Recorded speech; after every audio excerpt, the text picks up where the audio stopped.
Not we do not talk about my PFP. Did you change it back to the buff Dominus? Yes. What the heck is wrong with you? I don't think you would even know what the previous PFP was anyways. It says something like something FM, I think. It was BPA.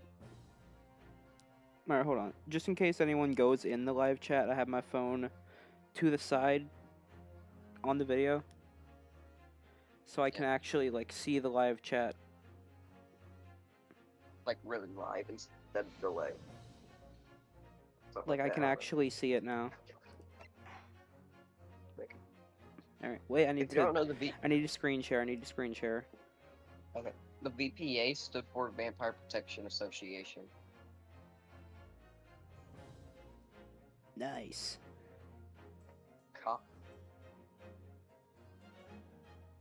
Nice call.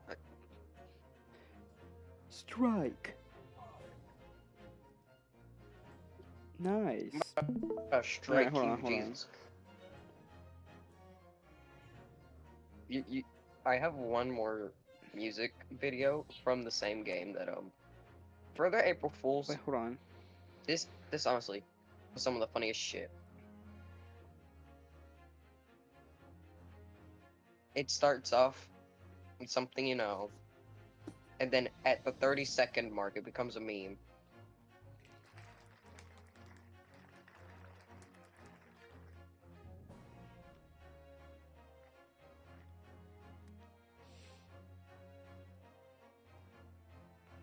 I do not know I don't know what's going on with Ace Attorney Chronicles right now.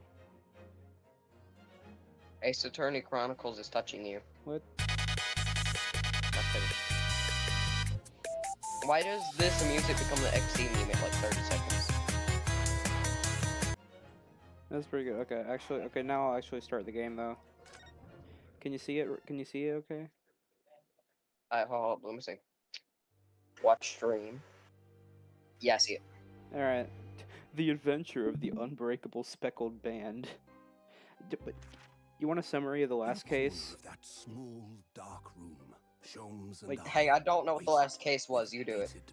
Like, a summary of the last case was basically Ryunosuke Naruhodo picked up a gun, and right after, this guy behind him, who was a professor at like the university or something he attended or something, got shot.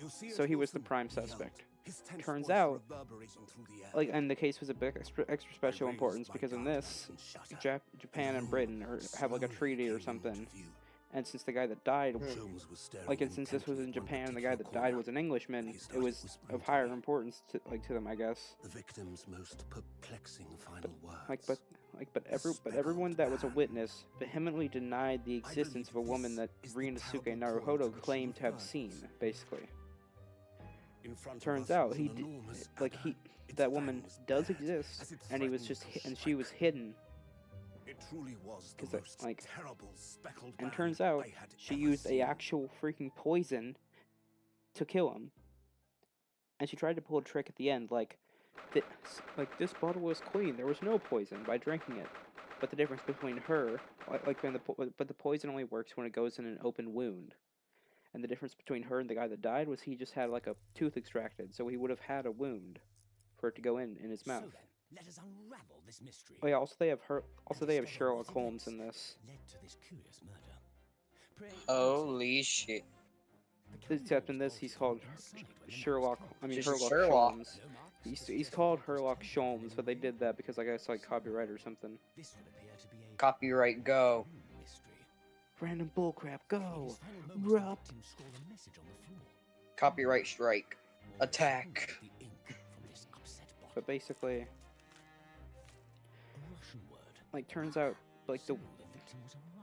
the woman then smashed the bottle that the poison is in to try and keep them from testing it for the poison. The reason why they didn't find any poison was because the poison was native to South America, I guess. I took that out of context. Like,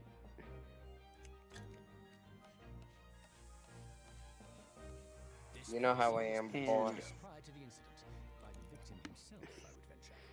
Like, you know, like, but there was a lot. What have we here? There's a lot going on or something. Who are you, and what do you think you're doing here? No one must touch before Yeah, here we maritime go. police come. We must wait. That won't be necessary. You see, in less than 5 seconds from now, I will reveal the killer to you. What? Don't be absurd. This is murder. I need cabin locked from inside. Ah, yes, the locked room. But that mystery is paper thin. It's paper thin. It's my brain. The culprit is in there. Who are you, and where have you come from? Let me guess, Naruto. I'm a great British consultant detective, the only one in the world. Imagine it's just Naruhodo in there again. I presume. Oh well, we're just gonna possibly see. Never mind, I guess it No. doesn't show us. Nobody. The end. Also, he took more than 5 seconds, so he lied when he said in less than 5 seconds. Why did I say throw up? Wait.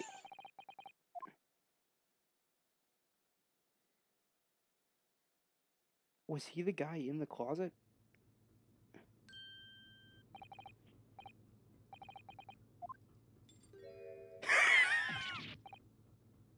Again, of course. Oh god, this is the second time. This guy is the Maya Fey of the past.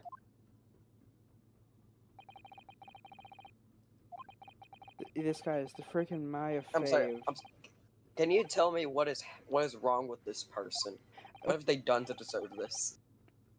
I guess existed. As far as I'm concerned. I don't even know Ace Attorney, so you just kind of dragged me into this against my will. Okay, so you want to know why I'm calling him the Maya Fey of this, like, of the past? Why? This takes place in the past, Oh. before Phoenix Wright and Maya Fey. And Maya Fey is, like, known for being accused of crime, like a murder. At least 4 separate times, somehow. Something like that, I guess. Like, almost every other day, it seems like Maya Fey is just going to be accused of murder, basically. Or involved in it somehow. Mm. And each time it's false charges.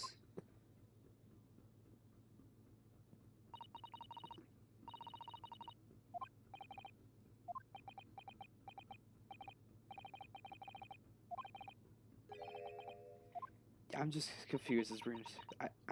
Again, all I'm going in this with is the knowledge of how to play Ace Attorney. So Eric, if you're confused about the events here, I had to check if Discord closed because I didn't know, because like, I had to freaking check. I insist, good sir. I had to check if Discord closed. I'm here for your balls. What? Okay, but Nothing. like, I'm going in this game about as blind as you can for someone who's played other Ace Attorney games. Okay.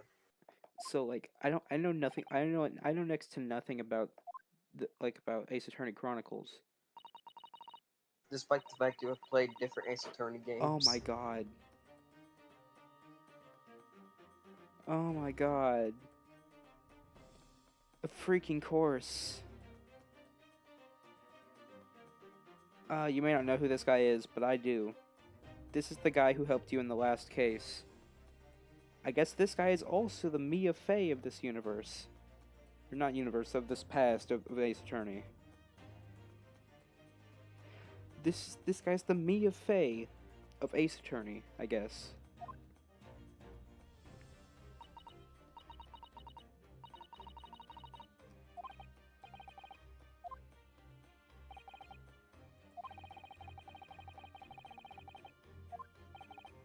Oh, shoot, Tigger got in my room.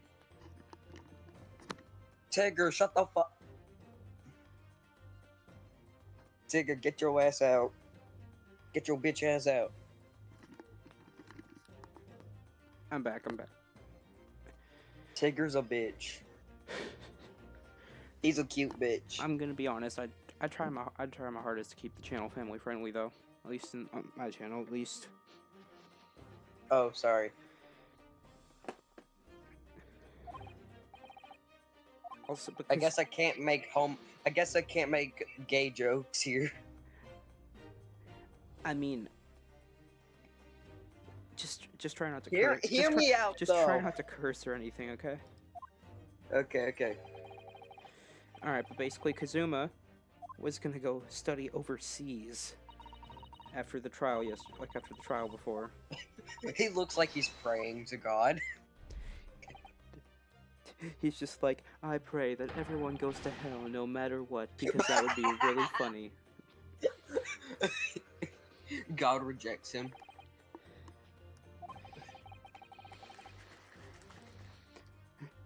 He's just like, God, I pray that everyone goes to hell no matter what, because that would be freaking hilarious.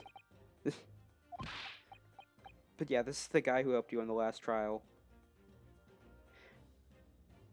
This guy's dead. I think I kind of... How? I don't know. So you're telling me that's what we're trying to find out? Yeah. Just like you, I know like nothing about this game.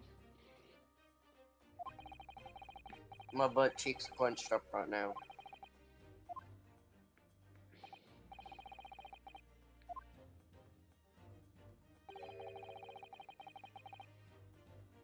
Hey, yo. I took that out of context. I'm taking a screenshot of that. I did. I just did.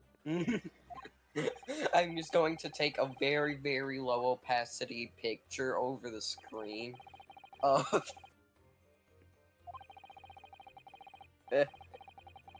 just him inside of. I'm not finishing that sentence. So I guess Rinosuke was not supposed to be. It's not like he's going to England because he's a stowaway now. Hey.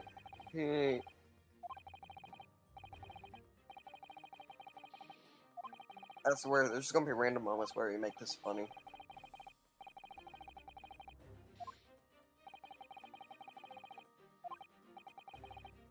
Just like the Undertale community, I'm going to ship everyone I can. Oh god. Don't make Kazuma the Tumblr sexy man of Ace Attorney.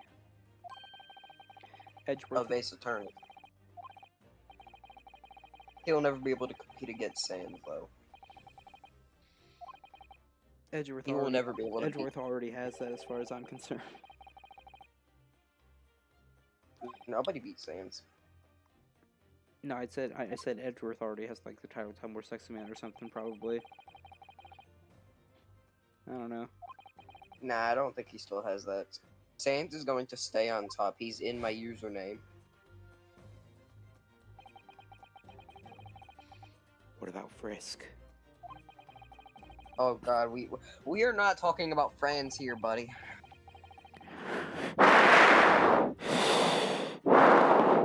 What about Frisk? Yo, nice ASMR, buddy. You for real tried ASMR? Bah, you said before. You said you would meet everything, but that's not right. I did somewhere on this ship, but...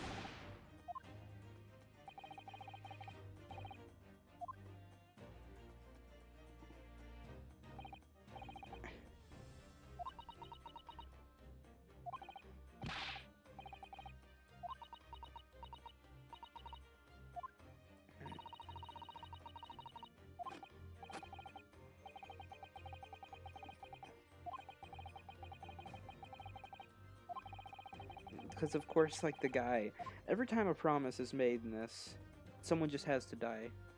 Alright.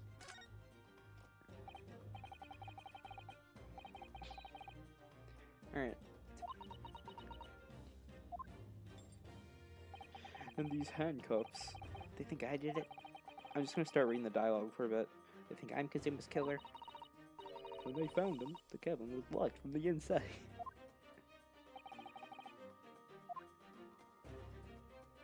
I wonder if one of the sailors...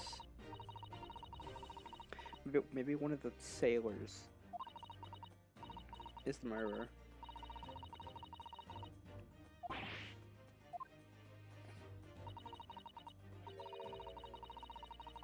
Eric, do you see the air vent there? Mm-hmm. Is that gonna come into I play? think. Yeah. How about we take a little screenshot of that? You know. Take a little screenshot. We gotta make a little scrapbook of all this. We're going to make a scrapbook about what we've done in Ace Attorney. What evidence About do we the have? dumb jokes. About how smart we became. About how stupid we spend our time. Spending 1 hour trying to solve a single thing. Did he use the air vent? Is the killer too big? Yes. But what if he wasn't? Nah, if anyone was in there, it'd probably be my own brother. Nah, I doubt he'd fit. Yeah, that's the thing. He'd probably be stuck in the room. He couldn't even be able to climb up there. He'd be too heavy. He just... No, wait, nah, Queso would find a way.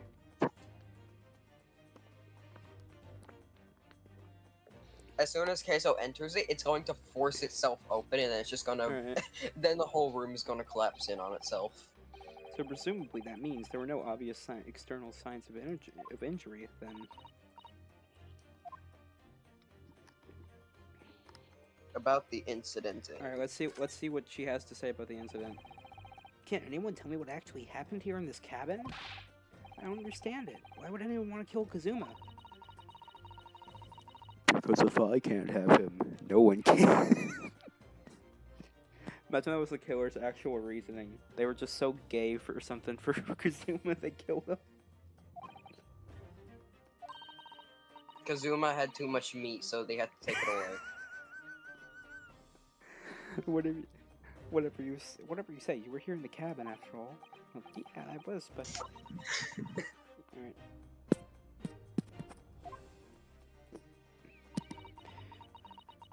Alright, Nah, bro, you're just playing Ace Attorney, you have a clown inside of your mind.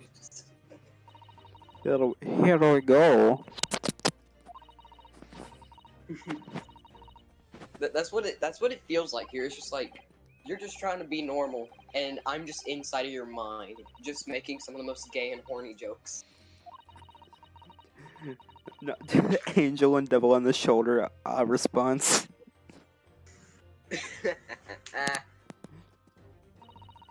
Say it, Rousey. Yeah, right. There's no chance for redemption. Just say the F word. Oh my god. Wait, hold on. Let's check the court record.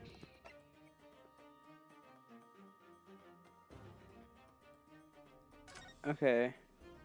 So hold on. Okay.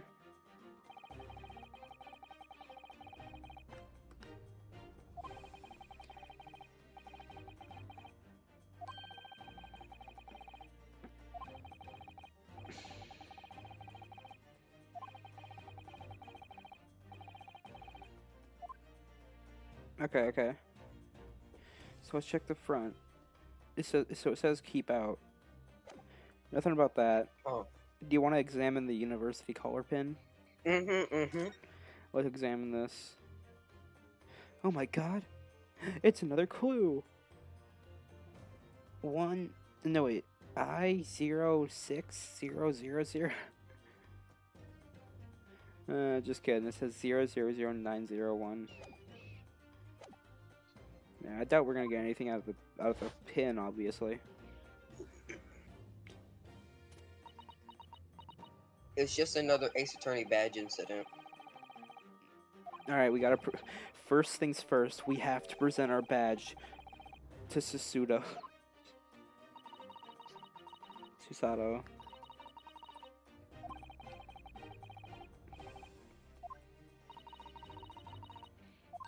The badge may seem useless, but we might as well flex it.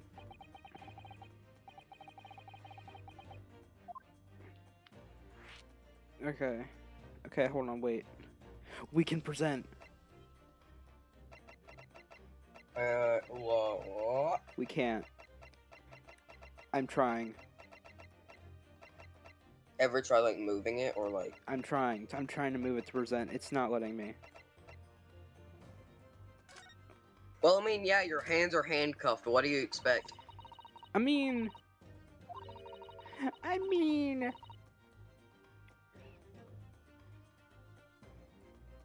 Yo, I'm using my butt cheeks to present. No, you'd be using your feet next to take the badge off. Just like your feet extend slowly, just.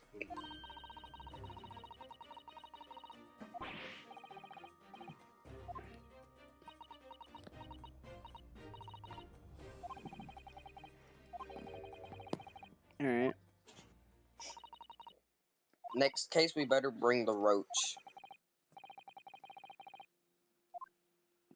I think you know which roach I'm talking about. Here we go. Here we go. Okay, why do we go inside Pipey?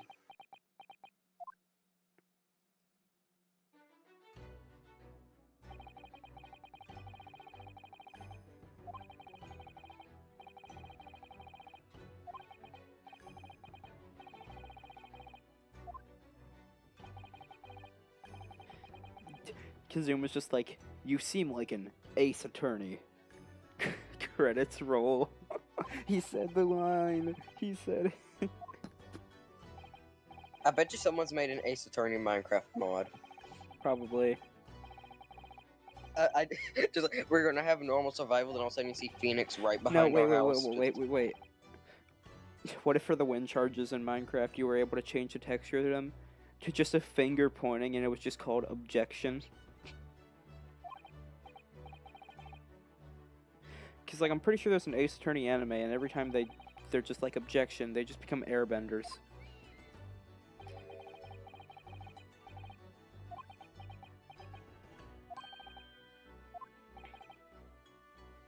Bro, someone just wrote a reply to something I said earlier. And this is some of the funny shit, because I commented on a video, and they just came with the funniest shit ever. I'm gonna DM you the screenshot.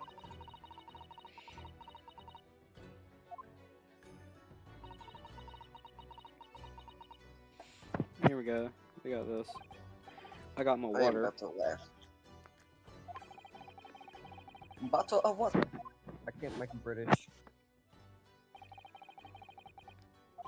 I cannot do the British, but I can certainly do the British.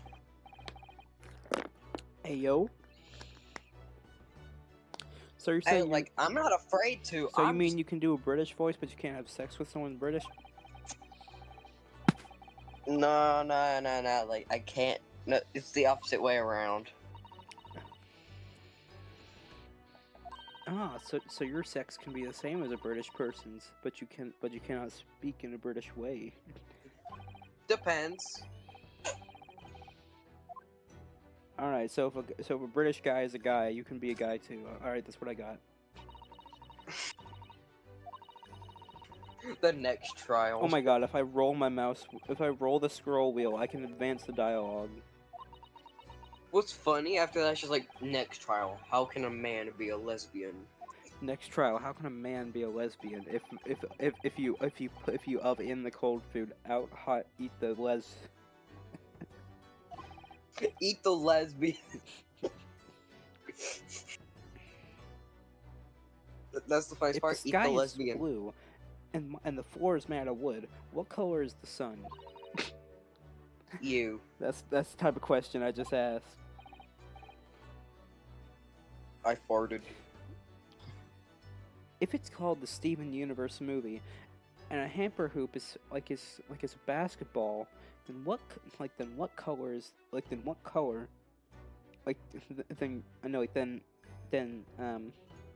color is your dick? Then what? Like in a Lego brick can be 1x1, but also a 1x2. Yo, I got a question. Then how much is a full price game? 6 gallons. Do people in Steven Okay, just one question. How do people with gems reproduce? Like Steven Universe? Yes. They bang a rock. I mean, that's kind of what the drills do that make them. Thanks for letting me know. Now I'll remember to grab a rock and just throw it into the road. Hopefully that'll get one of them ran over.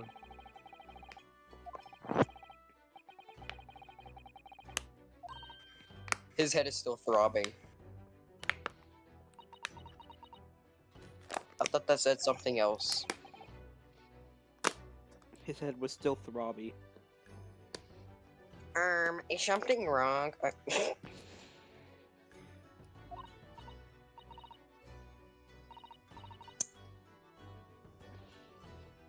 Wizard Dumbledore. Swoldemort. Jing Jong.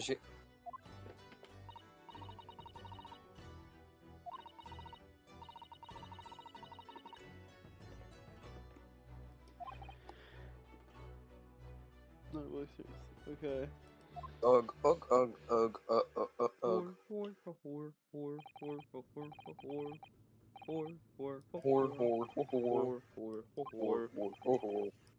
This is like, but this is the second time he's been accused of murder, literally. I bet you every case is gonna be him accused of murder. Next case, just Peter is just here wondering, like, why is this man getting accused? And then me and you just slowly turn to look at Peter, just. I bet you that would happen next case.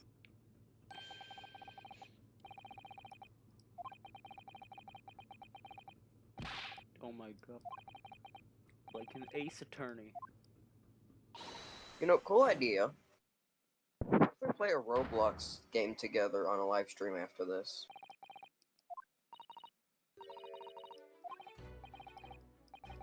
Oh my god, he's on the ceiling.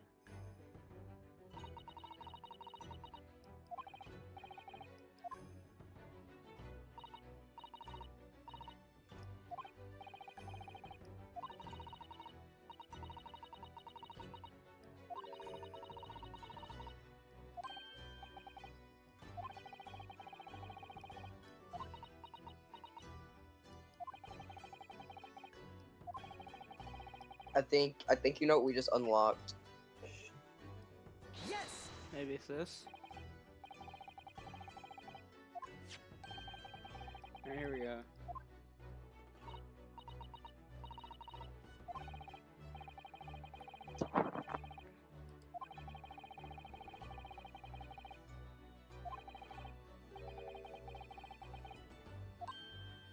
Yo. I farted. What? I'm not joking.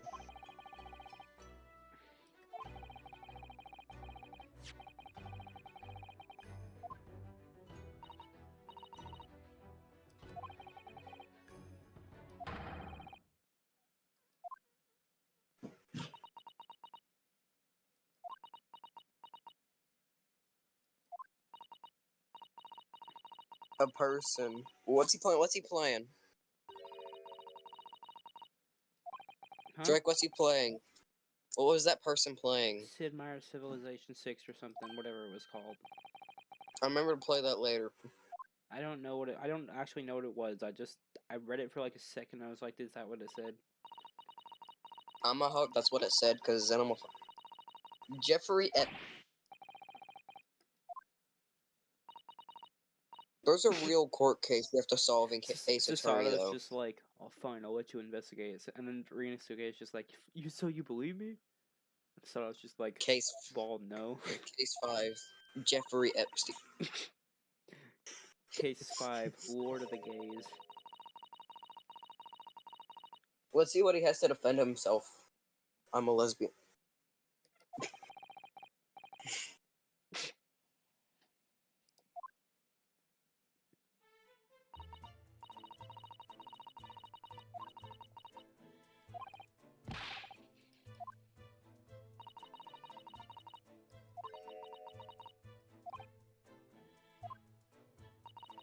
She still doesn't trust him. Now that's ominous. Just taking a screenshot of that would show how much she's watching you. Because she's always watching your search history. I took a screenshot. Just take a just zoom in on her face and just keep that in like one tab. Just you're trying to delete everything, then you come across that. Just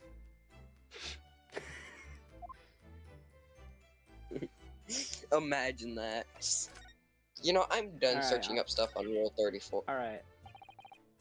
I'm presenting the badge.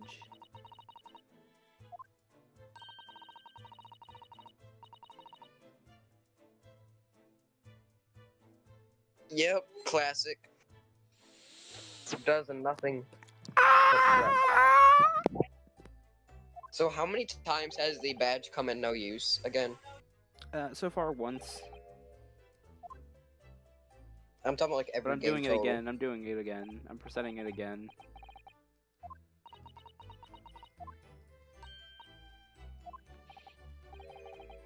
Imagine like the 10th.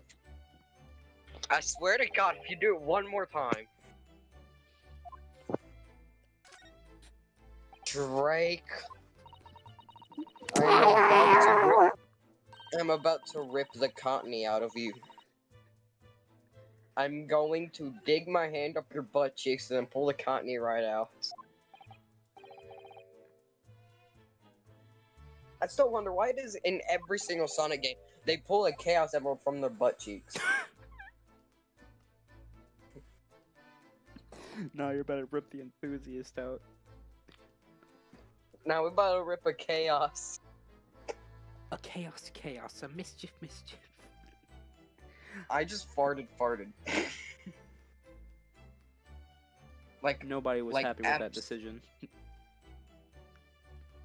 It's so big. My brother ran out the room. Hold on, I'll be right back. I gotta make myself something to eat for lunch, okay? Okay.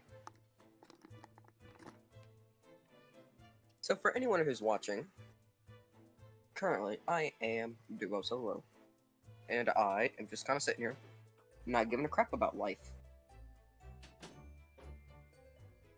I am watching as this happens.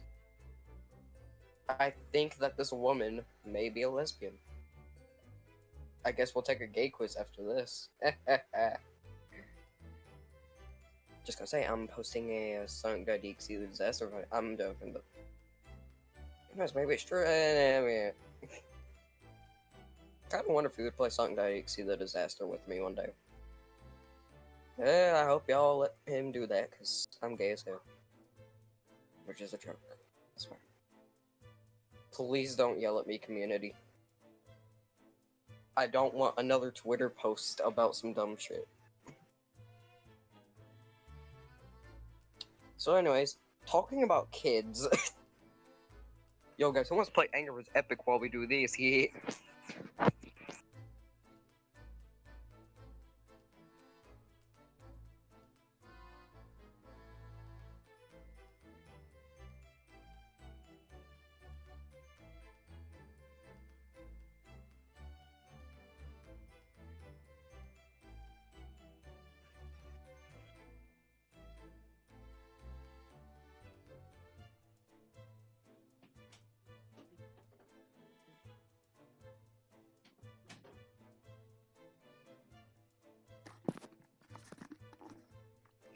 Wait, no, I forgot my beanie.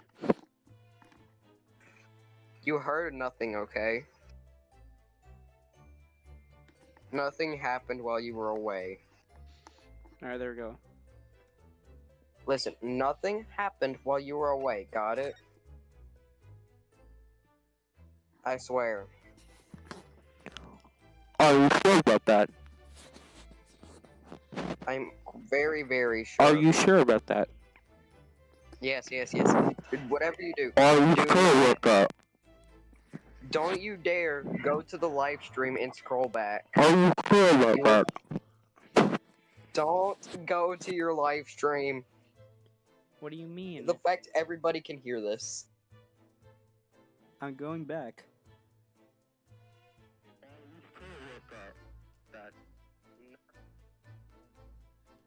I'm gay as hell. as this happens. I heard that. I heard that. I think that this woman may be a lesbian. I guess we'll take a gay quiz after this. Just gonna say, I'm hosting a Sonic Guy DXC disaster. I'm joking, but. I kind of wonder if you would play Sonic Guy DXC the disaster with me one day. I hope y'all let him do that, because I'm gay as hell. Which is a joke. Please don't yell at me, community. I don't want another Twitter post about some dumb shit. So anyways, talking about kids. Yo guys, let's play Angry Birds Epic while we do this. Yeah. Oh, I'll be right back.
I'm back.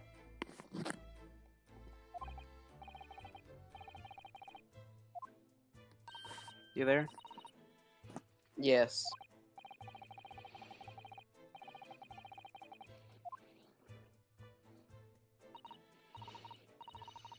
I was most definitely not playing Angry Birds Epic.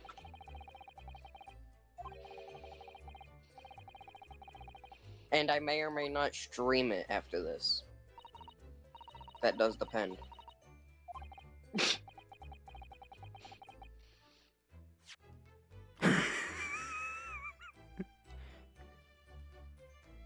Is she calling them gay? I wouldn't mind. What? Okay, I'm joking. You're joking, but instead of the J, it's STR. Hey, I wouldn't mind that either. Huh? That is a joke. Huh? I swear it's a joke. You're joking, but instead of the J, it's STR. Ah. Drake, I beg of you. Ah. Drake, stop it, you're hurting me.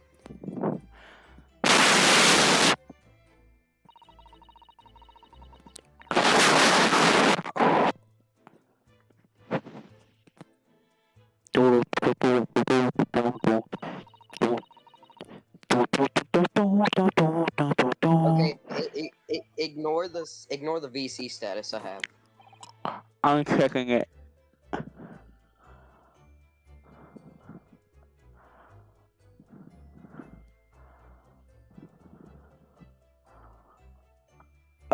What?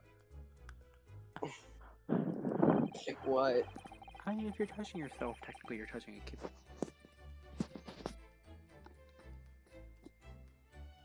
Wait a minute, red bird.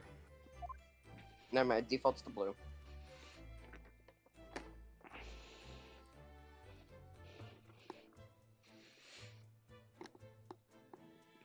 Yeah, Okay, there we go. I changed my status to be a lot more family friendly.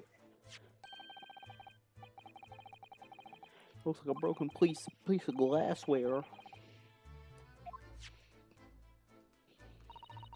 I wonder what it would sound like if Red and Chuck were just trying to solve this. Just What it would sound like what?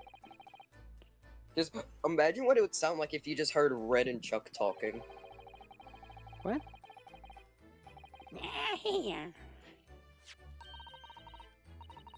That's what it sounds like. Just So this app repeats anything you say back to it. Is it working? Are you just gonna do that noise every time? You're stupid. 156.12.37.128. what's scarier is that you sound like you're grazing the mic. Okay, what?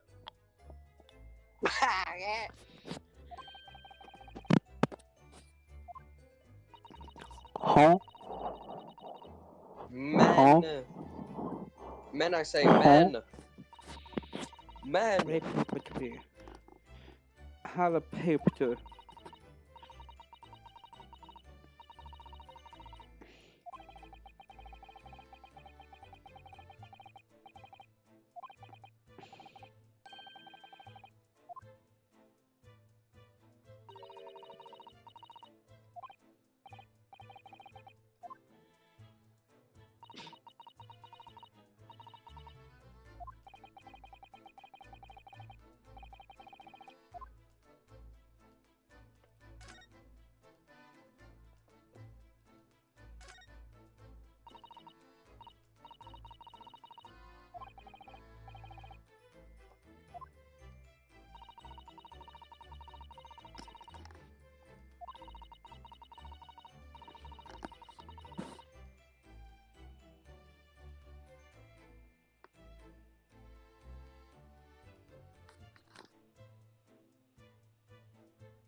Men taste good.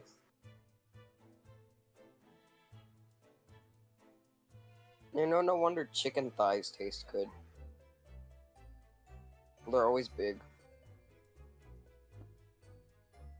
Meaty. Thick.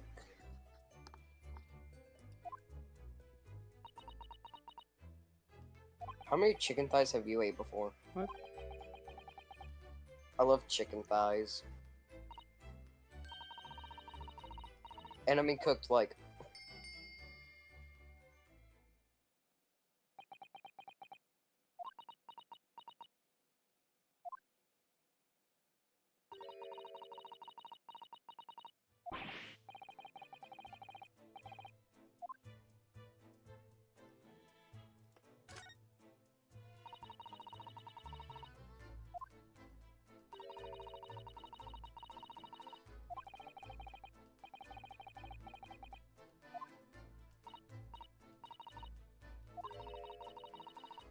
Bro just came out of the closet. Yep.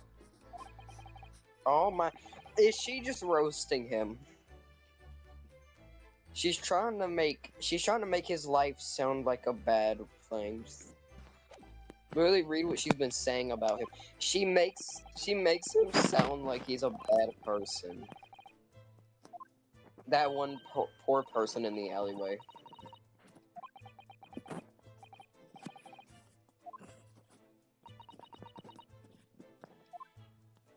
But the question is why? Why would she do that? Maybe because he's been accused of murdering someone. I'm about a cat.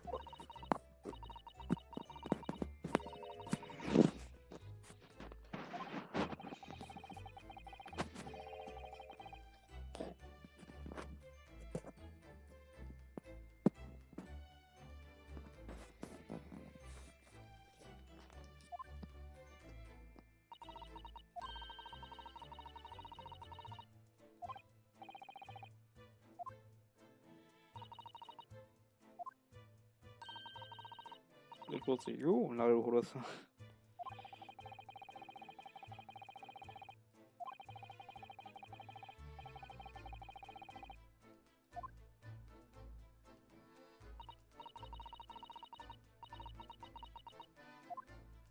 Bang, bang, bang.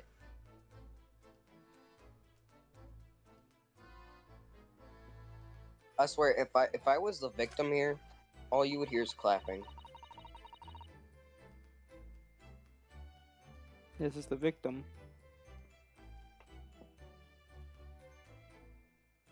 Oh, I gotta go, mom's here.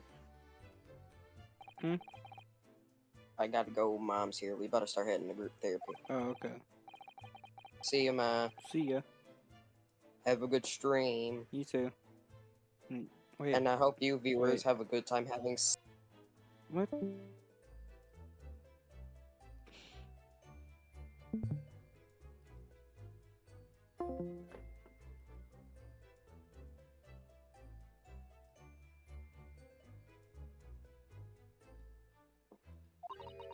Focus of the last entry is incomplete. Which means, what? He was in the middle of writing it when the incident happened. See what it says. It could be a valuable clue. What? Maybe it's part of this one.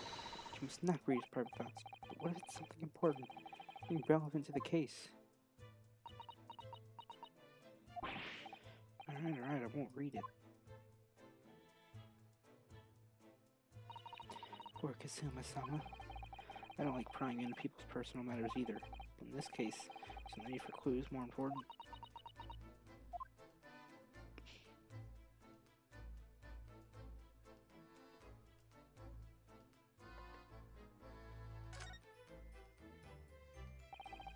These are the rules of passage for travel aboard the SS Buria.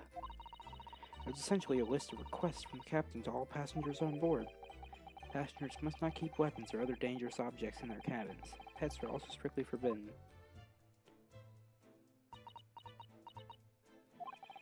What? Why are you staring at me? Oh, sorry, I was just thinking. Are you more of a dangerous object or a pet? I can't decide. Well, one thing's for sure. Either way, I wasn't supposed to be in here.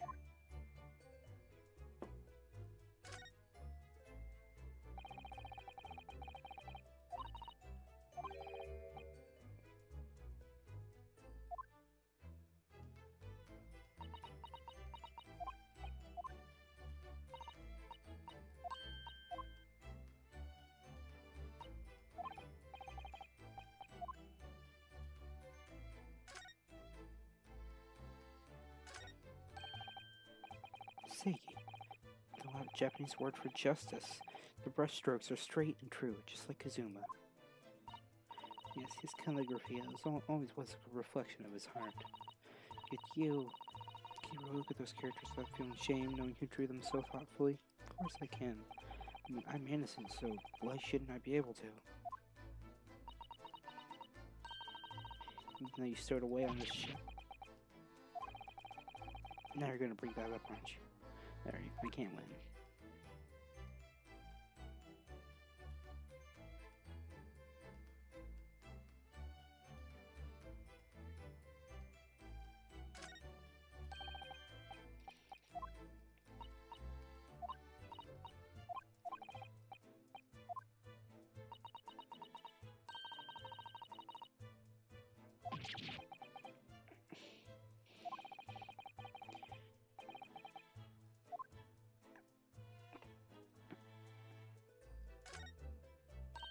That's Kazuma-sama's precious sword. He never went anywhere without it. Yes, but he was always saying that the Japanese man's katana is his soul. I believe he had to work very hard to convince the government to allow him to bring it on this trip. I suppose it shows just how important it was to him. And now he's gone. I'm not ready to let his spirit go just yet.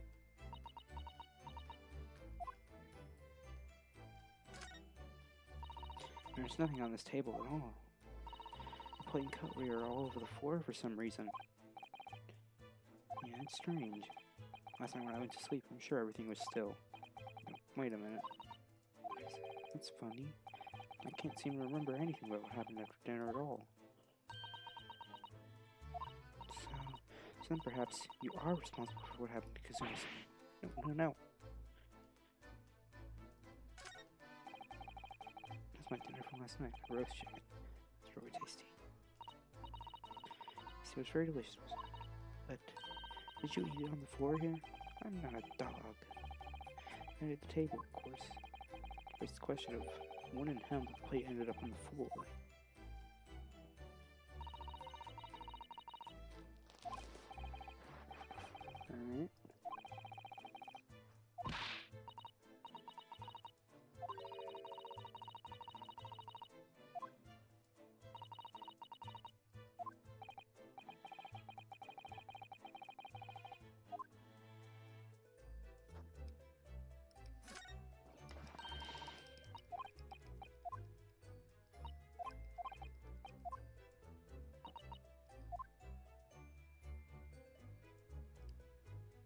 Okay.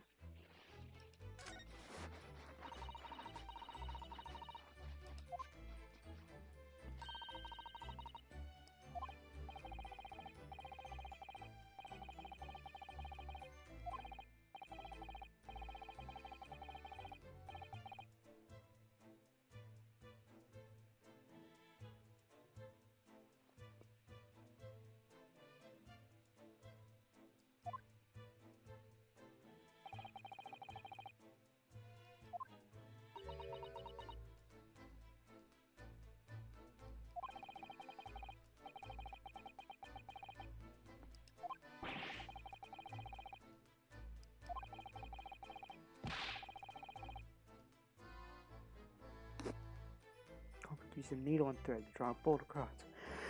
What's I do in a situation like this? Yes, it's a clever trick, isn't it? I'm an avid reader of detective stories myself. The door of this cabinet's frame were made of metal, and they seal together perfectly. There'd be no possibility of using that needle and thread trick here, I'm afraid. Of course, I feel pins and needles all up and down my spine.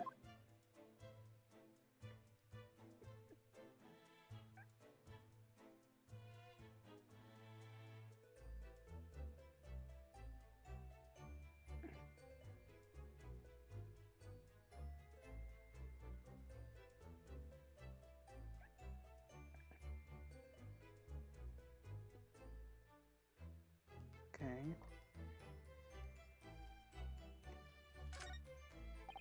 Perhaps I should see the expression Kermit makes at the scene of the crime. Excuse me. What? I'm just wondering how it's going. The investigation, I mean.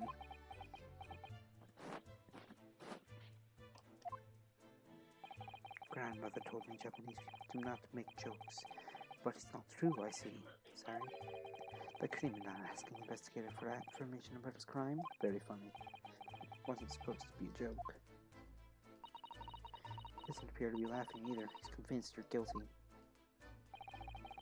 He might refuse more information, though. Keep trying. So, last night, did you notice anything out of the ordinary at all? Yes, of course not. I'm back to the corner of the room and excited. I say no more to you. Did I hit a nerve? Just for a minute there, he seemed a little flustered.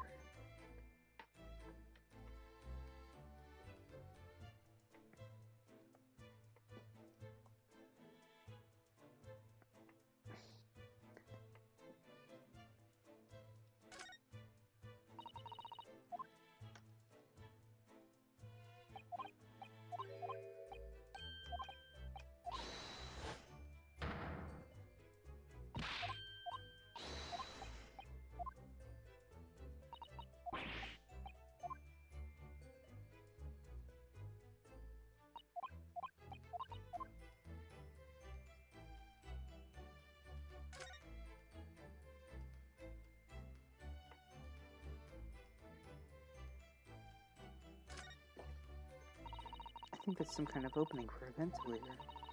A hole through which fresh air can circulate into the cabin. Isn't that a little odd? What do you mean? Well, this ventilator, if that's what it is, it must connect to the next door cabin. Yes, it would appear to. Right. But if its purpose is to allow fresh air into the room, surely it should be connected to the outside. And that's true. Perhaps the rain, that rain and spray don't find their way and the seas are rough, or something like that. I suppose. Maybe that's it. Who's that? He wasn't there a minute ago. As far as I can tell, it looks like he might be European. Oh, how did he? You've noticed the man too, have you? I have no idea who he is or how he got in here, but he was suspicious and tall. Suspiciously tall. Now hold on, don't tell me. Do you really not know who that is? Well, no. I don't have any foreign friends or acquaintances at all. He doesn't look like a member of the crew. There's something very unusual about him. Was he investigating Kazuma's desk, or is he just playing on it? I can't tell. Well, in that case, we must talk with him. I just imagine your student sounded almost uncontrollably excited. By the way, I expect you've noticed already, but just in case. If you press space on people when they're in the crosshairs, converse with them. Right then, I'll get a suspiciously tall gentleman in my sights and see what he has to say for himself.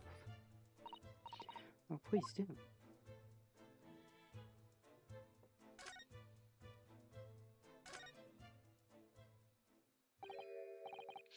Excuse me. Excuse me, do you have a moment? It's a critical point in my investigation.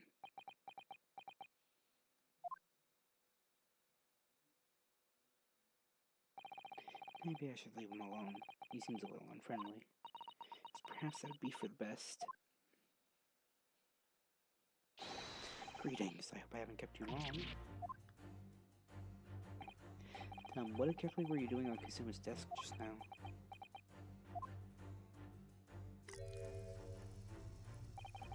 I see.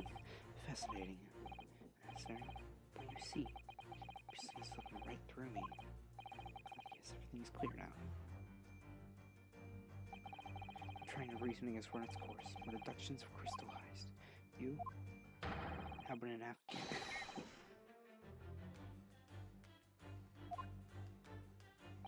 Sorry.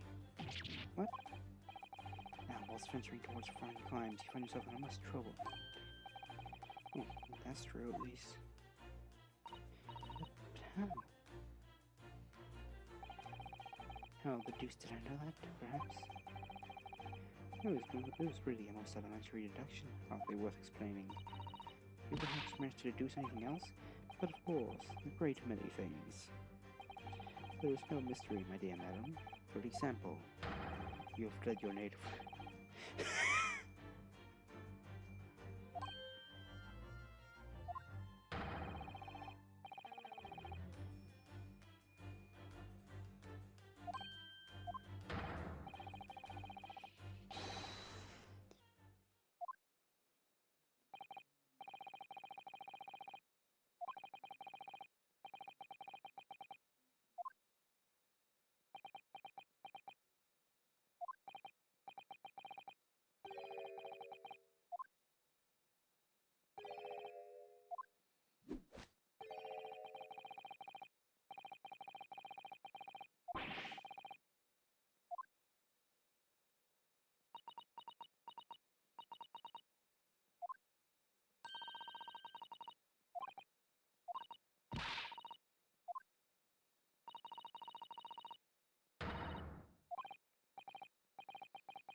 Are we making all of that up? How could you do it? For pity's sake, open your eyes. I'm not a Russian revolutionary, obviously. Oh, forgive me. As for you, what kind of deduction was that? You were just saying the first thing that came into your head. Ah, but was I not right? Yes. Sure. I don't know what else they had. I'll actually find something else. Whilst venturing towards foreign climes, you do find yourself in a most troubling predicament, do you not? Well, yes, maybe. Ah, there you have it, you see? What do you make of that? Hmm? Well, to be honest, this ship is en route to England, and I'm in handcuffs at the scene of a murder. So I'm not really sure you could call it deduction. It's more plain observation. An observation, my dear boy? It's the basis of all deduction. My method is founded upon the observation of trifles, you see. I announce my findings with a brassy attitude, and more often than not, I'm right. I don't think you introduced yourself. My apologies. How remiss of me. I'm none other than the greatest detective of the century, known to men and women the world over. The inimitable Sherlock Holmes. So, it's really you, the actual Sherlock Holmes. The very same. The inimitable actual Sherlock Holmes. Do you know this man, Cesaro-san? the most famous detective in the world? Now hold on. Of course I do. There's nobody who hasn't heard of him. You must ask him what he's seduced. You have worked out the entire case already, I'm sure.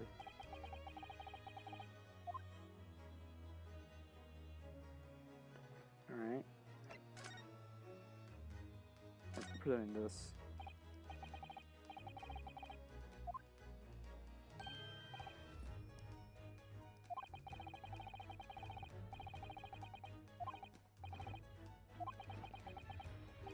Ooh, and it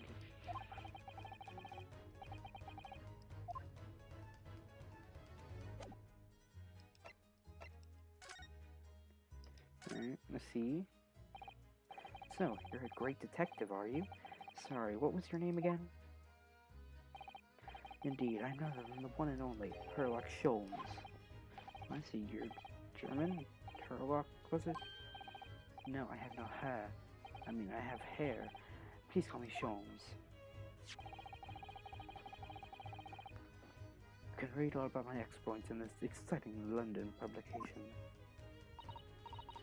Please, Prince magazine, full of wonderful short stories and interest articles from Great Britain. I never miss an issue. I have some from England especially. I guess here it is, The Adventures of Sherlock Sholmes. So you're the protagonist in a series of short stories then? Indeed I am. And you've read so many of your own stories, you've started to think you really are a detective? Make no mistake, I'm not the poor little fellow you take me for. Your inference is backward. Backward? Interest biographer records my greatest detecting achievements and chronicles them in the magazine. He said Chronicle... Ace Attorney Chronicles. You have a biographer?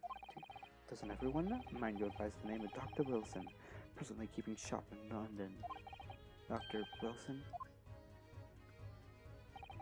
I must say, thanks to the vacation, I've been fantastically busy of late.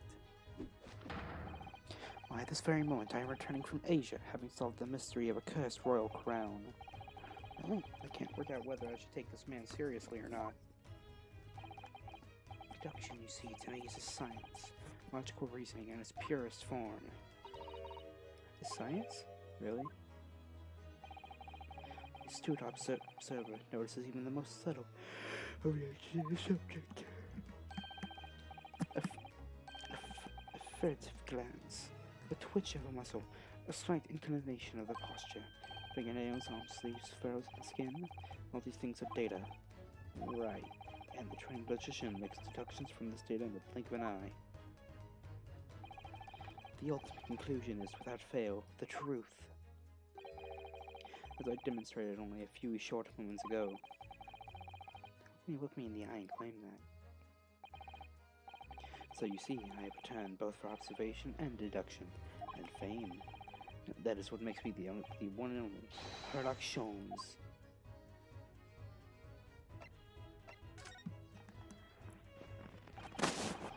Have you managed to deduce anything about this particular case yet? Managed to deduce anything? My dear fellow. Guys, I'll be right back.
Who do you suppose discovered the culprit in his most cunning hiding place? That's right.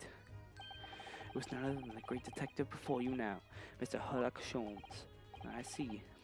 In other words, I'm in these now because of him. When I became anxious about Kazuma-sama this morning, I summoned all of the crew members to force the cabin door open. And I concealed myself among the number, gaining entry to the scene of the crime. Yes, luckily for everyone, the great detective Herlock Sholmes was on board, and the handcuffs seemed to be an excellent fit, Mr. Naruhodo. The very moment I laid eyes on the scene, 2 facts were immediately apparent to me. Really, 2 facts, you say?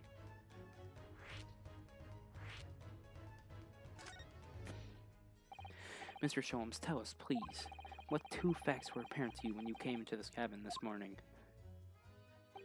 Ah, yes, but first, let us be precise. 2 facts in question were immediately apparent to me. Yeah, I understand that. But what were they? Allow me to elucidate. The 2 facts that I deducted from a mere momentary glance at the scene of the crime were as follows. Number 1, the cabin was locked from within, rendering escape of the culprit out of the question. Number 2, the victim was Russian and killed following a dispute with an acquaintance.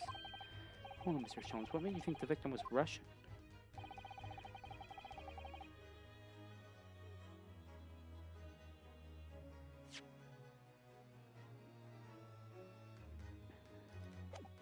Observe the dying message left by the victim on the floor. That's the Russian word from wardrobe. Do you really think Kazuma-san could have left a dying message in Russian? In their final moments, many find the native tongue filling their head. For this young man, Russian. Kazuma was Russian, was he? Initially, I considered... God! Maybe the name of the killer, such Robert Gard, perhaps.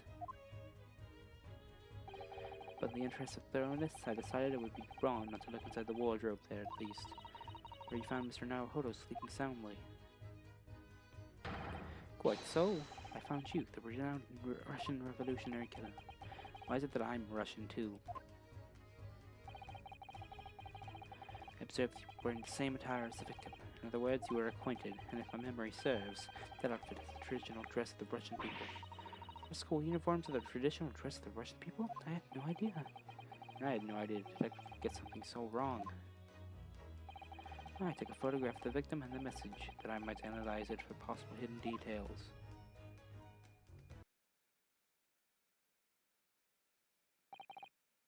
This was taken immediately after the young man was discovered, before the body was moved. Yes, Kazuma had already been taken away when I woke up. This is the first time I've actually seen him like this.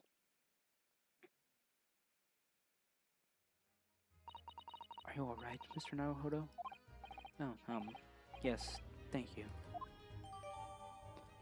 The Russian word for wardrobe in purple ink would appear to have been written in the victim's final moments. Can I ask you something, Mr. Sholmes? What, pray? You mentioned Russia before as well, didn't you? You know, when you said I was a fearsome revolutionary fleeing from Russia and all that. Ah, yes, the train of reasoning that led me to the truth. Would you mind explaining that train of reasoning to me, do you think? Certainly, if it interests you. How many times?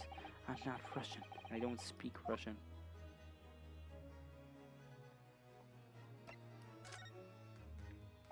Can we talk about your deduction before? The things you concluded about me, I mean. The now famously accurate, troubling predicament you find yourself in. Actually, it was the other details that I was more hoping to discuss. You know, the merciless Russian revolutionary and assassin of 16 part? Ah, yes, the more sordid details. It was a fairly commonplace deduction. Here we have this morning's paper. The main headline reads: Revolutionary villain Bolshevik flees Russia via Shanghai. This vessel made a port, you can call it Shanghai, yesterday, and last night the young Russian was murdered. Since when was Kazuma a Russian?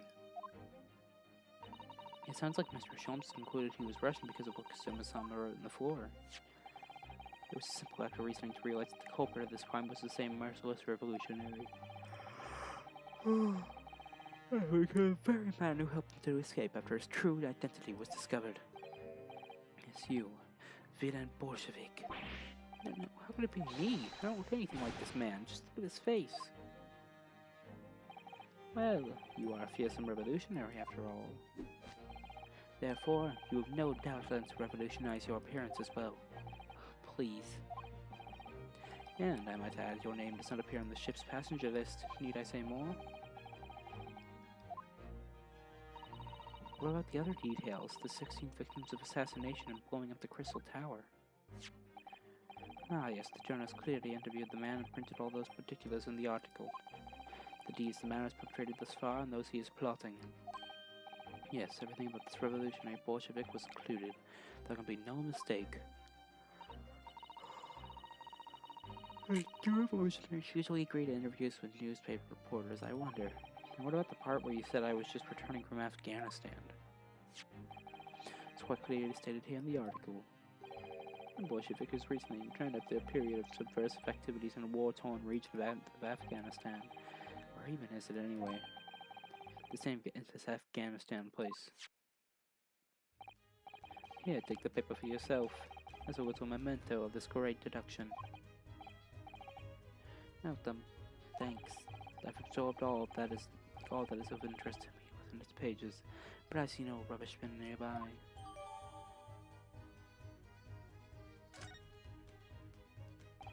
Hey, this music good though.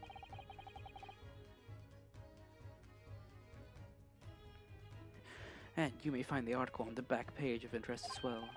On the back? Cast your eye over it sometime if the interest takes you, though you may need someone to interpret. It's all written in Russian. Couldn't hope to read it, but I suppose it wouldn't hurt just to glance at the article. Even there might be just a picture or two.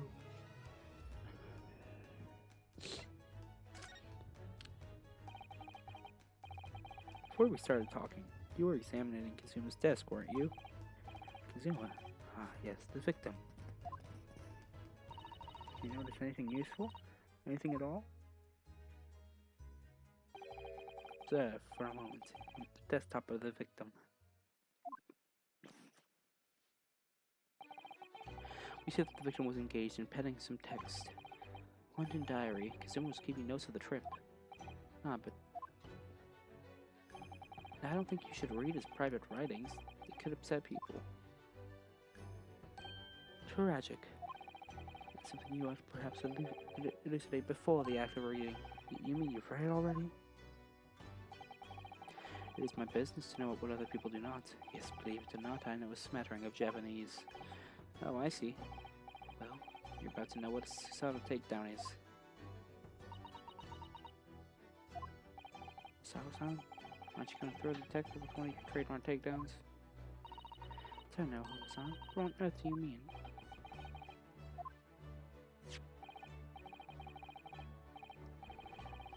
Anyway, to return to the matter at hand, namely, this diary belonged to the victim. It would appear that the final sentence is incomplete, as if the author was cut short. Tell me, what is the nature of the writing? Pray be so precise as to details. Oh, but I thought you knew Japanese. A smattering, dear boy, a smattering. Sayonara, bonsai, Kado, Narunato. I trust you're suitably impressed. But this diary is littered with complicated-looking characters, of which I can read precisely none. So what was all that showing off about before, huh? If you'd be so kind as to show me, I would be happy to read it to you, Mr. Sholmes. I am much obliged, my dear madam. The final entry here in Kazuma-sama's diary consists of just two short sentences. The first reads, 1:23 a.m. I can hear a faint whistling sound. A whistling sound? These are very deep waters. Pray, go on. The second sentence reads, 1:35 a.m. What looks like some sort of speckled band is dangling from the ventilator grill. A speckled band? What on earth does that mean? I have no idea. I've never heard that expression before. The ventilator grill, you say? The man was presumably referring to the lattice there on the wall, which connects to the adjoining cabin. Yes, the adjoining cabin. Kazuma's diary has been entered into the court record.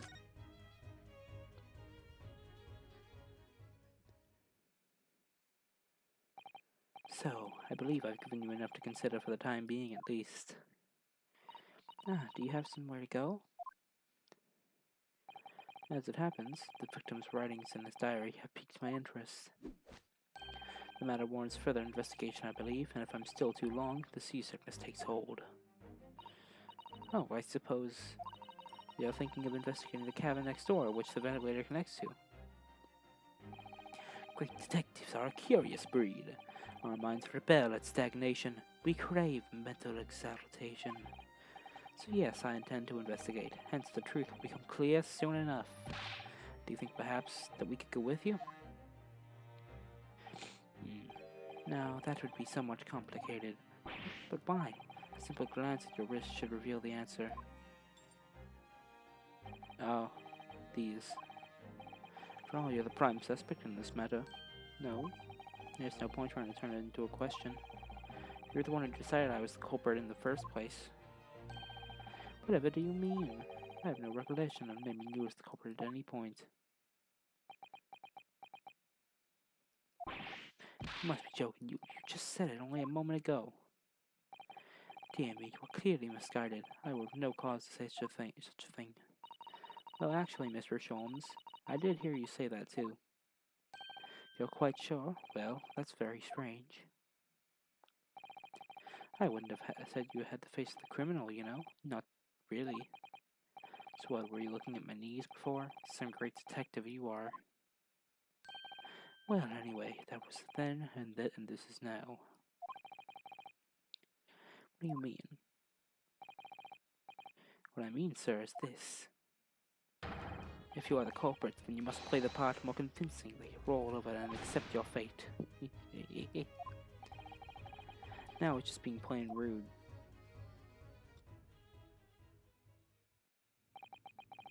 And off he goes, having just laughed in my face, his sense of humor as twisted as his name. Now, Hodo-san, what are you just standing there for? You must go and investigate the cabin next door as well. Aren't you forgetting something? What about these? There's no way I can...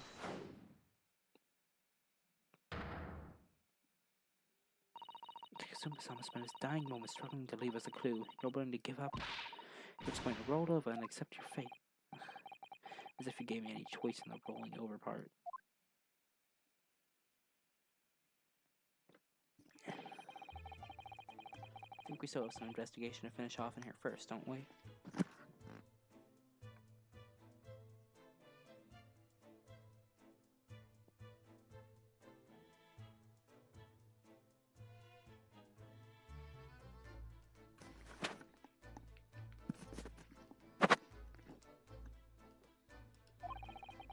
Let's carry on examining what we can in this cabin while we wait for a chance to slip next door.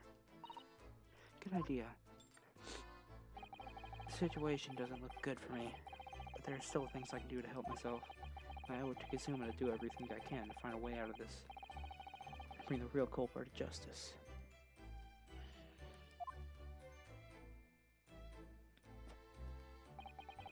Is that... something wrong there, Hodo-san? Oh, no. It's just that crewman standing by the door. Can't help feeling like I've seen him somewhere before. Oh, yes, you're right. It does look familiar.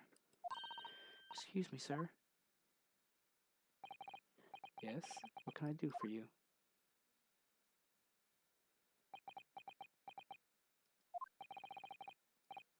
But it can't be. Him.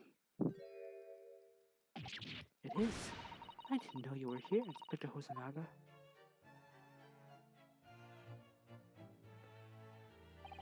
Hello again. What are you doing here? I think that should be my line. I was so stunned when I saw you. My heart stopped. Yeah, we stopped. I hope.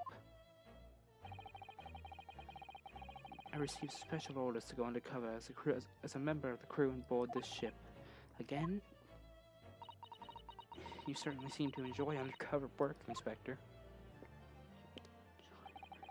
If there's anything I can do to help you, please ask.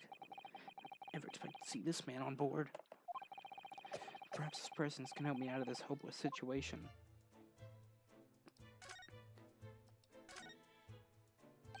So, what are your special orders this time, Inspector? Yes, and why are you dressed as a member of the crew? It's classified. It's... I'm so sorry.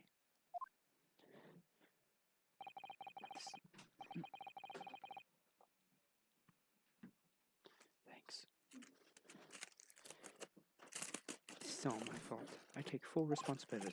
For what? My orders were to act as Sogi-san's bodyguard.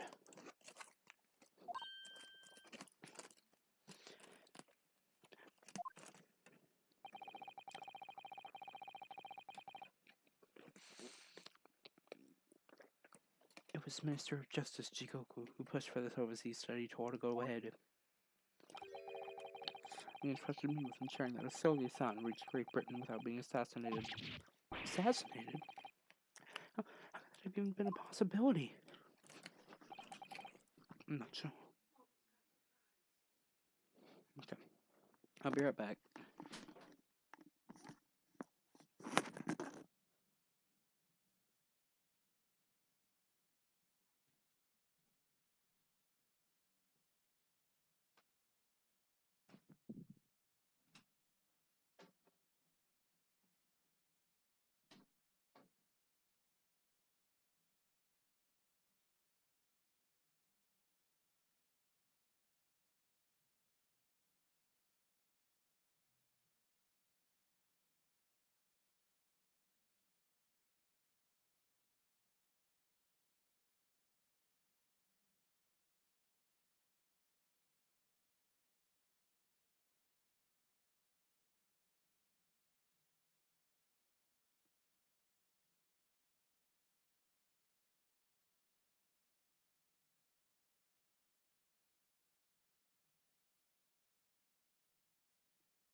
Sure, but these are complicated times. There are tensions between the world's greatest powers. Minister Jingoku said we should be prepared for all eventualities. Incredible. I can't believe it. Kizuna-san was assassinated. Obviously, we can give Asogi-san a visible security escort. Which is why I'm undercover now, posing as one of the crew. As she.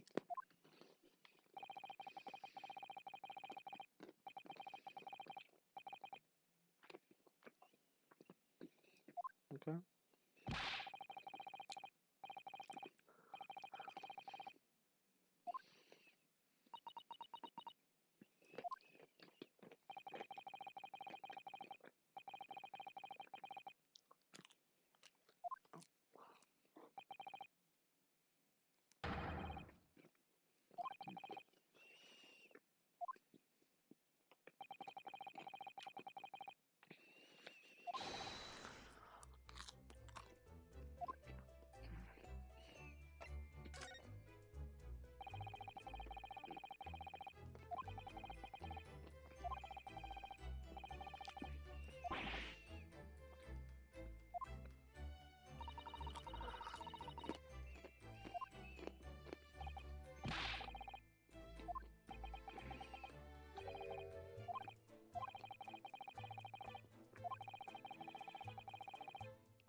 Okay.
And what he wrote was strange. Something about the ventilator grill.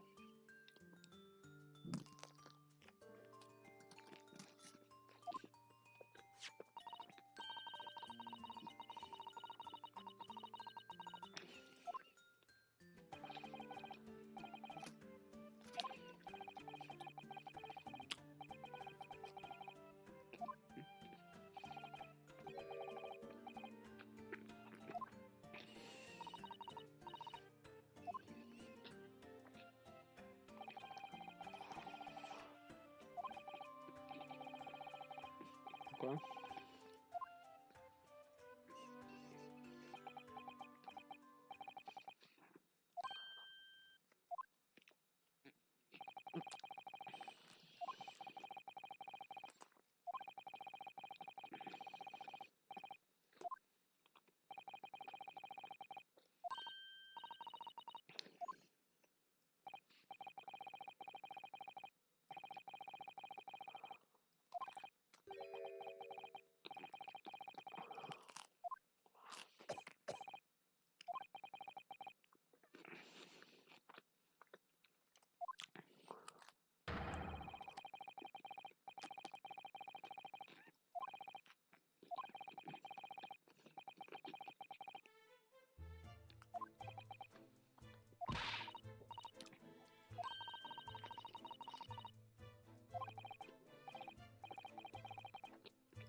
No, that's not what I expected it to look like.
huh?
Alright.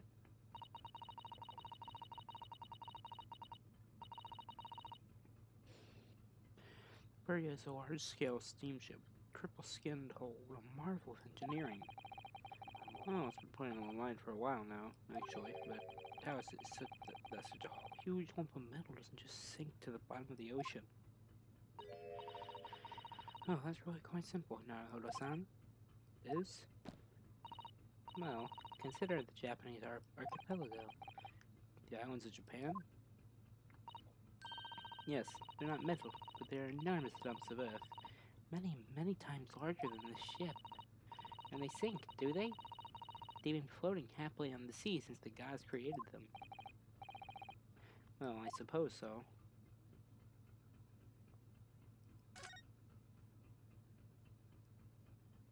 What do I even do here? So, like...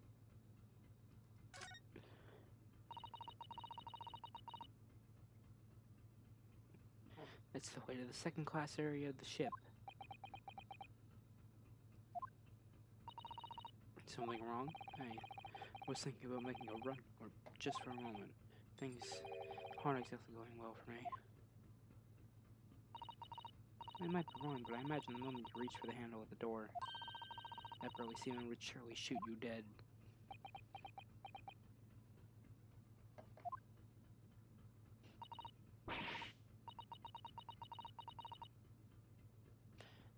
Dear, I'm sorry. Perhaps I went a little too far there.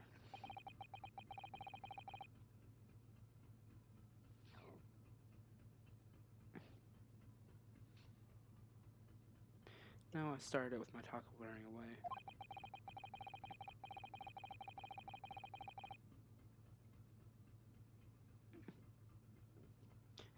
And there's no way I could run away while Kazuma's death remains a mystery anyway.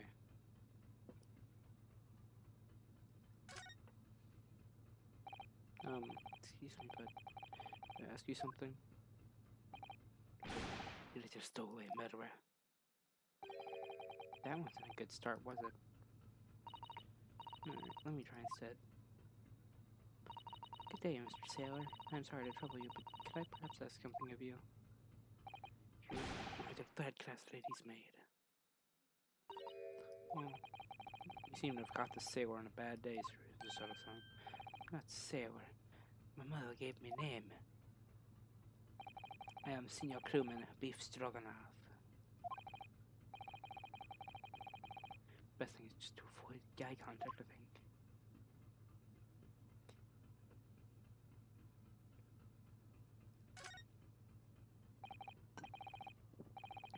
Mr. Stroganoff, about this first-class cabin area. Here we are in the finest part of Bury steamship for very important persons. What sort of very important persons? Government officials, kings and queens traveling as many important persons. That is why I am always good in this place. Yes, it's amazing. But somehow I let stupid stowaway inside. I want to pick you up and throw you in the ocean, but Stroganoff is not animal. Thank you. If I may, I was wondering, is the cabin next to Mr. Isolde's currently occupied? Da! This other sound. Did you understand that? It sounded like da. I think it's probably Russian for yes or no. Genius. It is not permitted to visit the cabins without invitation. Well, it sounds like there's somebody in the next door cabin at least. Yes, it's tantalizing.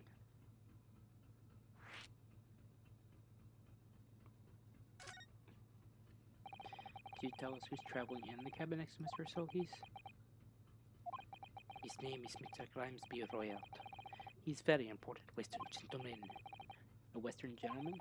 Do not think about it. He has nothing to do with the murder of student boy. How can you be so sure about that? Mr. Royalt is authentic Western gentleman. Such a man would have no interest in an only student from insignificant Far East Islands. That was harsh. Could you tell us when Mr. Royalt came aboard? That is not your business. Come to think of it, even though we've been at sea for 2 weeks now, and I've been in Kazuma's cabin the entire time, I've never once heard anything from the next door cabin, or it even felt like there's anyone there. Well, presumably, since this gentleman is occupying one of the first-class cabins, he must be rather important. Is that right? That is not your business.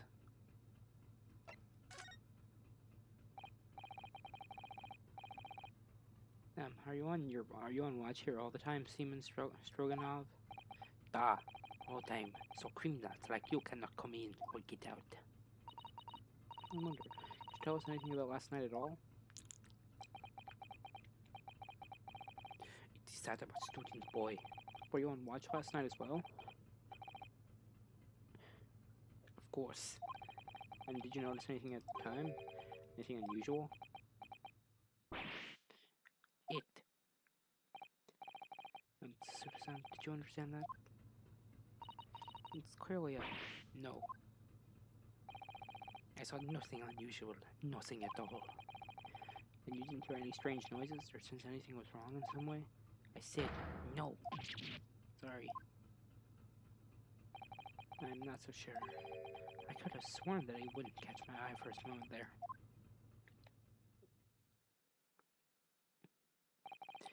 This is enough. I cannot say more now. It is time for me to report to Captain. You must return to cabin. Yeah, alright. Okay, to second class areas, staying locked at all times. You escape when the lobster whistles on top of the mountain, or as English say, when the pigs fly. Yeah, I understand.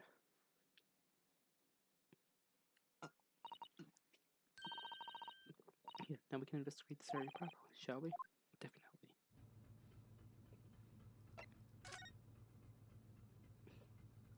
Alright.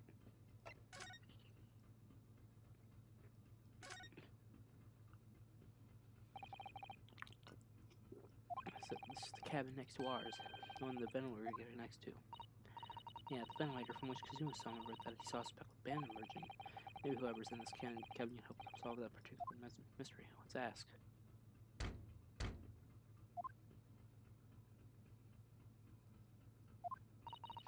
No answer. We're out of luck, it seems. There's no one in there to help with our inquiries. Whatever. How annoying. Ah!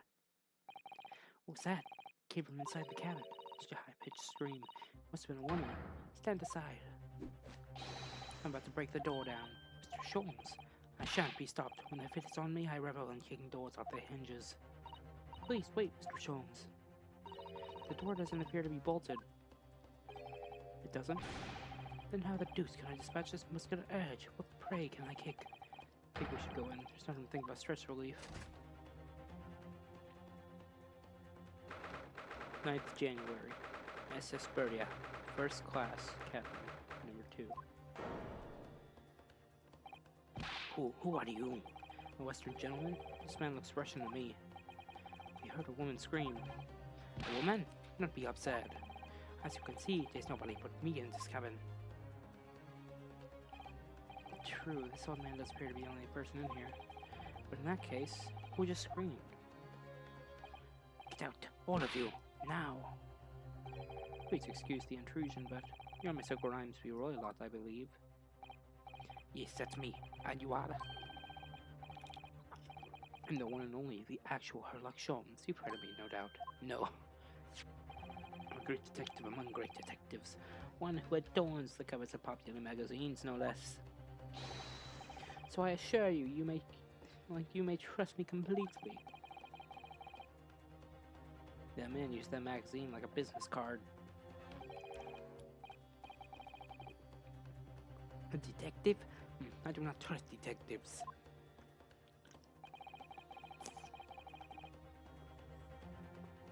We distinctly heard a scream emanating from within these walls.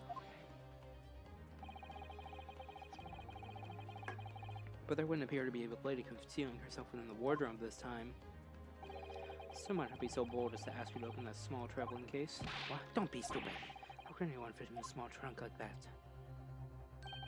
Well, it's quite fashionable these days, is it not? Traveling inside one's trunk. Don't look at me. Oh. Oh my, did you see that, Mr. Naruhodo? Yes, the case just shook. Leave, now. Otherwise, I'll call the steward. Kasuma's neighbor, Mr. Grimesby Roylott. There's no doubt about it. The strange Russian man is hiding something. I couldn't agree more. Let's see if we can find some clues before that burly sailor returns. Mr. Roylott, we'd like to talk to you about something. No. Oh, I'm not going to talk. Leave my cabin now. This is going terribly. We're not going to get anywhere here. I agree, but there may be someone else who can help. Perhaps that great detective could get somewhere with Mr. Roylott.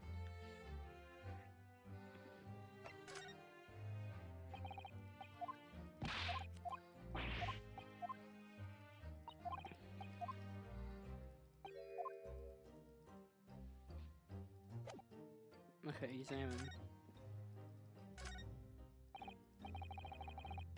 You have a moment, please, Mr. Sholmes? You need only address me as Sholmes. That's what I just did, isn't it? Mr. Sholmes, what were you doing in there? Why, I was resting, of course. Resting? Indeed, I was contemplating our sea voyage from the confines of the wardrobe whilst waiting for the inevitable time that you would need to call my great powers of detection into service. Oh, and it would seem that the hour is upon us now. The time has come. Am I mistaken? Well, no, actually, you're spot on, for once. Observe closely. Our Russian host in this cabin, Mr. Roylott, is clearly trying to hide something. And do you know what is the most effective weapon to use against a Russian hiding a secret? Why, the truth, of course. Though it should be pointed out that such methods are not exclusively for the Russians. Right. Can you imagine how the Russian would react when the secret he guards so closely is exposed? Would you like to witness it? Oh yes, please. Well then, what you are about to see may well astound you. For I am about to apply my great detective's greatly admired great deduction to the case. How many times is this guy going to say great, though? Could this man be a more hackneyed portrayal of a dubious Russian, I ask you? What?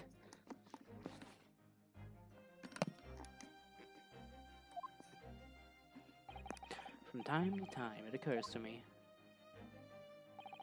Is the fellow dubious on account of his Russianness, or Russian on account of his dubiousness? I really don't think either of those things should be occurring to you, or anyone. That's right, Mr. Sholmes. I know this man's beard and dark glasses are hard to ignore, especially on first meeting, but I once read that it's a capital mistake to theorize before you have all the evidence. Biases to judgment. I must have complete silence. What are you doing? Why are you peering at my face like that? Ah, just as I thought. Yes, I have quite made up my mind now.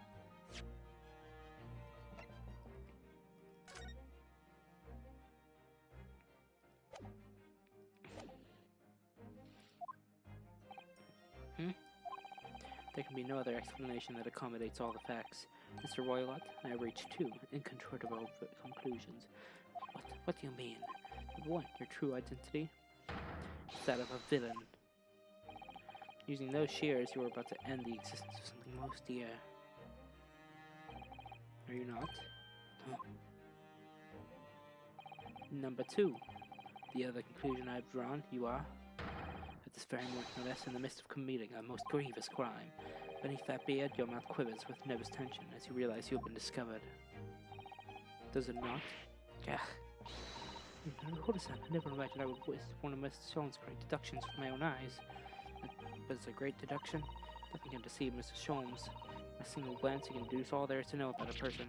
What? What ineffable twaddle.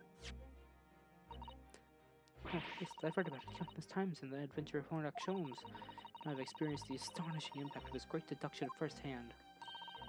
It's like a dream come true. I can hardly believe it, but all the color is drained from Mr. Roylott's face. This looks like somehow both of Mr. Sholmes' conclusions were right. How could you? How could I possibly know such things, you wish to say? Very well then.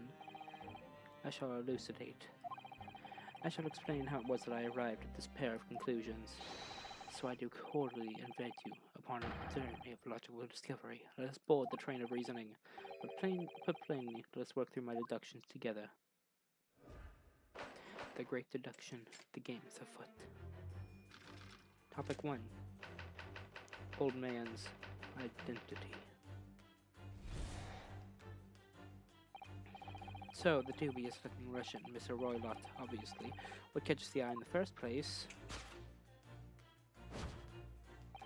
is the enormous pair of shears in your hand. Now we ask ourselves, what could you possibly want with such an implement? The answer, of course, is staring us in the face. You are on the verge of using the shears to cut away the copious beard you sport. Now moving on. The question then begged is this. Why would you desire to rid yourself of this magnificent beard, Mr. Roylott? Once again, the answer is plain. We have clear evidence to shed light on the matter. Regard, if you will, this morning's newspaper. In particular, the fascinating front-page article, which it would appear you have read also, Mr. Roylott. I am sure it needs no further clarification. The evidence that reveals your true identity is the article about the revolutionary. In translation, the headline reads, Revolutionary Villain Bolshevik, Please Russia via Shanghai. For anyone's watching this, I'll be right back.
I'm back.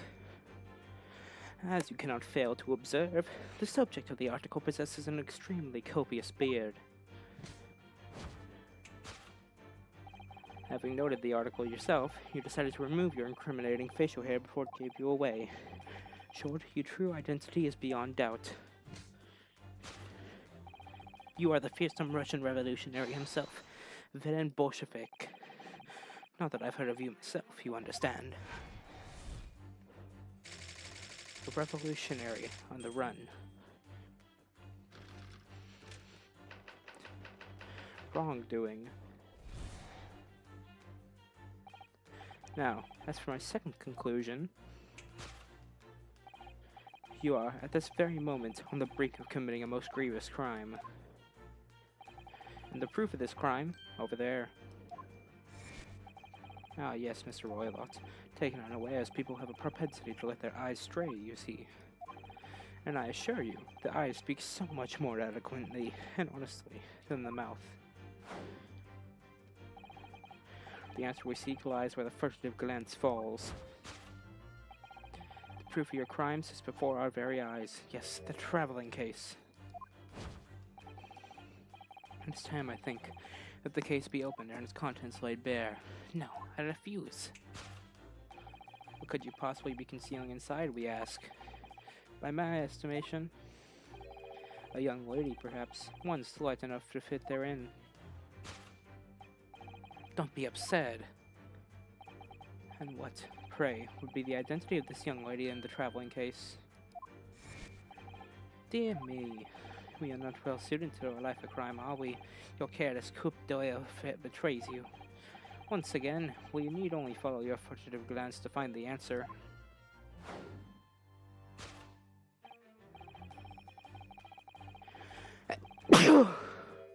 The reason you refuse to open your traveling case can equally be found in the pages of this newspaper. For there is another, most stimulating article. If we turn from the fleeing revolutionary to the back page. Renowned prima ballerina of the Novovich Ballet disappears from Shanghai. Such a headline can lead us to but one conclusion. Her crime is that of abduction, and according to the article, the young lady's name is Nikolina Pavlova. Top 2, wrongdoing. Conclusion, kidnapping of a young ballerina. Thus concludes Herlock Sholmes' great deduction of this Russian enigma, Adamansky.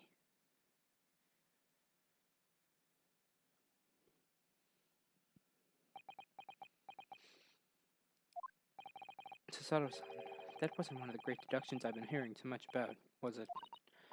Well, the stories are full of Mr. Sholmes' brilliant deductions, you know? But that did seem a little different, somehow. Excuse me, Mr. Sholmes, can you come over here for a moment?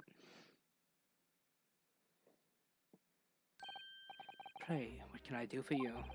It's about your deductions, would you mind? Not at all. Go on. Well, to start with, there's the newspaper article. I think we had the same discussion before, but these two men look nothing like each other. Ah, yes, I recall our discussion earlier, and at the time, I believe I told you that the man is a revolutionary, well able to revolutionize his own appearance. In fairness to Mr. Sholmes, Mr. Roylott does look more like this man than you do. That's not the point. Another thing, part about him abducting the ballerina, indeed, truly startling a revelation.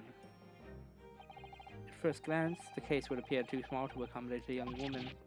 Not just at first glance, it is too small, clearly. You'd be lucky to fit a 5-year-old child into that case, even if you push really hard.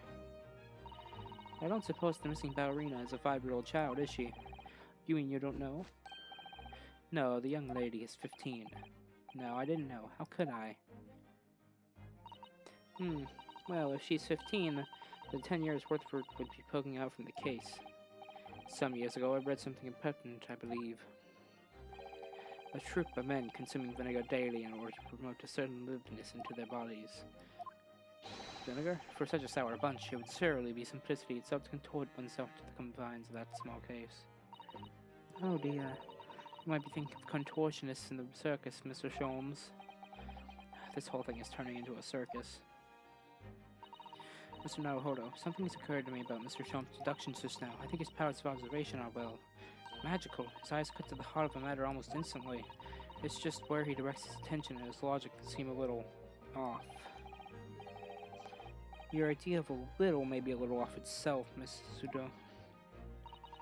It's just one or two key words in his deduction that seem to let him down. So I was wondering if we might perhaps tactfully switch them out for alternatives. What do you think? Switch some key words in his deductions. Yes, but very tactfully. I feel sure if we could do that, we'd unlock the true genius of Mr. Sholmes' great deduction. Precisely the thought that was going through my own mind. This man is a lot of work. At times, I wonder how anyone puts up with me.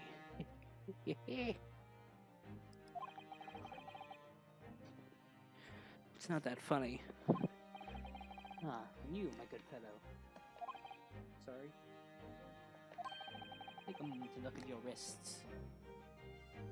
My wrists?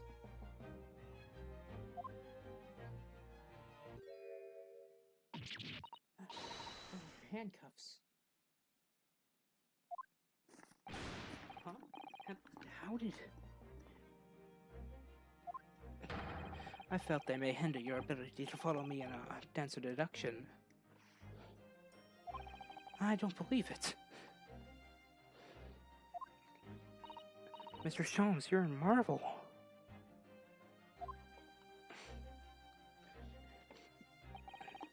Don't worry, I shall restore the shackles to your wrists when we are finished. I'm not worried, in fact, I'd rather stay like this. So, let us begin. Herlock Sholmes is proud to present Logic and Reasoning Spectacular. Course correction. Hold it, Mr. Sholmes.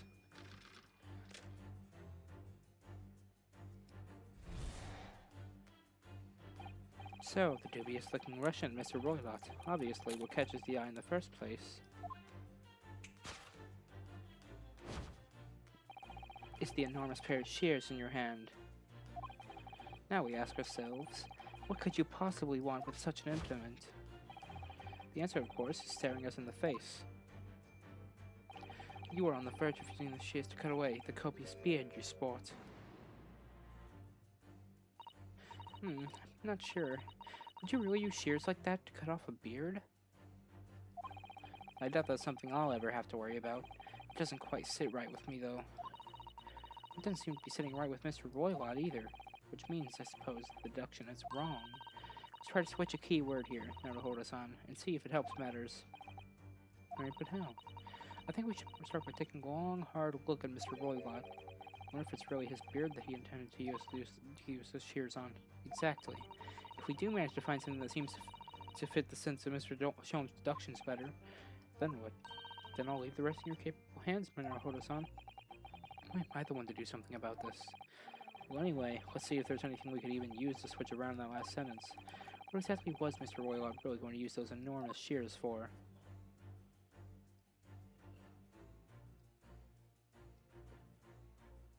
Yes!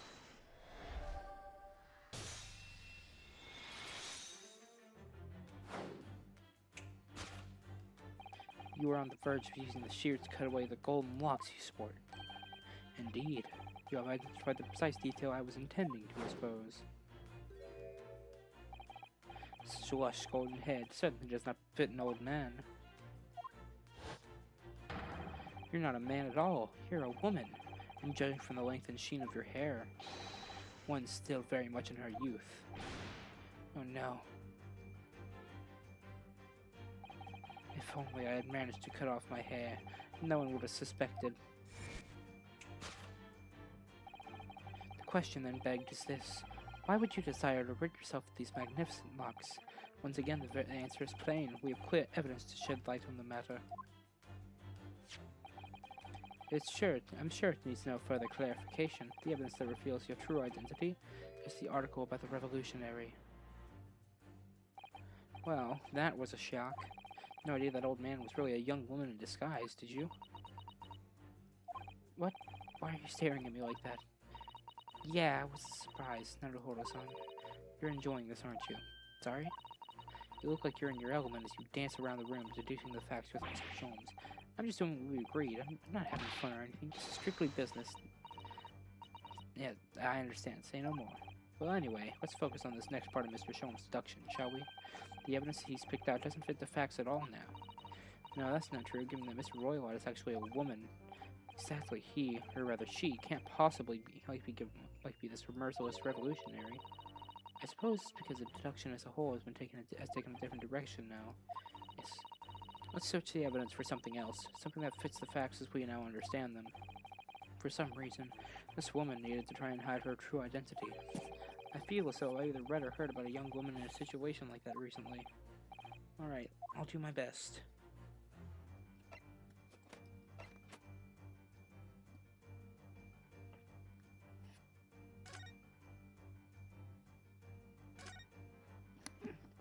What about the back? This is interesting. You found something relevant, Naruhodo-san? Well, no, I mean, it looks like it might be interesting.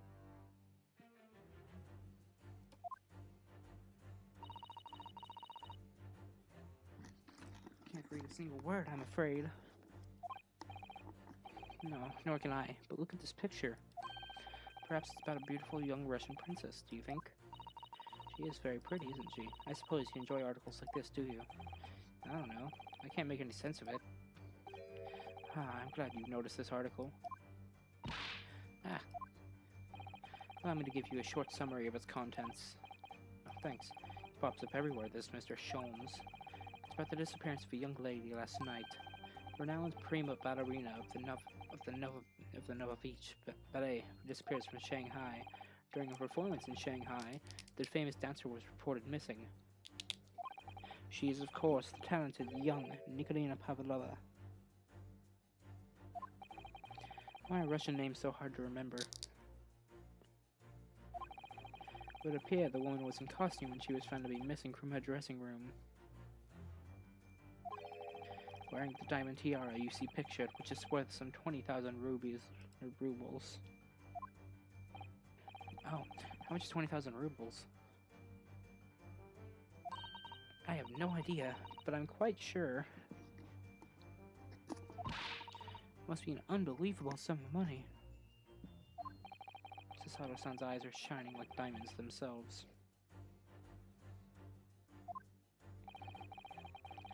The tiara is the property of the Novovich Ballet. It would seem the director is beside herself with worry. Yeah, I'm not surprised. The company is most anxious to recover both Miss Pavlova and the valuable tiara. They requested international assistance at all ports with sailings to Great Britain. Could this be another case of a Russian fleeing his or her country? It does seem to be the Russian thing to do. I'm not even going to dignify that with a response, Mr. Naruhodo. That's a reaction image. That's a reaction image right there. The article about the ballerina has been entered into the court record. Alright, so we got this now. Yes! Article about ballerina. The evidence that reveals her true identity is, of course, the article about the ballerina. That's right, you've hit the nail on the head. Renowned prima ballerina of the Novovich Ballet disappears from Shanghai. It would appear we are finally able to address you by a true name. Yes, because your true identity is that of the Novovich Ballet's prima ballerina. Miss Nikolina Pavlova. Yeah.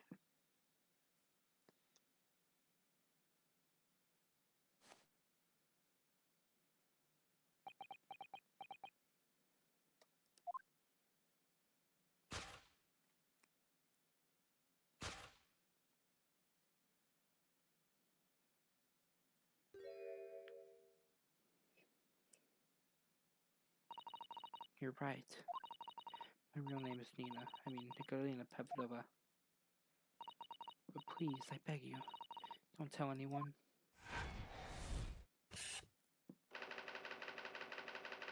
A ballerina on the run. Top 2 wrongdoing. Kidnapping of a young ballerina. Now, as for my second conclusion, you are, at this very moment, on the brink of committing a most grievous crime. And the proof of this crime, over there. Oh yes, Miss Pavlova. Taken in a way as people have a propensity to let their eyes stray, you see. Ha! And I assure you, the eyes speak so much more eloquently and honestly than the mouth. The answer we seek lies where the furtive glance falls. The proof of your crimes is before our very eyes. Yes, the traveling case.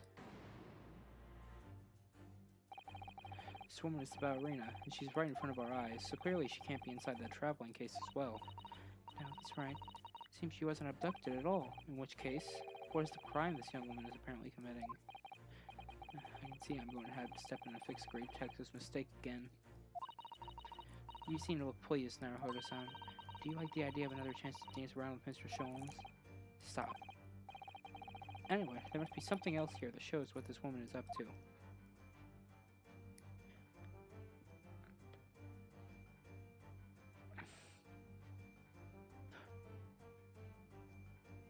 Yes! A tiara. The proof of your crime is surely this tiara. I believe this tiara is worn on stage by dancers in the Nova Beach Ballet, is it not? Indeed, it would appear to be identical to the tiara pictured here in this newspaper article. And if the reporting is to be believed, it's an item worth 20,000 rubles. Summary.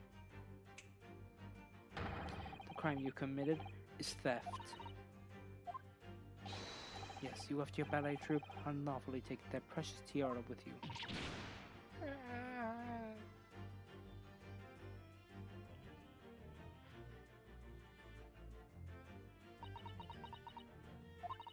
I have no one, no family, no friends. I am all alone, and I need money. But I did not steal the tiara. It was a present from, how do you say, in Iran or Prussia. It belongs to me. This girl is only 15 years old, and she's run away all by herself. She must have been extremely lonely.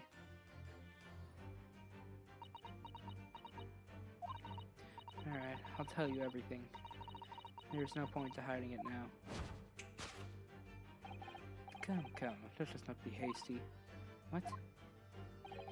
There remains one unsolved mystery about you. Mystery? What do you mean? You have staunchly refused to open this traveling case of yours in our presence. It is reasonable to conclude, therefore, that there exists some reason why you wish to remain closed. Is that not so, Miss Pavlova? My dear girl, there is no sense in playing games with me. Nothing escapes my attention. Indeed, I have a very good idea of the contents of your case, even before I have ever laid eyes on them. Dear me, we are not well suited to a life of crime, are we? Your careless coup d'oeil betrays you. Once again, we need only follow your furtive glance to find the answer. Yes, the reason why you refuse to open your case is written on the books in the books on the shelf. He's completely changed tack with his deduction now. Mr. Sholmes is adapting his logic to the changing circumstances, don't you? Maybe, but why has he suddenly brought the bookshelf into all of this? It's just a wild guess, surely. Oh, do you think so? Well, it doesn't seem likely that the reason why this young woman doesn't want to open her case would have been written in a book that doesn't even belong to her. Yes, that's true. But still, Miss Pavlova certainly did cast her eyes in that direction. I noticed it myself.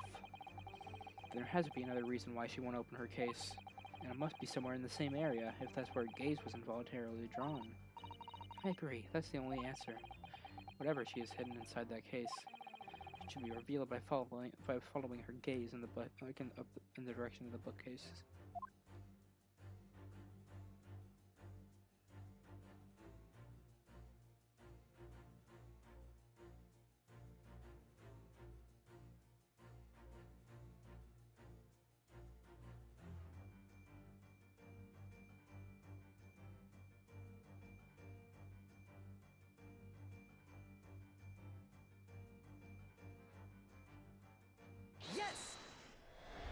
rules of passage.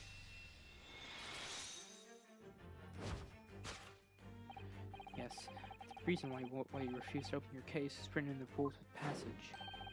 Passengers must not keep weapons or other dangerous objects in their cabins. Pets are also strictly forbidden. Inside that case of yours is something forbidden from carriage on this vessel.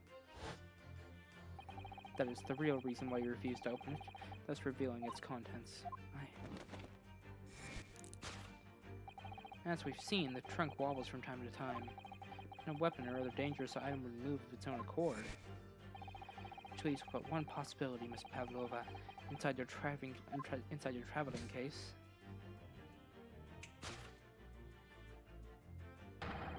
It's the last item listed as forbidden in the vessel's rules of passage, a pet.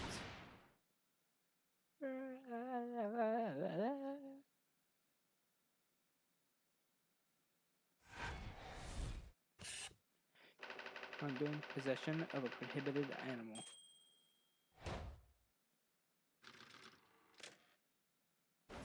Deduction complete. Elementary, my dear friend.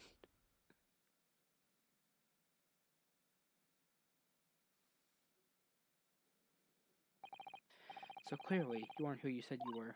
No, I'm not Grimsby Roylott.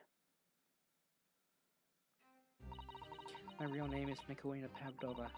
Everything you said was correct. You absconded during one of your ballet company's performances in order to escape your homeland.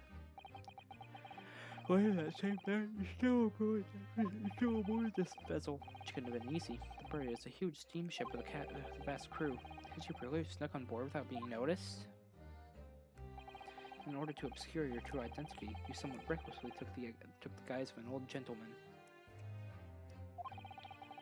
And you intended to sever all links with your past by severing your long hair.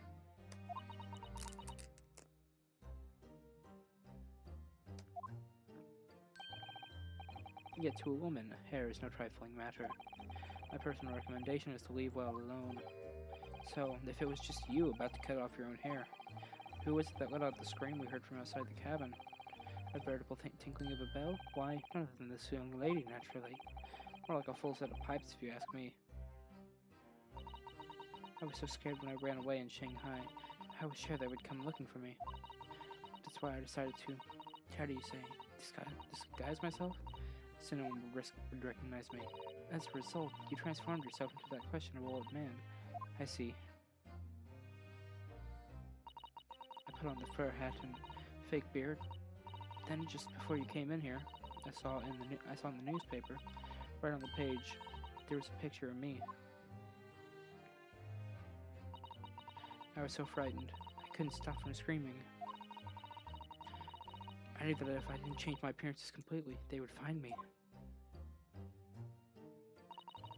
So I decided to cut all my hair as fastly as possible. I picked up the scissors in my hand and... in that precise moment, we walked in through the door, like the annoyingly unlocked the cabin door. Things happen like that sometimes, don't they? Things do indeed happen like that from time to time. Are those two even talking about the same thing?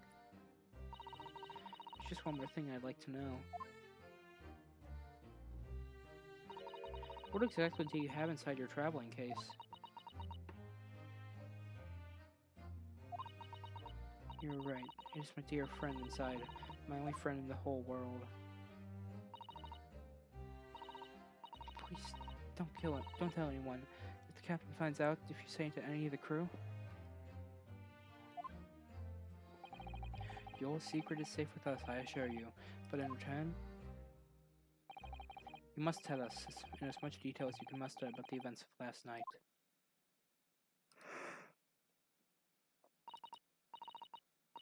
It's alright, I will tell you. Well, Mr. Naruhodo? Wasn't it something Mr. Sholmes' great deduction? It was certainly something, yes. I'm just not entirely sure what. But at least Miss Pavlova has agreed to tell us what she knows. That's incredible.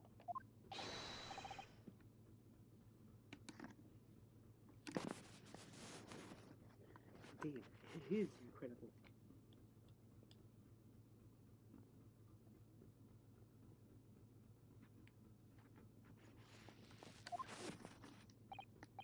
Ah, and one more thing.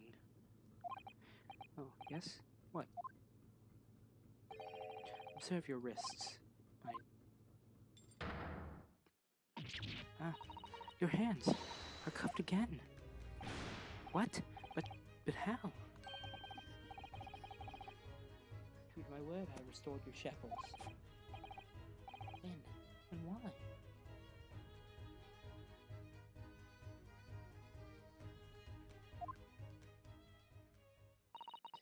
There's still a shadow of guilt cast over you, Mr. Naruhodo. I'm sorry to say, it can't be helped at the moment. Can't it? Really? Anyway, let's listen to what Miss Pavlova has to say.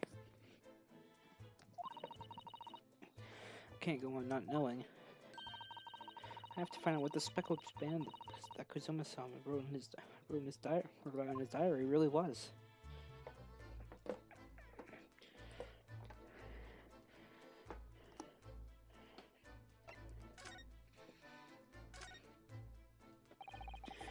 Did you know that someone was killed in the cabin next door to this one last night? The crewmate told me it's very fast. The man who died, he was a friend of mine. Oh, that's why we're trying to find out what happened. Did you notice anything unusual last night? Perhaps you heard a strange noise, for example? Perhaps people talking? Perhaps the ship was absorbed in a loud tempest? Perhaps its steam engine exploded? Perhaps everyone on board would have noticed if that had happened. Miss Pavlova, is there anything you can tell us? I don't know. I'm sorry, but all I could think about last night was what I had done, and whether they would find me. I didn't notice anything that was happening around me. Oh, I see.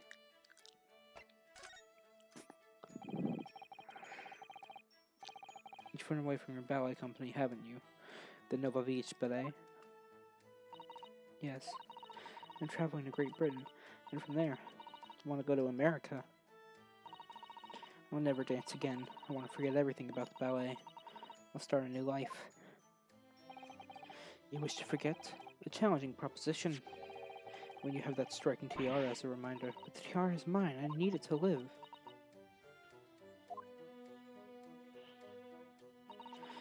I have no money of my own. The Novovich Ballet only gives us a little food and water. We must dance all over the world. I had to run away. I had no choice. If I stayed, it would have killed me. So you ran away to protect yourself? Yes, and the crew of the ship, they've all been kind to me. They let me come on board, and they said I could hide in this cabin. If that is indeed the truth, Miss Pavlova, it creates a most intriguing conundrum. Yes, it does. What do you think about it, Mr. Naruhodo? Me? Oh, well, yes, of course. I think we should hear Miss Pavlova's explanation. What conundrum? I'm not sure, but...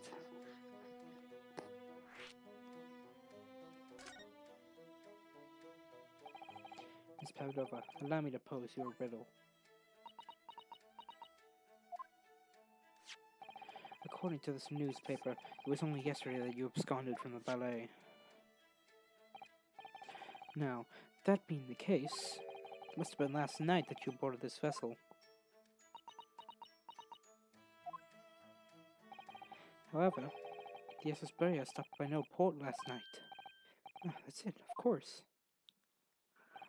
So how is it, pray, that you come to be aboard?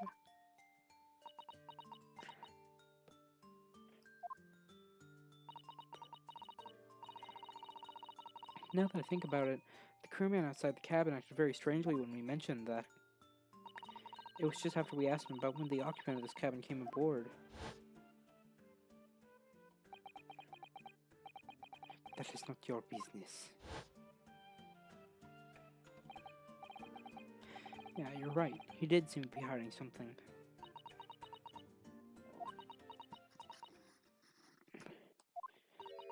An angel descended from the heavens, bringing grace and beauty to the stage. This is how the Russian newspapers described one of my performances. That is how I came here too. I descended from the heavens. Because considering English isn't your mother tongue, your description is very vivid. Mr. Jones once said, I never can resist a touch of the dramatic.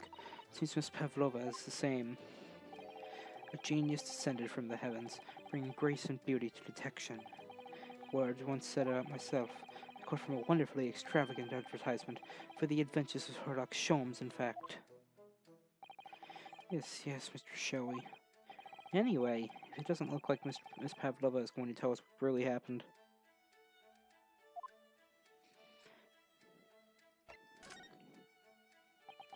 So the friend you mentioned is inside your traveling case. Is that right? I don't think animals are allowed on board, according to the rules of passage.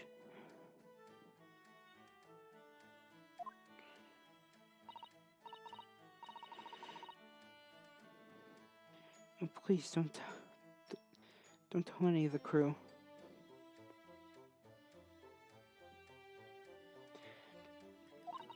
If they found my precious, then the burly Russians would bestir themselves in unison and throw you and your case overboard, no doubt. So reassuring, Mr. Sholmes. But what sort of pet is your friend? A little puppy? It is, isn't it? Maybe an adorable little rabbit? You'll credit Russia as a land with small. You credit Russia as a land with small rabbits, do you? Oh, don't they have small rabbits there then? You may well ask. I have no idea. You two are miserable bunglers when it comes to understanding the nature of young ballerina's friends. Isn't it obvious? It must be a chicken. Really? Consider the benefits. A rousing wake-up call. Daily fresh eggs. And when adversity strikes, you can set...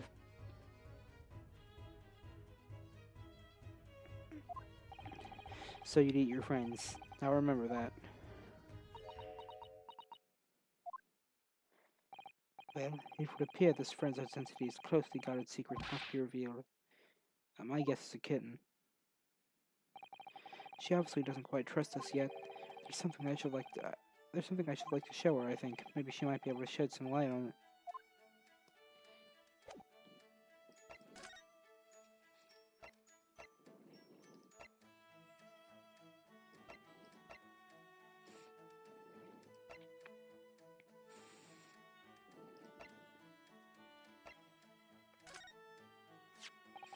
Miss Pavlova, about this article. Did you know about this merciless revolutionary already? No? But when I saw the picture, I couldn't believe it. He looks just like me in my disguise. Huh? Am I the only one around here with eyes? The other man, the one wearing the brown, he also said so. He said we looked the same. Yes, he says a lot of things. But I have a feeling that besides you and the great detective, you won't find another soul in this ocean who thinks there's any similarity there at all. Mr. Naruhodo, I wouldn't allow you to speak ill of Mr. Jones. No, I wouldn't dream of it. Because I already do.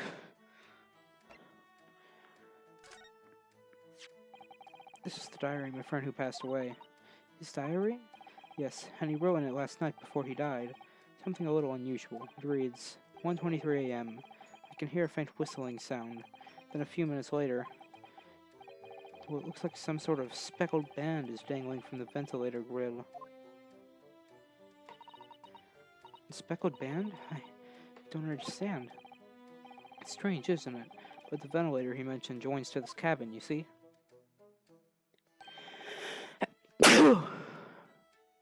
It's up there on the wall.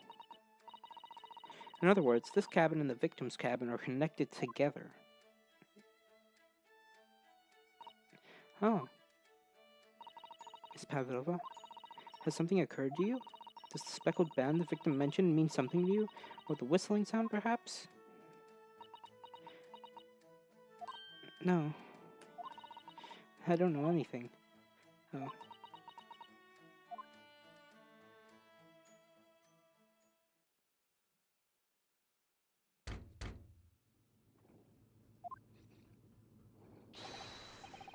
Excuse me, Mr. Roylott. Yes? What? Wow, she's fast.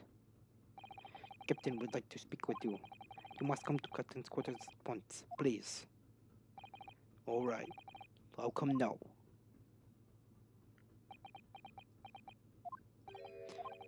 You must leave, now. Oh, no, he's fine. Don't mind us. Yes, please don't worry yourself, Mr. Roylott. Get out! The passenger said out, or do you want me to throw you out? It looks like we'll have to leave investigating this cabin until later. What a pity.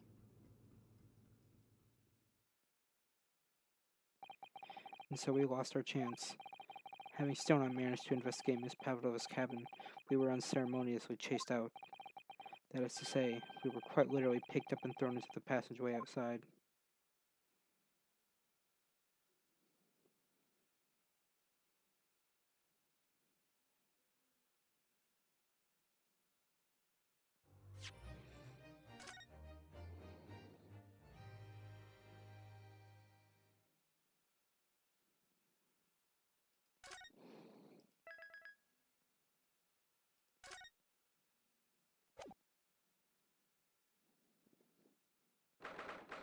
Ninth of January, SS Buria, first class cabin, passenger passageway. I wish we hadn't been thrown out like that. I wish we'd managed to find some clues to what the speckled band might be. We didn't manage to investigate at all. And I imagine that we won't be able to for a while longer. Whenever we get past that sailor guarding the door, he's clearly glaring at us to say, don't even think about it. Oh, wait a minute. What is it? Well, what happened to our great detective friend? Where did he go? Oh, yes, he's completely disappeared. Why did he do that? Why did he do that? He slipped away as quietly as the wind, but not before ensuring these were securely back on my wrists.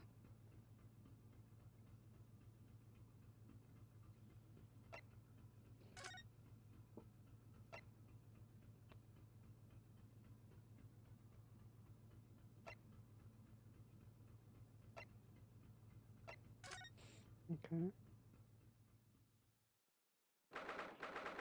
9th January, Esperia, first class cabin, number 1. It looks like they're still investigating in here.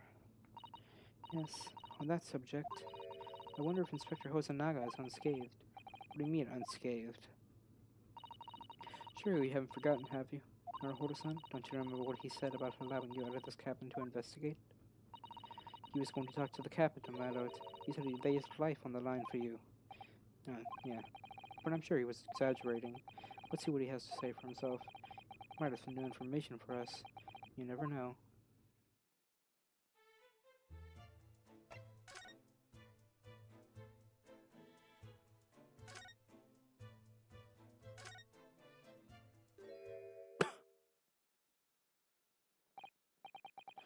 Ah, you're back. Inspector, what happened to you? Your face is... Please, don't worry about it. They're just scratches. Maybe by a bear, maybe. Bro, it's just like, tis but a scratch.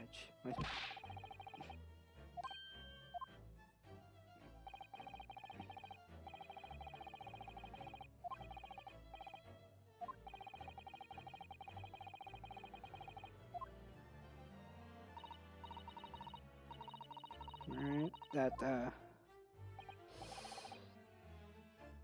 yeah, that maybe wasn't such a good idea for you. Oh. I've been to a man claiming to be a great detective a little while ago. I think his name was something like Herlock Sholmes. I don't think he was German, though. That explains it. Shall we compare notes, then? I can tell you what we found out. Yes, let's do it. What? Nikolina Pavlova? Is it the cabin next door? Oh, do you know who she is? Please, what self-respecting ballet fan wouldn't know that great angel? Oops, I think I upset him there. Well, that tells us the neighboring cabin is unrelated to the case, at least. Oh, how? Because angels don't go around committing crimes, do they? Inspector, has your investigation here proved fruitful? If I'm honest, there's very little more I can do. Our duty is to make sure the scene isn't disturbed, or you hand over to the Hong Kong police. So I'm just keeping watch here, trying not to take my eyes off the job. Oh, I see. There's one thing. I do have a small piece of new information for you. Oh, what? Yes, do tell us, Inspector, please.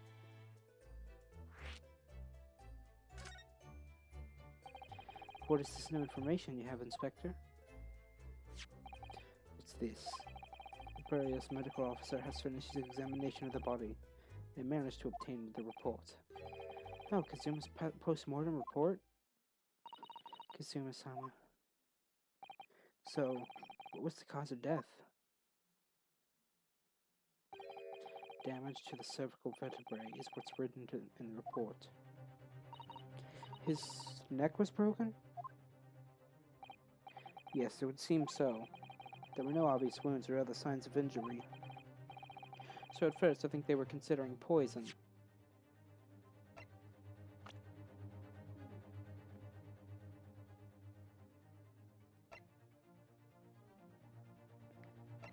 Here, look at these.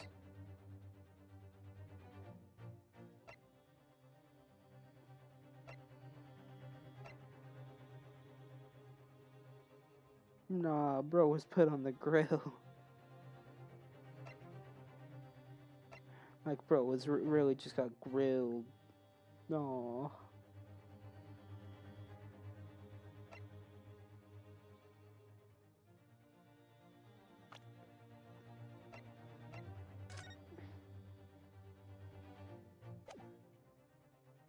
Alright.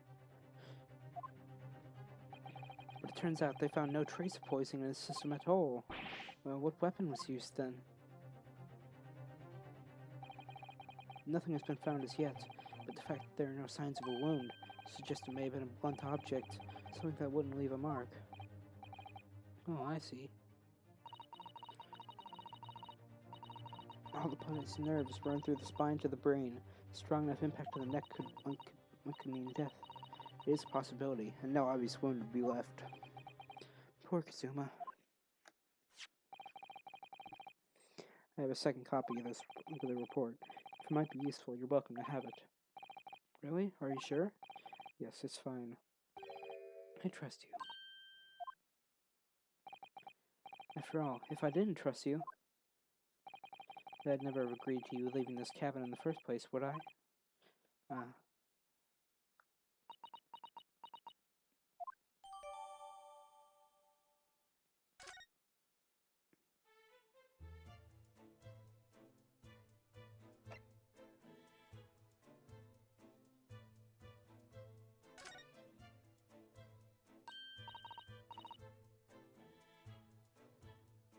Oh, Mr. Sholmes was here, was he? Yes. He seemed to be enjoying himself a little too much as he crept about on the floor investigating. But then he suddenly left. I suppose he must have become bored. Did he say anything at all? Actually, nothing to mention it, yeah. Just one thing, but he practically shouted. "It's shoe polish!" was all he said. Shoe polish? I wonder what he meant. It was when he was over there, by the piece of broken glass, you see? Ah, perhaps he was talking about this brick-colored mark, you think? Yes, that must be it. But how could Mr. Sholmes know that it's shoe polish? That may be cold, I'm afraid. I have no idea. What is it, Sato-san?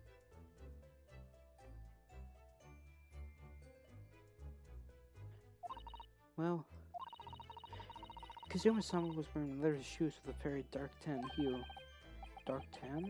Sort of dark brownish red then. Yes, a little like the color of red wine, but darker. I often repaired them for him. Oh, does this mean If this mark was made by the polish on Kazuma's shoes that scuffed on the floor?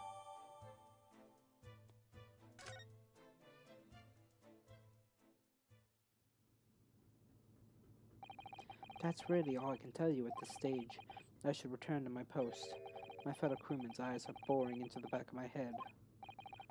Yeah, that might be for the best. Poor Inspector, you look exhausted. No, well... I feel terrible that I failed to protect Asogi-san. He was my responsibility.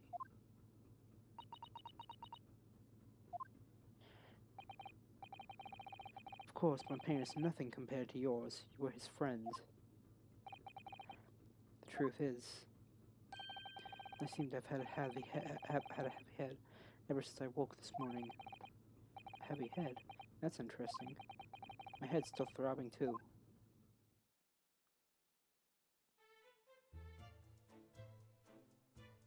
Alright.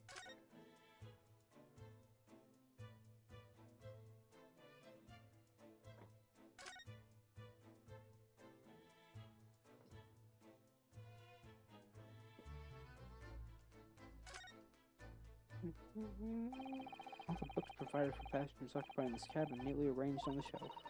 They were all over the place when we first looked around, if you remember. Yes, you tidied them up, didn't you? You have to look after the ship's property. Unruly behavior in the cabins leads to damage. But it really wasn't me who knocked them over. Well, anyway, I feel much better now that they're neatly lined up. I can't relax when things are untidy.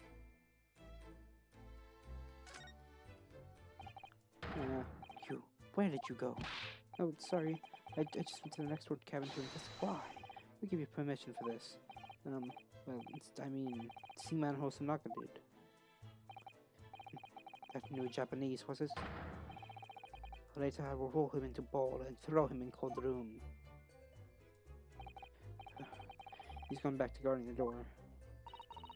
I hope Inspector Hosanaka doesn't find himself in too much trouble on our account. He's really gone out of his way to help us, hasn't he? When we get back to Japan, we'll have to take him for a steak at La Carnival.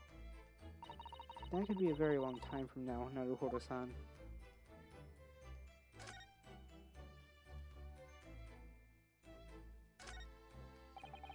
This is where Kazuma spent his final moments, writing his diary. 1:23 a.m. I can hear a faint whistling sound. 1:35 a.m. What looks like some sort of speckled band is dangling from the ventilator grill. Looking at his writing here on this page, it's almost impossible to believe that he's gone. Kazuma-san left a valuable clue in these words, I'm sure of it. We have to solve this mystery now, Naruhodo-san. We will.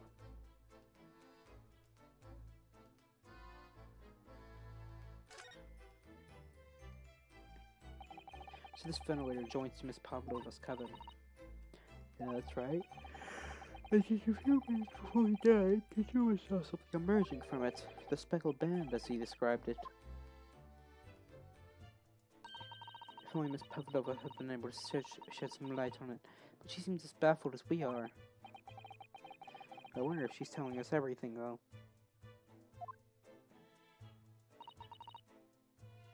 I'm not sure. I know most people aboard would say the same. There's something about that woman that didn't sit right with me.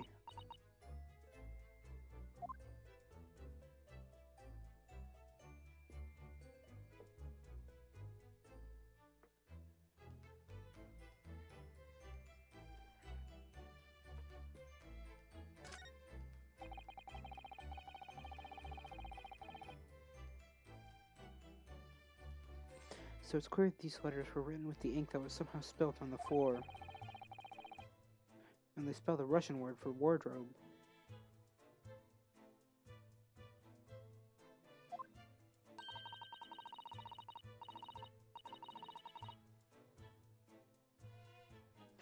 It does seem to be an unambiguous pointer to you, Naruhodo-san, as you were sleeping in there.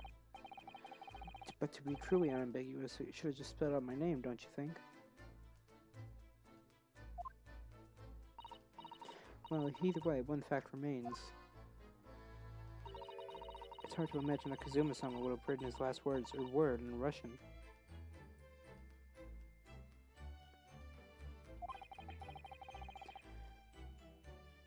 begs the question of who did write it.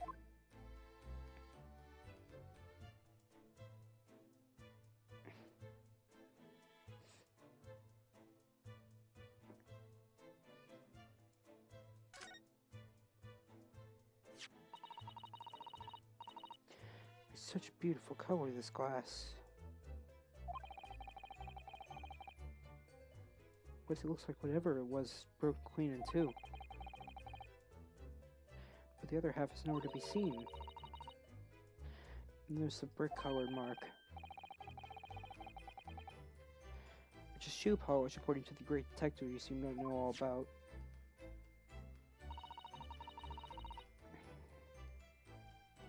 I suppose it must be from Kazuma-sama's shoes. Maybe. But what I'd like to know is, how can the detective be so sure that it's shoe polish and not something else? Because he's a great detective, of course. And it's hardly a reason, is it?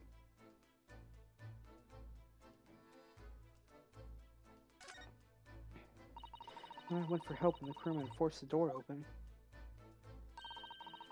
this bolt had been firmly closed. It's quite a small bolt, not particularly sturdy, and it just slides across to secure the door shut. But still, with the door bolted, there'd be no way to get in or out of the cabin, that's for sure.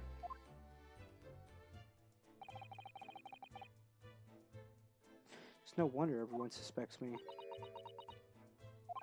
When she glares at me like that,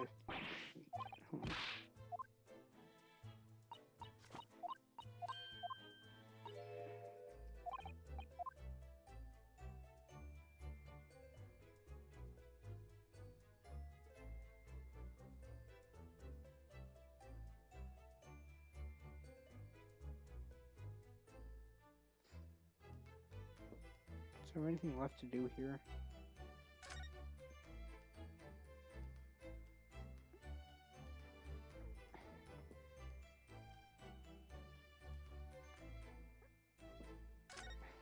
Oh, crap.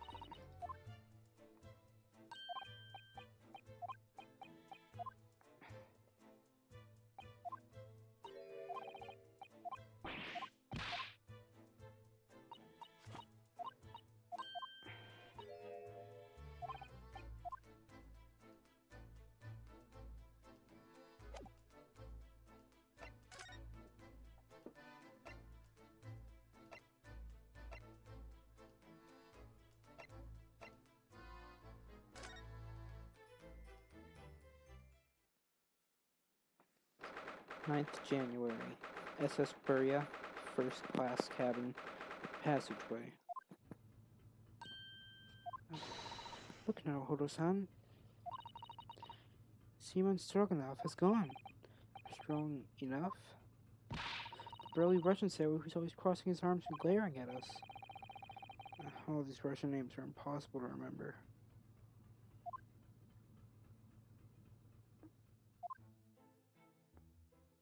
Tra-la-la. Did you hear that? It sounded like someone singing. Tra-la-la-dee-la-dee-la-la. I did it the great detective way. It's caroling. I know that lark-like voice. Well, never mind that now. It's a golden opportunity for us. Yes, you're right. We must seize it. Let's get inside Miss Pavlova's cabin while we can and investigate. Definitely before that stringy knot crewman comes back. Stroganov, not stringy knot.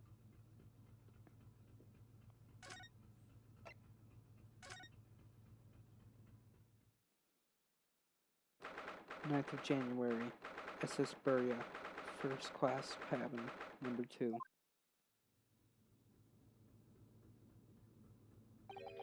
Miss Pavlova isn't back yet. Susato-san. Oh, where's she gone? Hey, what are you doing? Those are her private things. It's not a moment to waste now, Hodo-san. We must investigate as quickly as we can. I suppose you're right, for Kazuma's sake.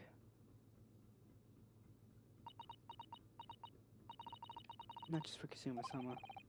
do you mean? It can't be long now until we arrive at port in Hong Kong.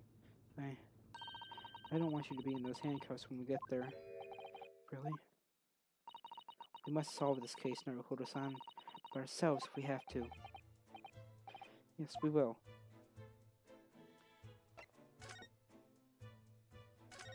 Oh my, Miss Pavlova. All the books have toppled over together.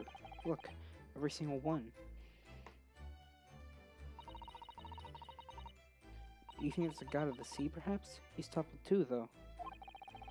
Exactly the same as the bookcase next door, in Kazuma's cabin. Perhaps Miss Pavlova was practicing a difficult ballet pose and fell against the bookcase. I don't know. Would she really be practicing ballet on the same night she ran away from her ballet company? It must have been you. You lost your temper and not from...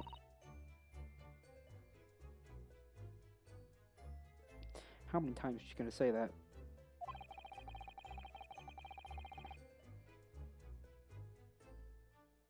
Not everything bad that happens on this ship is because of me, you know. Well, anyway, I'll set them all straight again in here, too. I don't like seeing things in disarray.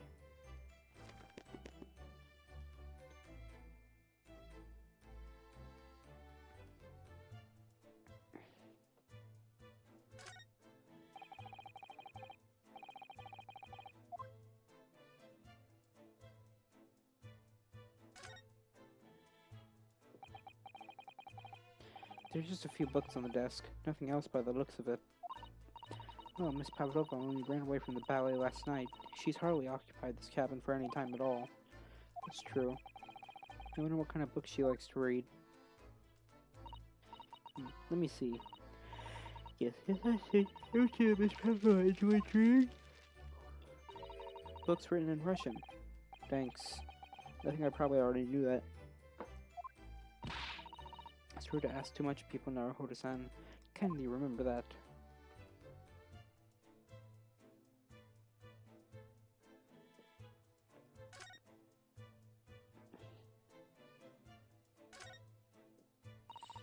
I suppose every cabin has a waste paper basket.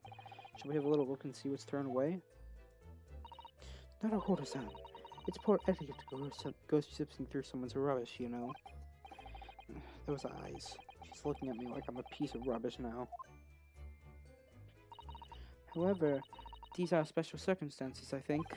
Exactly. We have no choice.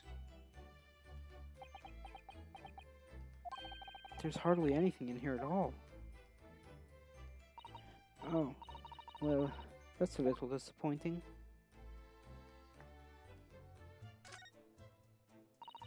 It would seem this teapot is empty.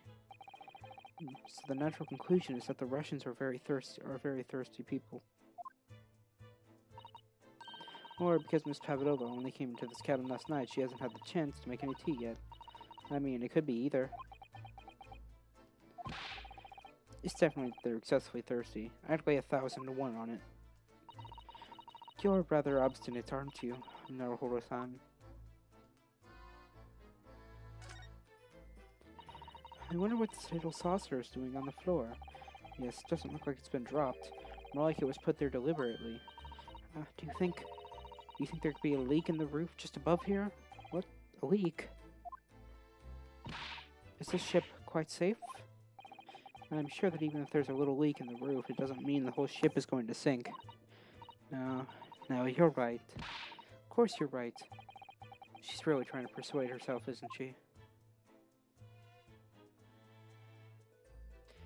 I'm seriously just guessing that the pet that she was hiding was just a kitten. Naruhodo-san, are you there? Sorry, I'm right here, yes? Why? Oh, good. I thought you might have climbed into the wardrobe when I wasn't looking. There's no place like home. Believe me, I don't have some strange compulsion to jump inside every wardrobe I see, you know. Well, anyway, I'm not sure anyone could fit inside this one. It's full of beautiful outfits. I suppose they're all stage costumes. I was rather hoping we might find Miss Pavlova's friend hiding in there, but no such luck. There's one of these next to the bed in Kazuma's cabin, too. Yes, it's a bell cord. I can't resist. She barely hesitated there, and she gave it a good tug, too.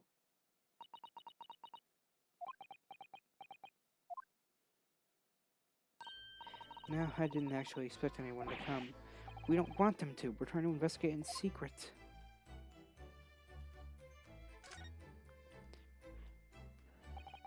So this ventilator connects to Kazuma's cabin next door. Yes, although what a fool a shipbuilder must be to open a ventilator into another room. Huh, maybe. It's so that if there's a gas leak next door, the occupant of this cabin would notice and raise the alarm.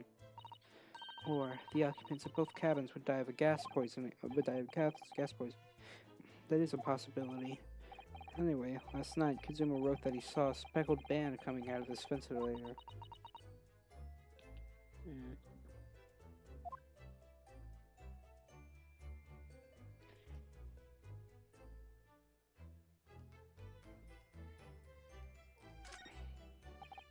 Ah yes, they're displayed in this cabin too. Look, the Esperio's rules of passage. Passengers must not keep weapons or other dangerous objects in their cabins. Pets are also strictly forbidden. I suppose Miss Pasadova realized that she needed to keep the contents of her case a secret after she read this. His special friend, I mean... I wonder where her friend has disappeared to now. She's probably having fun exploring the ship, I imagine. I just hope Seaman Stroganov doesn't find it and throw it overboard. Oh, yes, so do I.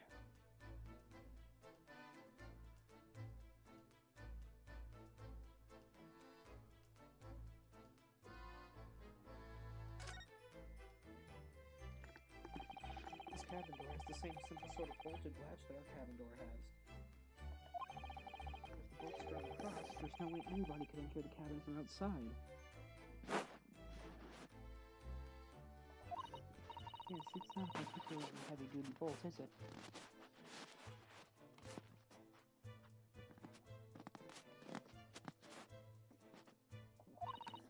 Still, it wouldn't slide across of its own accord, would it? No, and the door is made of metal, so there's no chance of trickery using that as something bolted from the outside.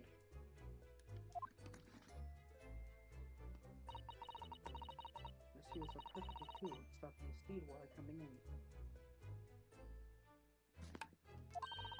You couldn't use the method for me passing thread through a crack along the closed door. I've seen a lot of tricks for opening doors. I'm starting to see where they suspect me.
No, I did not know he was there. Oh, it's Mr. Sholmes, look. Wow, you never know where he's going to turn up next, do you? He seems to be stealing a look at something he sings to himself. Something as he sings. Tra-la-la, dee-da-dee-da-dee, I did it the great detective way. He's still singing. Do you think he hasn't noticed us? Or he's simply in extremely high spirits? Yes, there were times, I'm sure you knew, when the yard bit off more than it could chew. And through it all, when there was doubt, it's lucky her luck was about. Excuse me. I stalked it all, and I stood tall, and did it the great detective way. Mr. Jones! What is it, you want to fight? Honestly, interrupting a fellow when he's singing, and I was just about to reach the climax. Sorry, I thought you were never gonna stop, so I figured now is as good as time as any. But I nearly dropped you to the floor with my famous right hooks. Alright, I get the picture. Now could you put those fists away?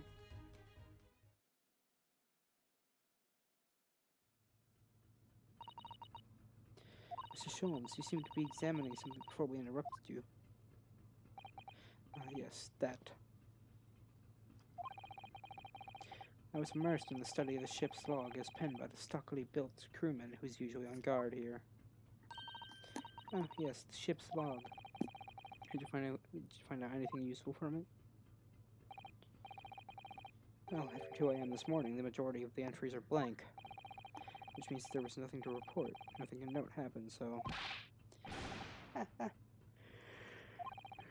Truly yours, to the rising sun. You've been utterly blinded by it.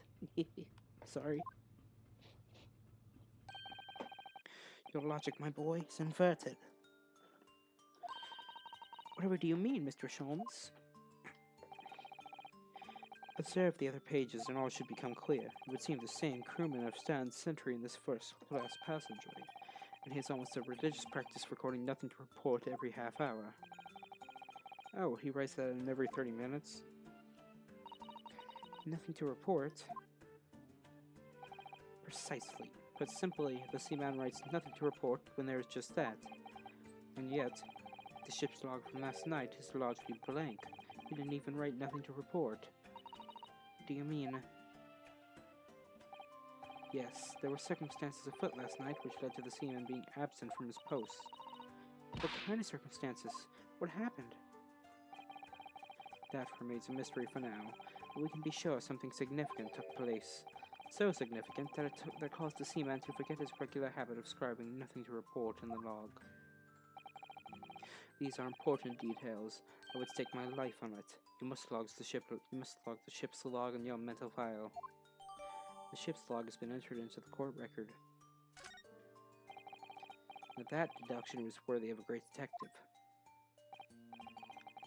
You're starting to understand what my way is, I see.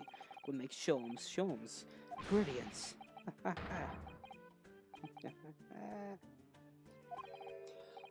Ooh, ouch. What is it? You hurt? Don't worry yourself. You seem to be afflicted with a throbbing head this morning for some reason. Nothing more.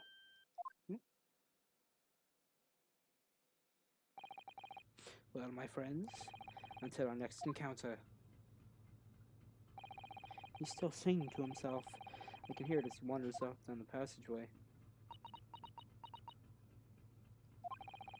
Is something wrong, Sato-san? You seem lost in thought.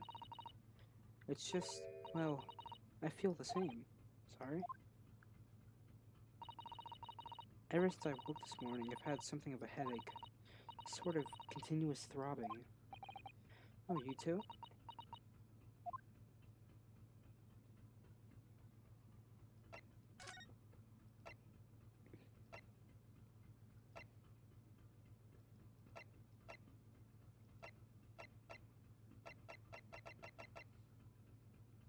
I'll go here. Alright, nothing here.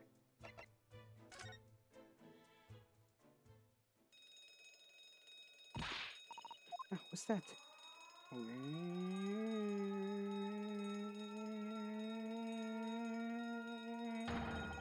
Shut down the engines immediately. Vessel sighted a quarter-mile forward. Full stop. Hard starboard. All hands, brace for impact. What the? I think we're about to crash into another ship. What? I can't stand. Sato-san, hold on to me. Ah! Sato-san, are you alright? Are you injured at all? Yeah, I think I'm fine. Thank you, Naruhodo-san.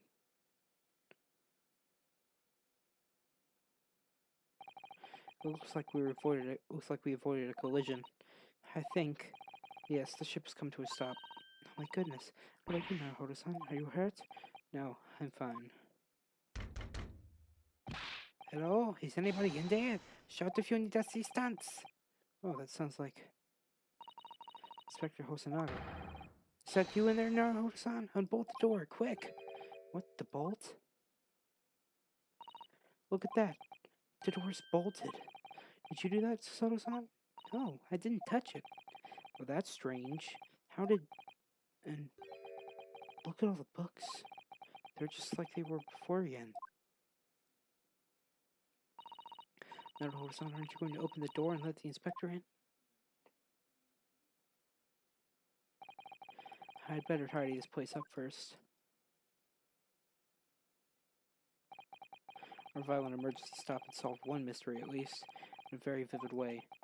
But I knew that what awaited us on the other side of the cabin door would not be pleasant. I hurried around tidying up the cabin with a new sense of foreboding in my heart.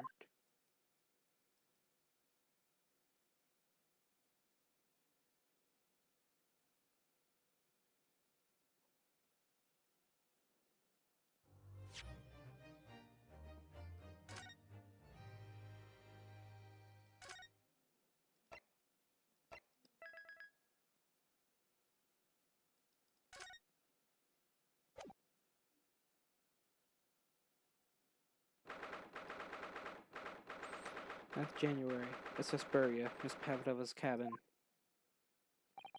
Somehow, the door to the cabin we were in ended up bolted after we made an emergency stop.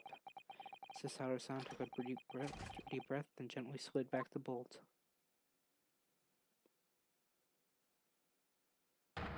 You, what are you doing in Miss Pavidova's quarters? Ah, you both look unhurt. Good. Yes, we're fine, thank you. What on earth happened? You heard something about how we were going to collide with another ship. Yes, it appears to have been a false report, though. Oh, how did that happen? There is a dense fog outside, so it's extremely difficult to see. Someone must have thought he saw a ship ahead. The person obviously triggered the alarm, and that's why we made an emergency stop. Everything is chaos. Passengers are screaming. Crew are running everywhere. This first-class area is the only quiet part of the ship at the moment. Oh, I see. Someone triggered the alarm? Does that mean... Does someone press that button outside? Ah! You wicked intruder! Dressed all in black, you're the devil! Sorry, me? I've been called a lot of things before, but devil is a first. You opened my traveling case! How could you? What? No, we didn't touch it. That's right, Miss Pavlova. It was already open when we came into your cabin. Inspector. Yes? Arrest this man. I know he did it. He is a criminal. Is it not enough that he killed the man? And he is stowaway as well. A victim promises not to steal chicken, do you believe? Ugh. Take him away. He's a trespasser as well as everything else. Stowing away, trespassing, killing. She is right. You are devil. Doesn't look good, does it? There's cell below deck. Throw him in. Tomorrow we dock in Hong Kong. Then we give you straight to police. Wait, a cell? Please, Inspector Hosonaga, is there nothing you can do? This is a Russian vessel. I really have no jurisdiction here. After my last effort to appeal to the captain's good nature, I think I'm out of options. This is terrible. It's a real crisis. I've got to find a solution. Immediately.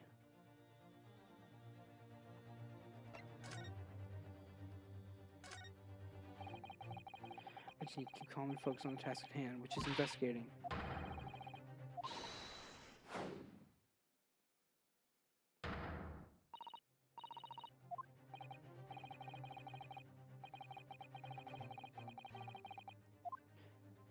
god, this...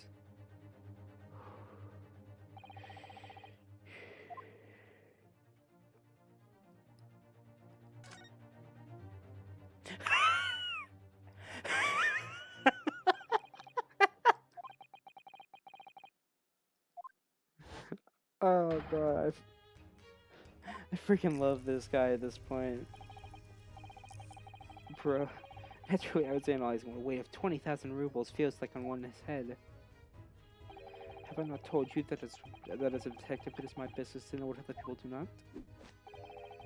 This isn't mere tomfoolery, my boy. Oh, no. Well, why were you hanging from that hook before then? Isn't it obvious? To properly assess the weight of 20,000 rubles, naturally, I wish to determine if it would bend that conceited-looking hook on the wall, so full of brag and bounce. I never know whether to take this man seriously or not. Ah, you again, the great detective. Ah, Inspector. I confess I've been looking for you. I have something to report to you most urgently. Well, you might try looking for me somewhere other than a hook on the wall next time. What is to report? Speak. An urgent report from a great detective can mean but one thing. Yes. The case of the curious murder that took place last night here on this vessel, the steamship Burya, has been solved by me, naturally. Hmm? What? Really? Yes, I've eliminated all other possibilities. No other explanations exist. So, allow me to illuminate all your minds. For I'm about to reveal my great detective's greatly admired great deduction to the case. You have solved it? Even Hedgehog understands this case. We all knew who was responsible for killing student boy this morning when we found criminal in wardrobe. It is his stowaway, and he has handcuffs to prove it. I didn't do it. The trouble is, there doesn't appear to be anyone else who could have killed the victim. Because, as everyone knows, the cabin door was bolted shut from the inside. That means the culprit must be someone who was inside the cabin. Yes, it's what's called a locked room mystery in detective stories. Da! Dr. Room, that's the point. The room was locked. Well, I can't deny that. There's no way the bolt could have been drawn across from outside the cabin. You are all quite mistaken. The cabin next door is not a so-called locked room at all.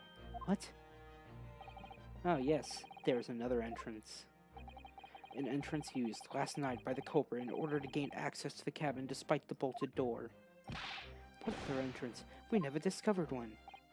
Why, it gapes open mouth at you even as we speak. The ventilator, man. The ventilator? Yeah. You think this is funny? I cannot even put my arm through that hole. That's because your arms are as thick as tree trunks. You are suggesting that the culprit entered and left the victim's cabin through that tiny opening? It's not possible. Ah, but it is. And last night, the victim even witnessed the intruder in the act of passing through the ventilator. Mr. Sholmes, do you mean... Are you referring to the words Kazuma-sama wrote in his diary? 1:23 a.m. I can hear a faint whistling sound. 1:35 a.m. What looks like some sort of speckled band is dangling from the ventilator grill. Precisely, my dear madam. But what does it mean? What is this speckled band? The answer to that particular conundrum is in this very cabin.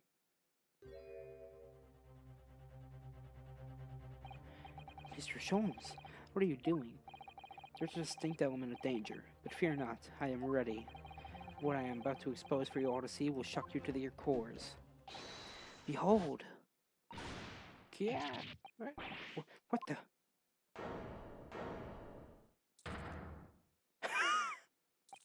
It was a snake! Allow me to introduce you all to the band, the speckled band. A snake? Indubitably.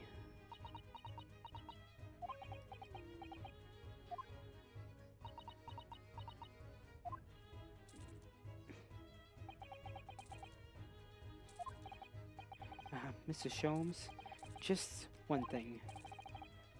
Pray, what troubles you? Well, that snake isn't really speckled, is it? Looks more stripy, wouldn't you say? Hmm? Yes, you're right. I think in this case, you'd have to call it the striped band, wouldn't you?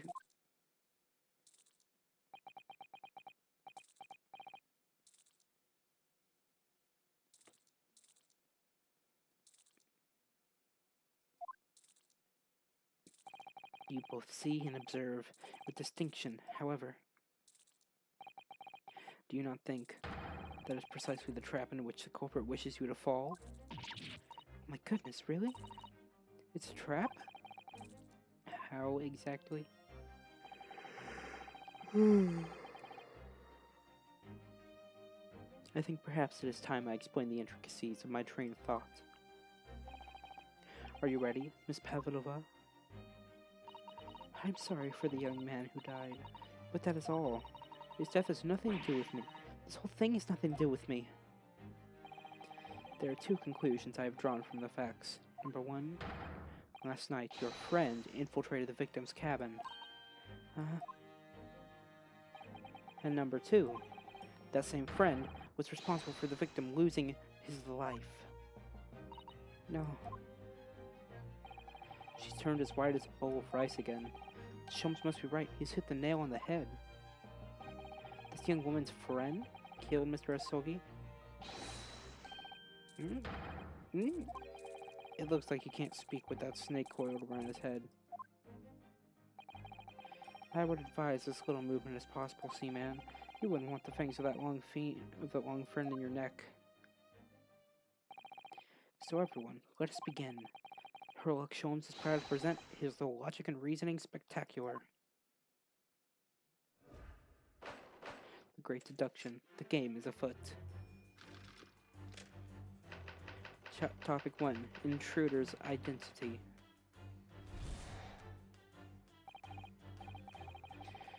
Miss Pavlova, moments ago you claimed the following. His death has nothing to do with me. This whole thing has nothing to do with me. Yet you cannot deceive yourself.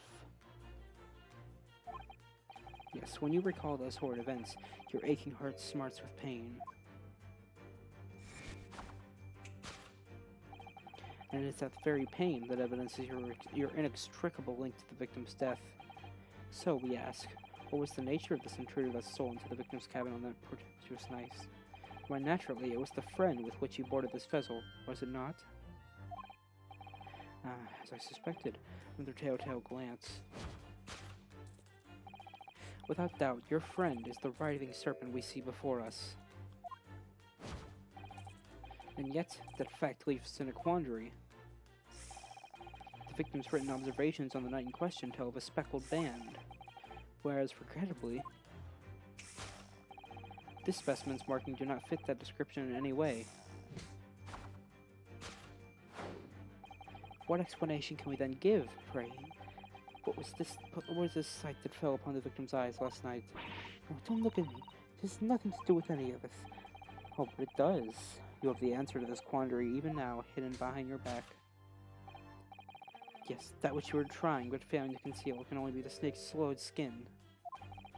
Evidently, after the subtle and horrible crime, this most deadly friend of yours shed its original skin, no? I don't know what you were talking about. Last night, through the ventilator visible in this cabin, your then speckled friend slithered next door. Using the bell cord on the other side as a bridge, the serpent silently descended into the victim's quarters. In the dim light, it appeared to the young gentleman who was about to lose his life as a speckled band.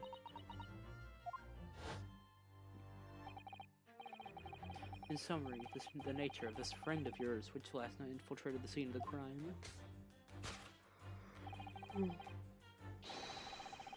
is a rare breed of snake whose markings change each time it slows its skin.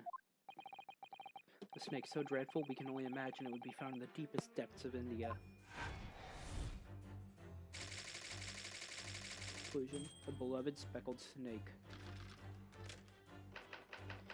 Topic 2. How Mr. Sogi died. Moving on, we come to the heart of the matter, the grim demise of the victim. How did this young man lose his life, and why?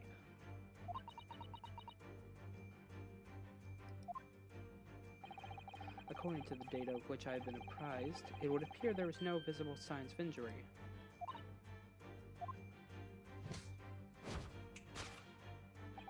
In fact, the circumstances of the victim's death can only be explained by a terrible venom. Now, if we take that as a fact, we can reasonably imagine there remains evidence to affirm it at the scene of the crime. Could there be... Yes, an examination of the deceased's body will prove the cause of death conclusively. The almost, but not quite, imperceptible puncture wounds left by the venomous fangs will seal the truth. Yes, the vestiges of the snake bite delivered by your terrifying friend. This makes no sense.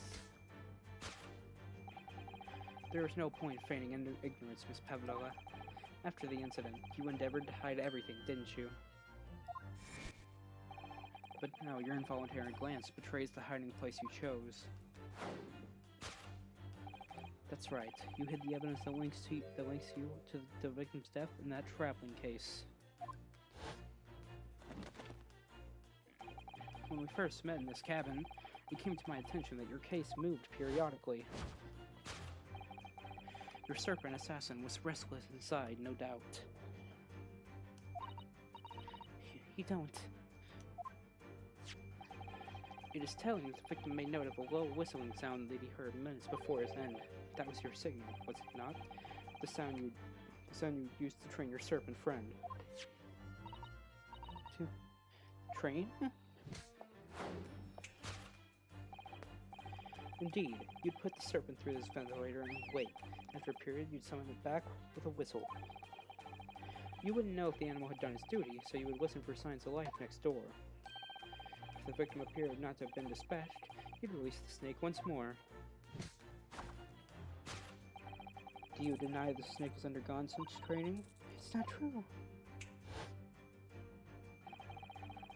Having slithered through the ventilator and down the bell cord, the creature needed only to sink its fangs in once, and its venom would course through the victim's veins, ending his existence forever.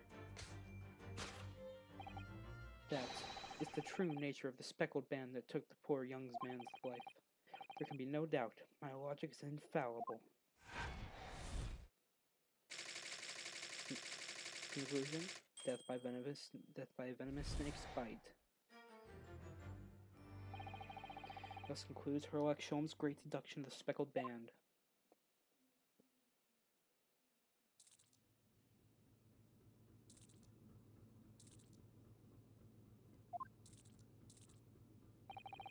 Miss Pavlova has trained her pet snake as a killing machine. There on the floor, you will observe a saucer of milk. The promise of food is the key to training any creature. Incredible! You've solved the mystery. Amazing! Your great deduction really lives up to its name. I see now why Herlock Sholmes has become such a household name. My dear man, it was nothing remarkable. As the Russians say, I could have done it with one left hand.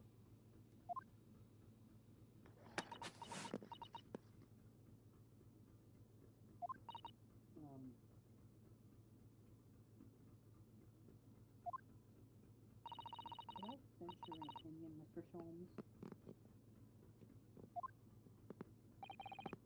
Of course. What's on your mind? It's just about your deductions before. Some things don't quite make sense to me. I welcome questions as to my method, and will answer both loudly and proudly.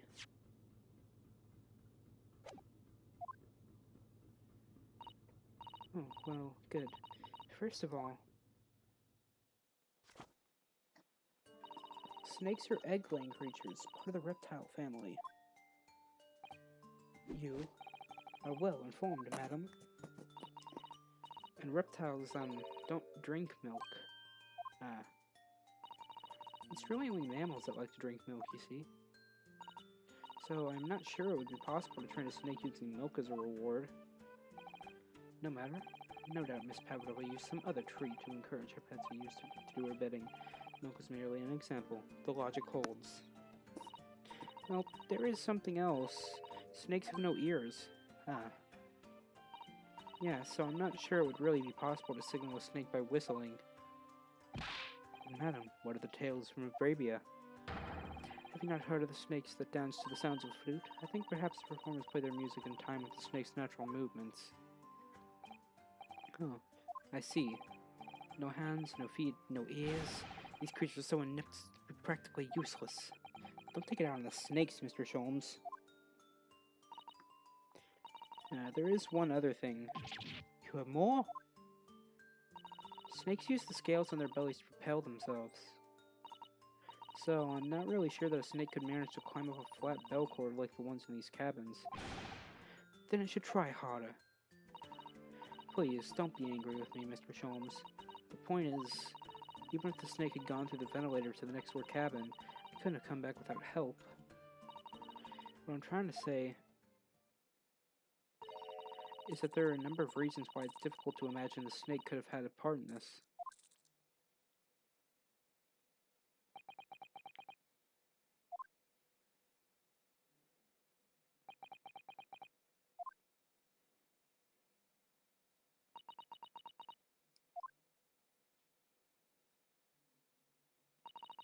I think we need to step in and help again, Mr. Naruhodo. Oh, no, you don't mean... Yes, we need to modify Mr. Sholmes' latest deductions to turn them into great ones they ought to be. I had a feeling that was coming. Alright, let's give it a try. Just what I was waiting for, Mr. Naruhodo. Yes, right. So, cast your eyes down to your wrists again. What?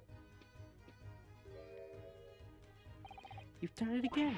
Your handcuffs are gone! Where did they go? Fear not, I shall see they're restored after our work is done. I really wish you'd leave them off. Now, everyone, let us begin.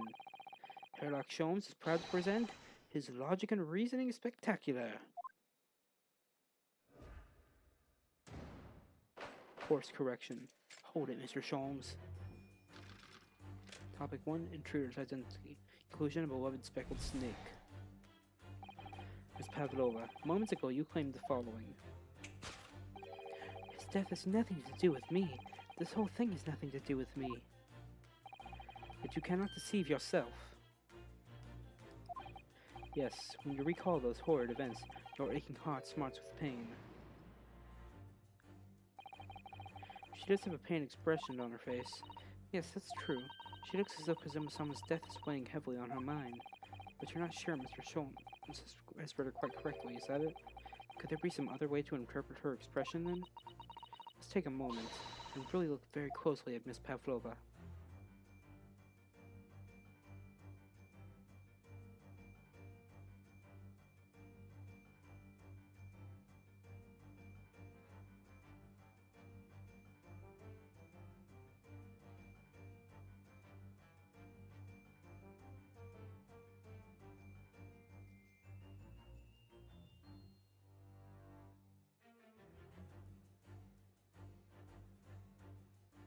Yes!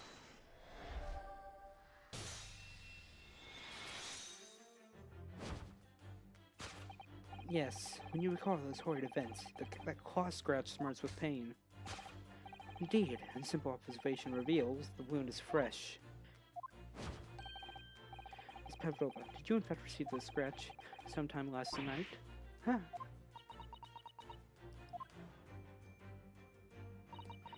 When I think about the young man who died next door, I feel so sad. And when I'm sad, the pain from this wound is worse.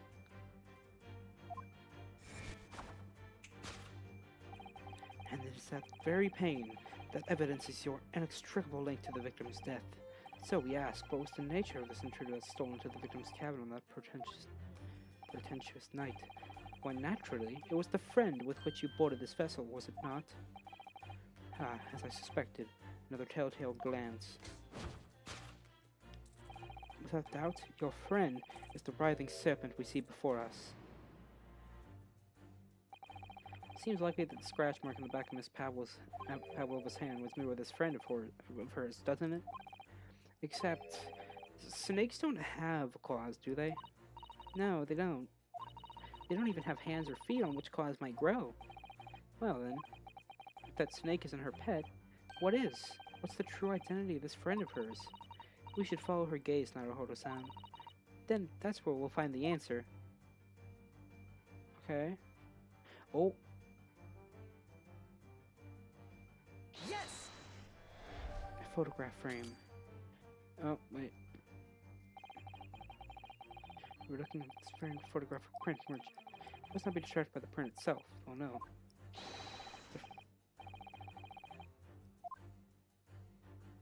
What precisely was your intention with that, Mr. Naruhodo?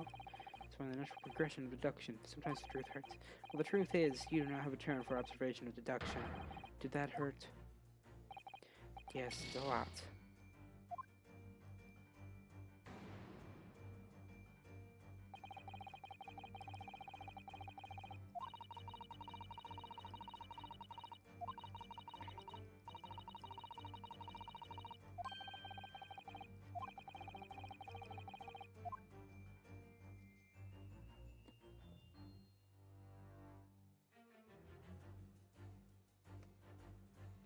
Look at this graph.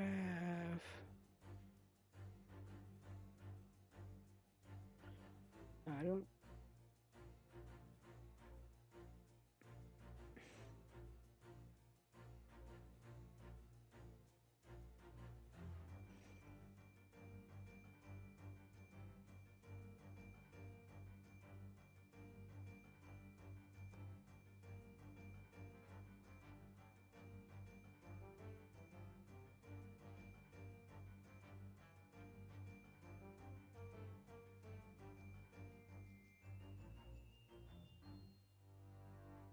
Yes!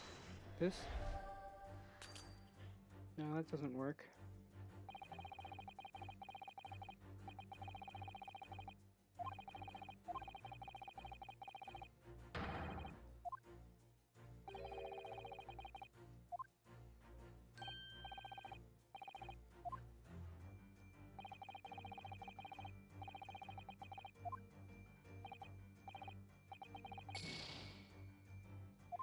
This is kind of difficult.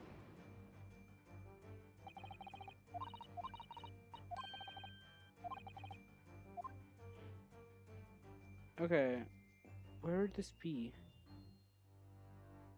So we can't use the photograph. It's just the frame.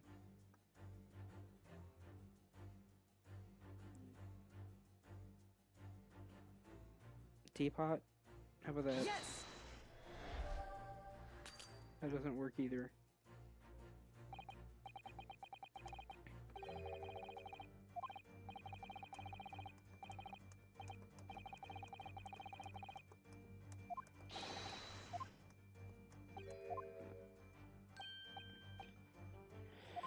Oh god. Okay, what do I do? How do I do this?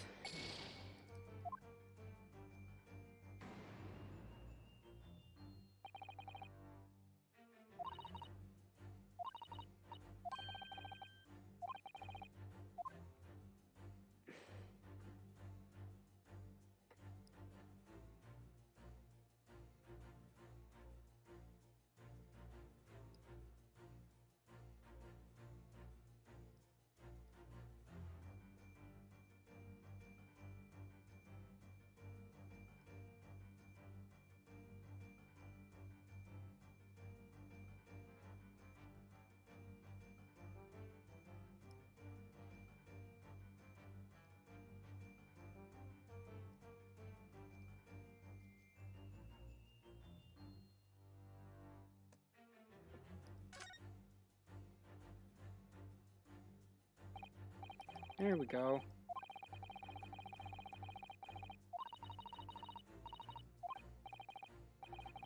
I love that cat. Yeah, if there's someone else watching this, like, do you love that cat?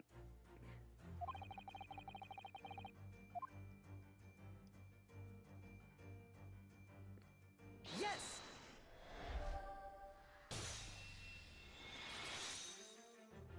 like, if anyone else is watching this, like, I'd like to know, do you love that cat in that picture?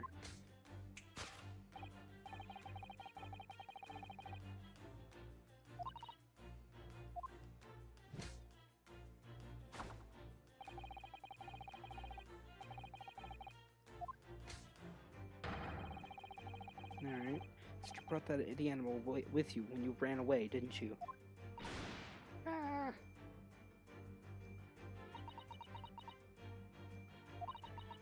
Darka is my best friend. I couldn't leave her behind. Darka would appear to be a brush on glue. And yet, that fact leaves us in a quandary. The victim's written observation on the night in question tells a speckled band, whereas regrettably,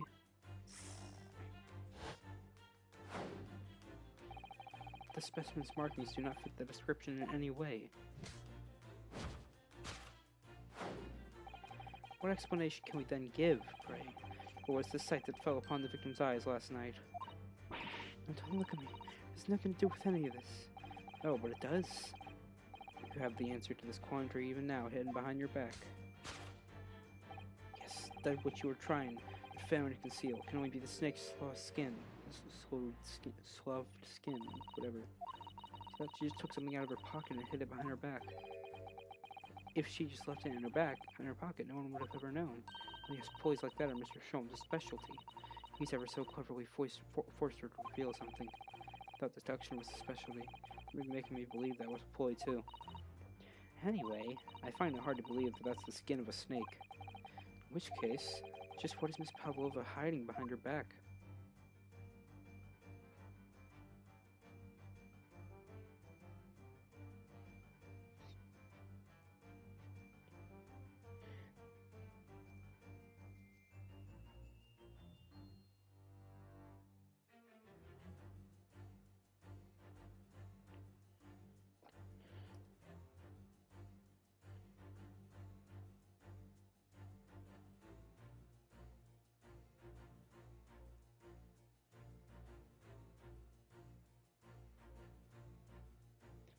Ocean man, take me by the hand.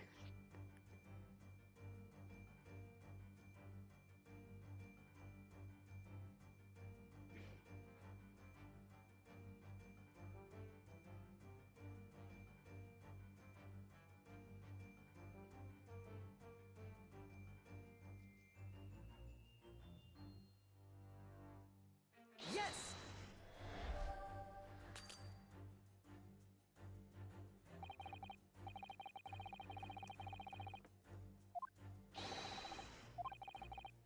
Alright. I can't.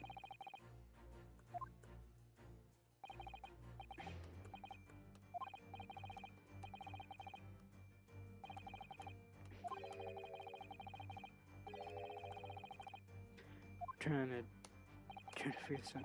Cause I know that's like a cat toy or something. It has to be cat toy.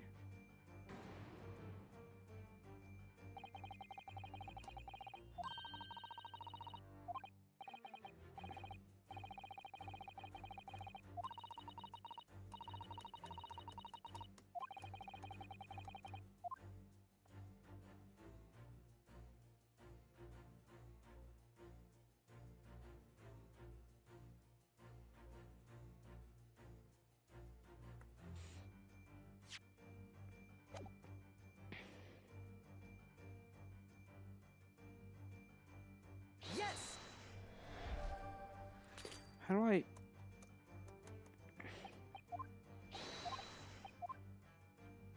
Alright, so I failed.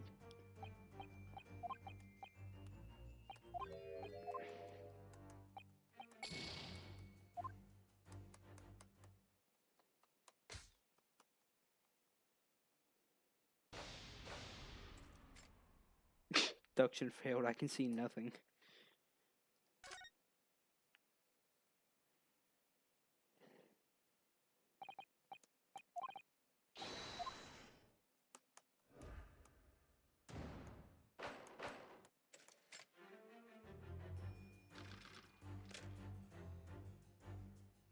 Oh no, I have to do this all again.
Gotta be fast about this to get back. Alright.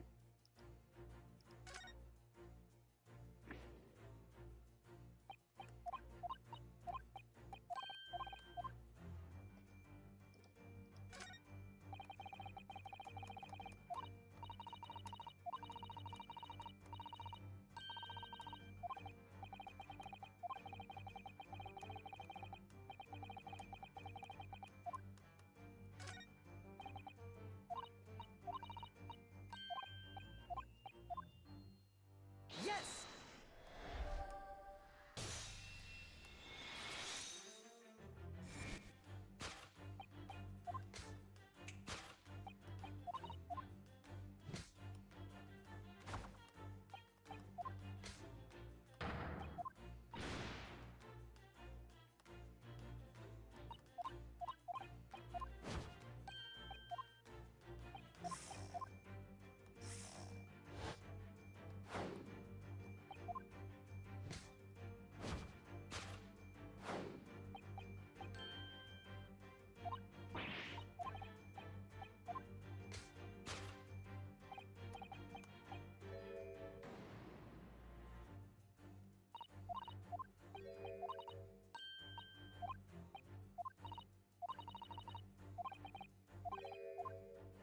Alright.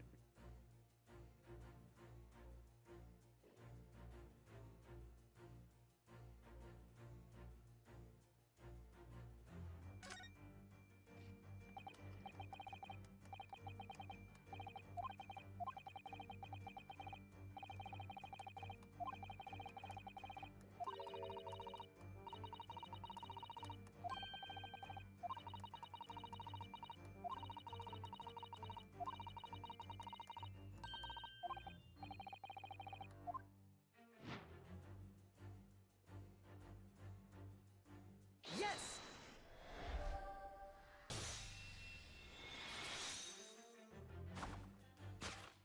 Yes, the thing you were trying to, but failing to conceal is the cat's toy.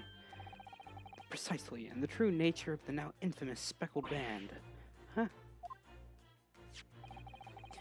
And it was this toy that you dangled through the ventilator. You waved it around, I presume? Naturally, the victim could not fail to notice it. But why? For what reason?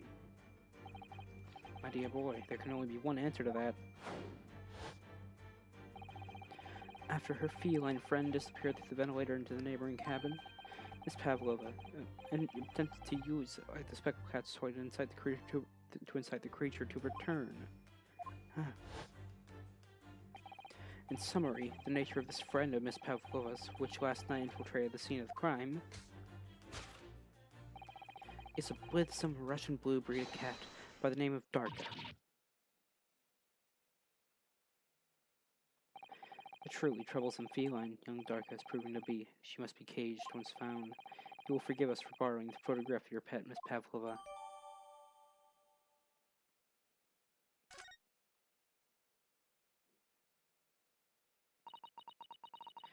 It was after I gave her her food last night. That's when it happened.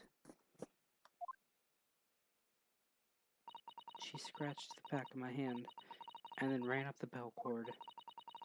Before I could do anything, she had disappeared through the ventilator. Darka, she's so naughty.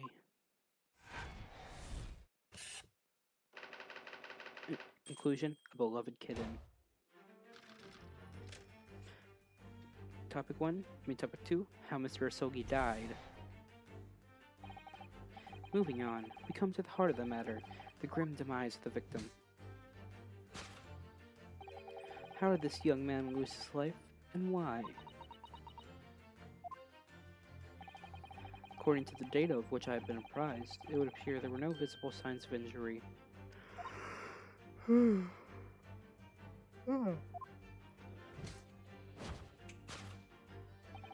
fact, the circumstances of the victim's death can only be explained by a terrible venom.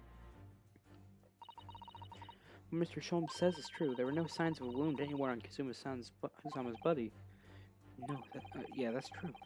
But Mr. Sholmes seems to be unaware of one very important detail. Kazuma wasn't poisoned. Yes, it would seem so. Let's give him the information he's missing now.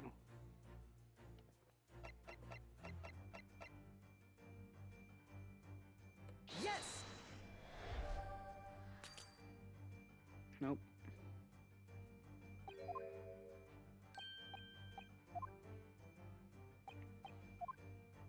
That's not working.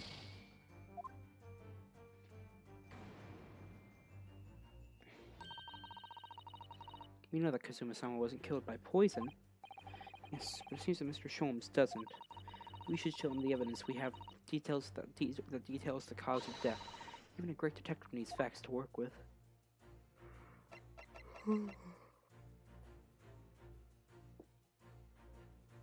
Yes!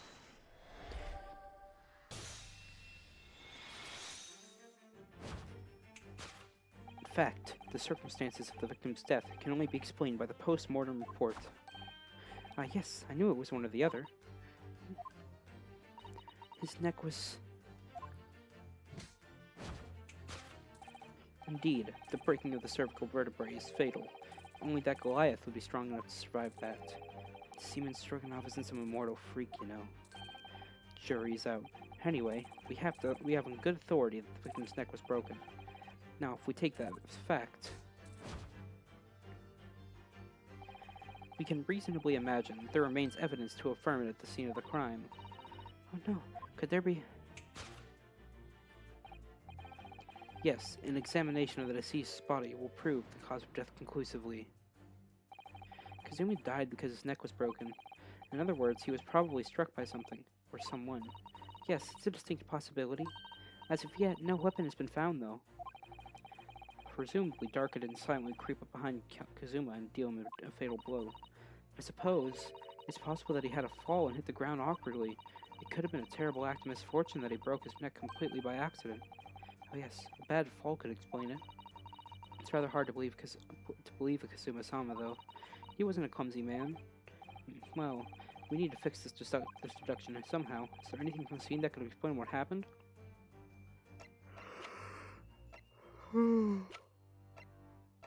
Yes!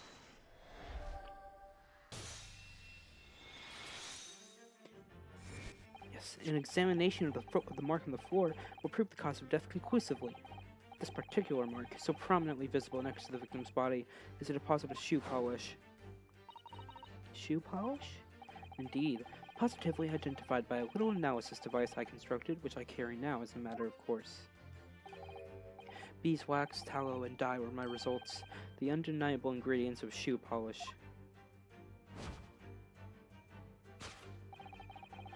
And the color of the polish is a perfect match to the color of Mr. Asogi's lace leather shoes. Looking at this mark, it's not hard to imagine what happened.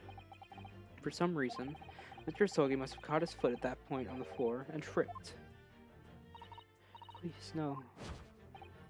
And, by a dreadful turn of misfortune, caught his neck against some immovable object as he fell to the floor. Suffering a fatal blow to the spine, the victim's vertebrae shattered, and in that instant, he lost his life. No! I don't know anything about this. Is that really true, Miss Pavlova? What about the evidence left at the scene where Mr. Asogi lost his life? Yes, the facts are as clear as day to me. You did all you could to conceal the incriminating evidence. But now your involuntary glance betrays the hiding place you chose. That's right, you hid the evidence that linked to the victim's death in that traveling case. I don't believe it. Kazuma-sama merely tripped over and now he's no more? It can't be true. I refuse to accept it. I know it's hard to believe, but the mark on the floor does seem to suggest that's what's happened. But, and if that part of Mr. Schultz's deduction is right, Miss Pavlova is trying to hide some evidence that would prove it. Here in this cabin, somewhere in the direction that she just cast her eyes. Where, I wonder? Let's have a good look around. The answer must be here somewhere.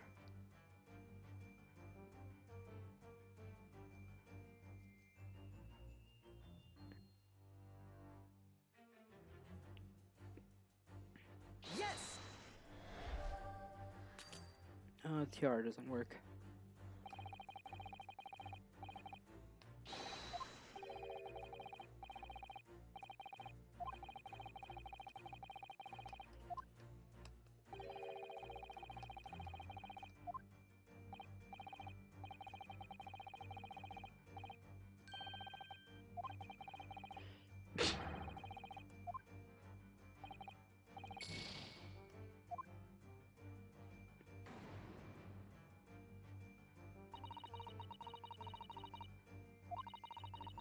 Alright.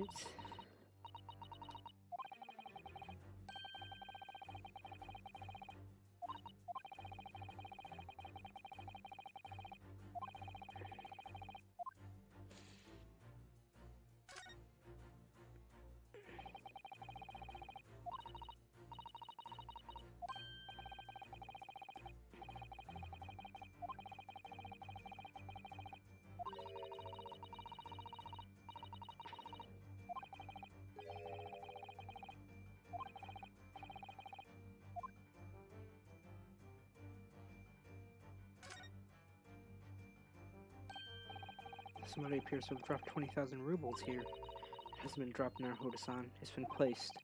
I'm starting to sound like Mr. Sholmes. Stop trying to sound like a great detective.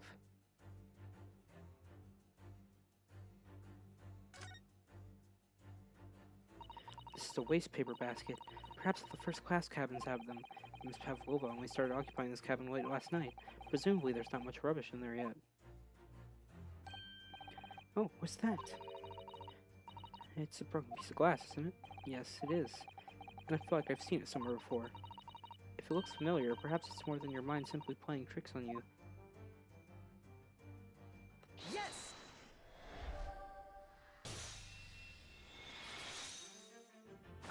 That's right.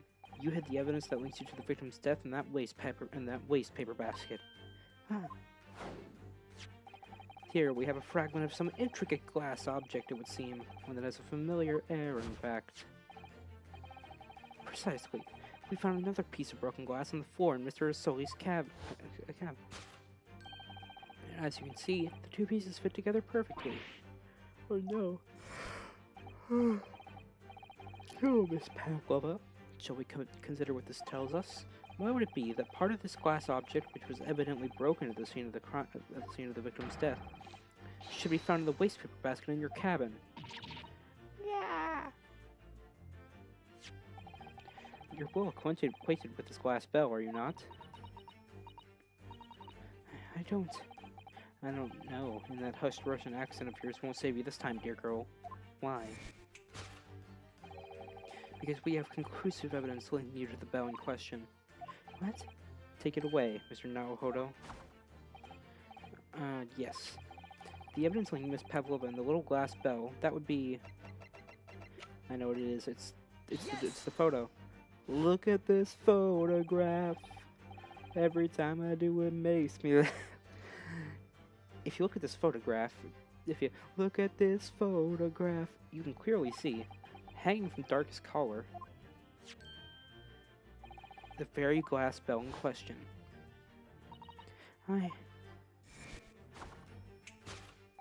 The truth has caught up with you, Miss Pavlova. The young man who lost his life last night did so after a truly inauspicious fall. And the cause of that fateful stumble?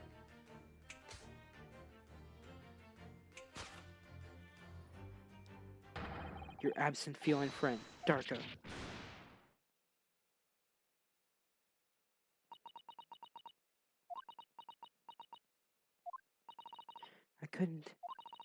I couldn't tell anyone. I'm sorry. Conclusion: death by tripping over a cat.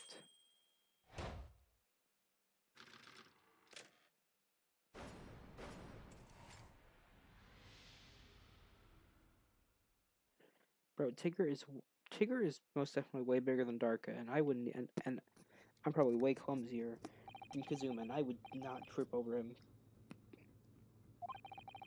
If anything, I'd have accidentally kicked him instead of tripping over him.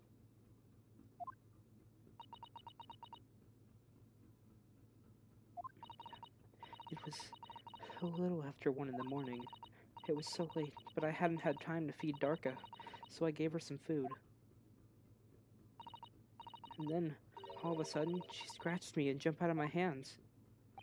People do say that cats become very anxious and nervous in new environments. She was so fast, she disappeared through the ventilator before I could stop her. And that is how you acquired the rather nasty wound on the back of your hand, I take it? Yes. And I had read the, rules on the wall. I knew that I was not allowed Darka with me. Yes, modern science suggests that animals can carry infectious diseases. It's a precaution, really. So I listened and listened, trying to hear if there was some noise in the next cabin.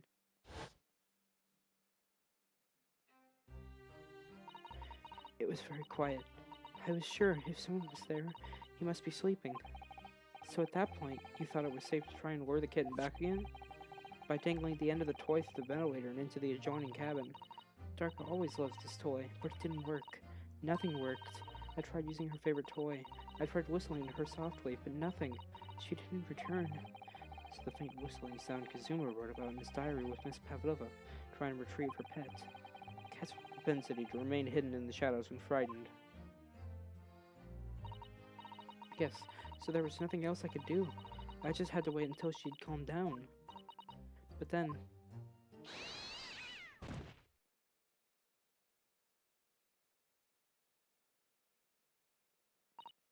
I nearly passed out with shock.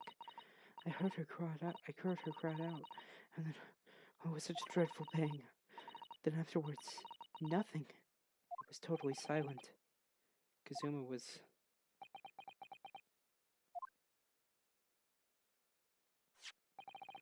From the appearance of the brown mark on the floor, it seems likely that what you heard was the victim stepping on the glass bell and tripping up. The SS Bergia is a large vessel, but even she can pitch and roll violently without warning. If Mr. Asogi was already off balance as a result of the ship lurching when the kitten got under his feet, then the combination of unfortunate factors could easily have caused him to fall over. But what became of the kitten afterwards? In the end, I managed to get her to come back through the ventilator. Yet Darka is nowhere to be seen. I must have forgotten to lock my case, and now she's disappeared again. Gracious, that cat is as insufferably restless as I am. Well, he knows something about himself at least. When I woke this morning, I heard that a young man in the cabin next to mine had died, but I couldn't bring myself to tell anyone what had happened. I was too scared. Scared that they would send me back. Hold on a minute. What about the snake? You're right, where is it? If the snake isn't your friend, Miss Pavlova, then whose is it, and where did it come from? What on earth is such a dangerous creature doing on board this ship?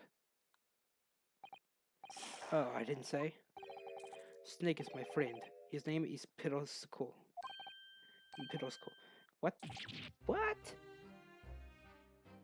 That snake belongs to you? He escaped from cage when emergency alarm sounded. I was looking for him. I did not expect to find him in here. Yes, how did that snake get into this cabin? But animals are not permitted on board. We are at sea for 1 year. You want to be so long without a close friend? Without someone who understands? Couldn't you find someone a little more human who understands you better? But my dear burly fellow, a gargantuan venomous snake. Surely you can appreciate the danger you're putting everyone in. No venom. Pirosko does not have venom. He is harmless, very long but very gentle. He is adorable, like Randy. Like Granny. Wait, it's venomous? Yes. Now he is hungry, so he is in bad mood. But once I feed him, you will see big smile. And you feed him what? Milk biscuits. Ha! Like they say, milk chickens? Ridiculous. Snakes that drink milk are only in stupid stories. Pirosko eats mouses. Big fat round mouses. So is that what the mousetrap in the passageway out there is for? Of course. How else can I catch my friend's favorite food? Nothing says top the food chain like the look in their eyes right now. It refuses to drink milk. It can't hear a whistle. It can't climb up a bell cord, and it's not even venomous. How the deuce did something so inept to land a starring role? He's not my fault. I did not make up stories. My parole score has nothing to do with this incident. So that's what happened. That's the truth behind my best friend's tragic death.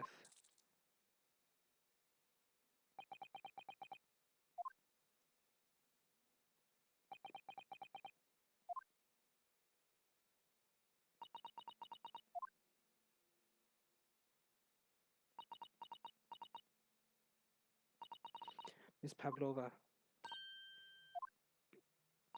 I understand the difficult situation you found yourself in, and I do sympathize, but please remember this. A young man lost his life. If you're going to attempt to cover up your guilt with lies, then no matter what the circumstances, I cannot forgive you. But what are you talking about, Miss Makatoba? What lies? Miss Pavlova just confessed everything. It was just a series of unfortunate events, an accident.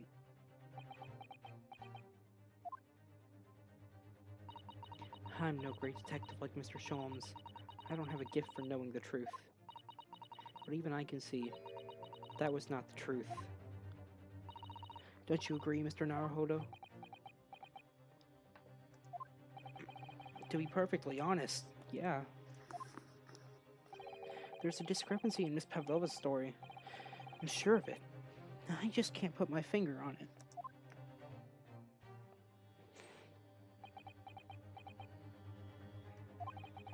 I confess, I was intending to let Scotland Yard deal with any outstanding issues on this matter. Oh? I am only present here for a very specific reason. The truth is, you, Mr. Naruhodo, are simply a distraction. A distraction? I do hope you've not been finding your shackles too uncomfortable. Huh? Not again. When did he do that? Especially as they're on your wrists as a result of my intervention. I was rather hoping I could resolve matters before we made our next port call. You were Mr. Sholmes? Yes, but I overlooked one important detail. The deceased young man was a very close companion of yours, was he not? Yes. Kazuma was my closest friend. I owed him my freedom even.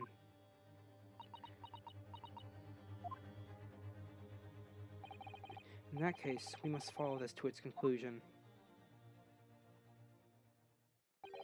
No further distractions. You must uncover the real truth here, Mr. Naruhodo. Yes, whatever that may be. The key to this is the discrepancy in Miss Pavlova's story, I'm sure. If I can chase that down, maybe the truth will become clear. The truth about how you really died. About how that scene in your cabin really came to be. Alright, I'll see what I can do.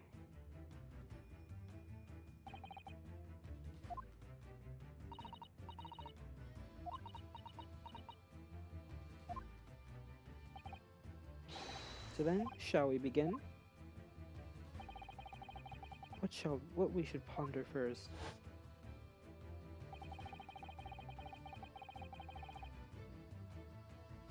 The victim. Was this truly an unfortunate accident? Or was it in fact no accident at all?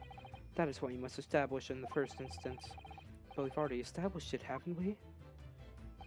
The man tripped over the kitten that climbed into his cabin via the ventilator. Tragic, yes, but still an accident.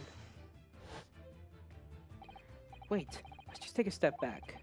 It doesn't make sense if that's really what happened, does it? I'm going to have to ask you to spell it out for me, I'm afraid.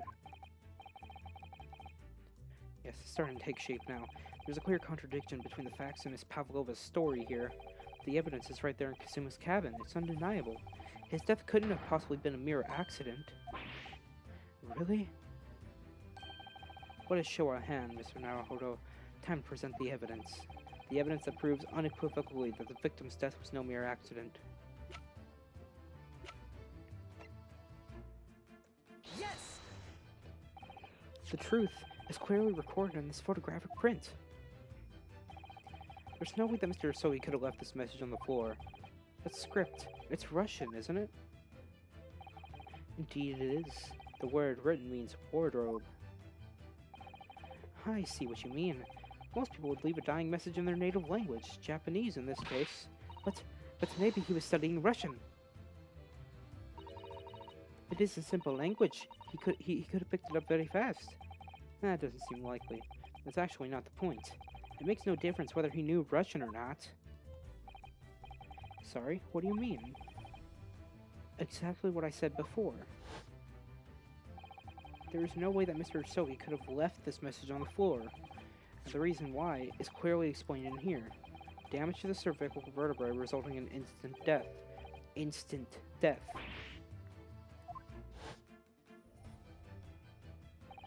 Which means, after the victim fell to the floor, he couldn't have possibly written anything.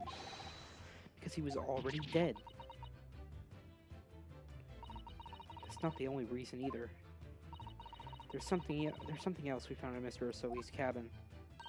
A remnant of something that couldn't possibly have been there if what Miss Pavlova told us was true. What? So, Susato-san has noticed it too then.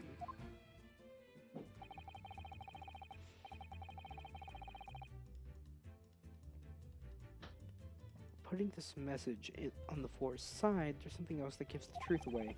Another piece of evidence that proves this was no accident. In other words,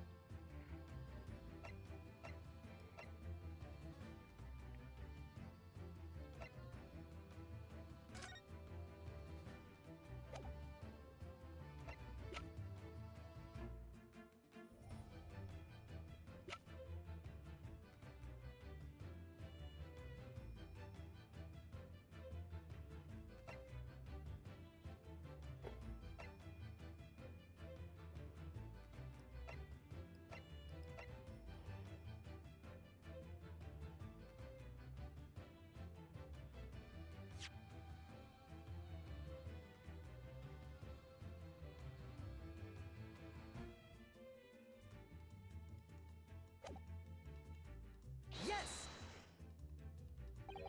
what point are you trying to make with that evidence?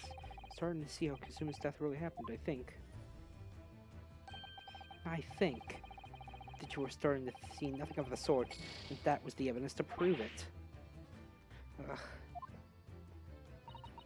If it was no accident, then what should we be looking for is one of two things. Either the absence of something you would expect to find or the scene of the accident, or the presence of something you wouldn't. Most compendiously put, my dear madam. I see. I confess you're rather languid. I see. It doesn't fill me with confidence, Mr. Naruhodo. Don't worry, Mr. Naruhodo. I believe in you. Well, more than Mr. Sholmes does anyway. Yes, it's starting to take shape now. There's a clear contradiction between the facts and Miss Pavlova's story here. The evidence is right there in Kazuma's cabin. Putting this mess on the floor aside, there's something else that gives the truth away. The mark on the floor? No. This piece of broken glass next to the mark on the floor. But that's the glass bell the kitten had around its neck. We already know all about that. It was broken in half when the victim tripped over the cat and fell. So we already have a satisfactory explanation. What's the flaw in that logic? Unfortunately, there is a very big flaw. A fatal flaw. What? If that's really what happened, then how did one half the bell end up back here in this cabin? Yes, remember that we found the other half of the glass bell that was in the waste paper that waste paper basket. Would you care to explain that, Miss Pavlova? Oh no. Both these pieces of evidence clearly point to the same conclusion. That when Mr. Asogi died last night in his cabin, there was someone else in the room. And that same person deliberately arranged the scene to disguise the truth, in order to cover up his or her own guilt. Yeah. Yes, there was someone else present in Mr. Asogi's. Hold it! You are wasting time. Someone else was there. Duh, of course, we know this. What are you talking about? Bulkhead was bolted shut from inside. There was no way in or out. Oh, yeah. And the only other person in the cabin when Snowstone died was you. Yes! It's true, I was in the cabin when it happened. You were shut inside the cabin wardrobe, to be precise about the details. But I don't know Russian. There's no way I would have left that message. Not would have, there's no way you could have left that message, to be precise about the details. Would you mind? Forgive me, my dear fellow. As I was saying, the person in question wrote the word wardrobe in Russian on the floor in an attempt to incriminate me for the crime, even though I had been asleep in there the entire time. And then the same person picked up the broken glass bell that had fallen to the floor for fear of becoming evidence that would show how Mr. Asogi really died. Why wouldn't this person have taken all the pieces of the bell away? Leaving half behind was always going to raise questions. Yes, well, it was past 1 o'clock in the early hours of the morning. The cabin would have been quite dark. The single small lamp suspended from the ceiling would barely have cast any light onto the floor there. Little wonder then that the culprit failed to notice a fragment of the tiny item. You all suspect me, don't you?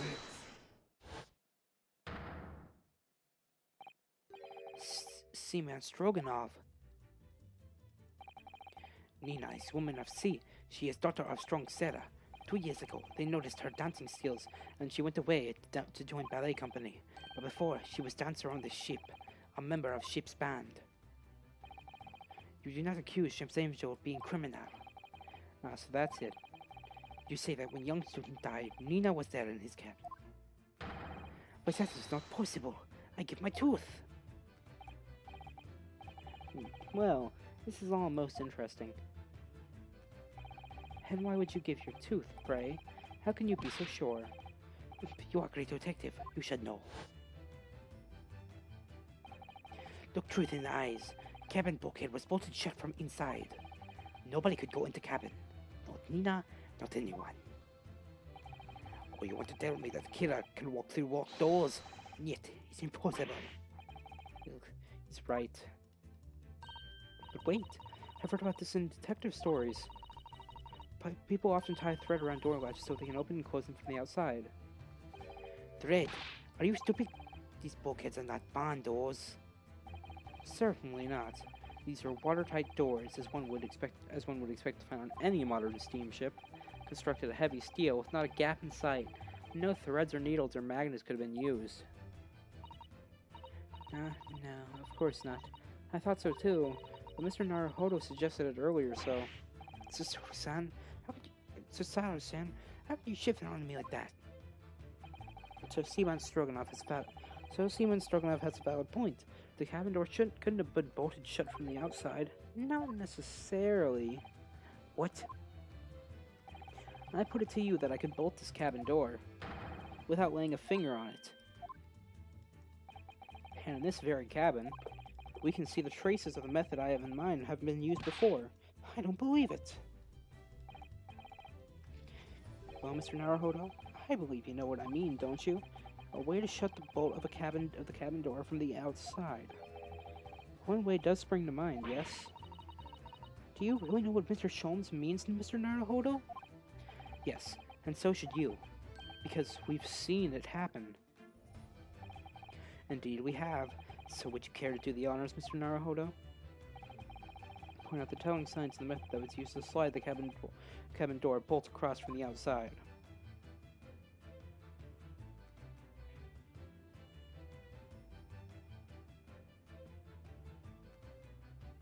Yeah, that's some pretty good music, though.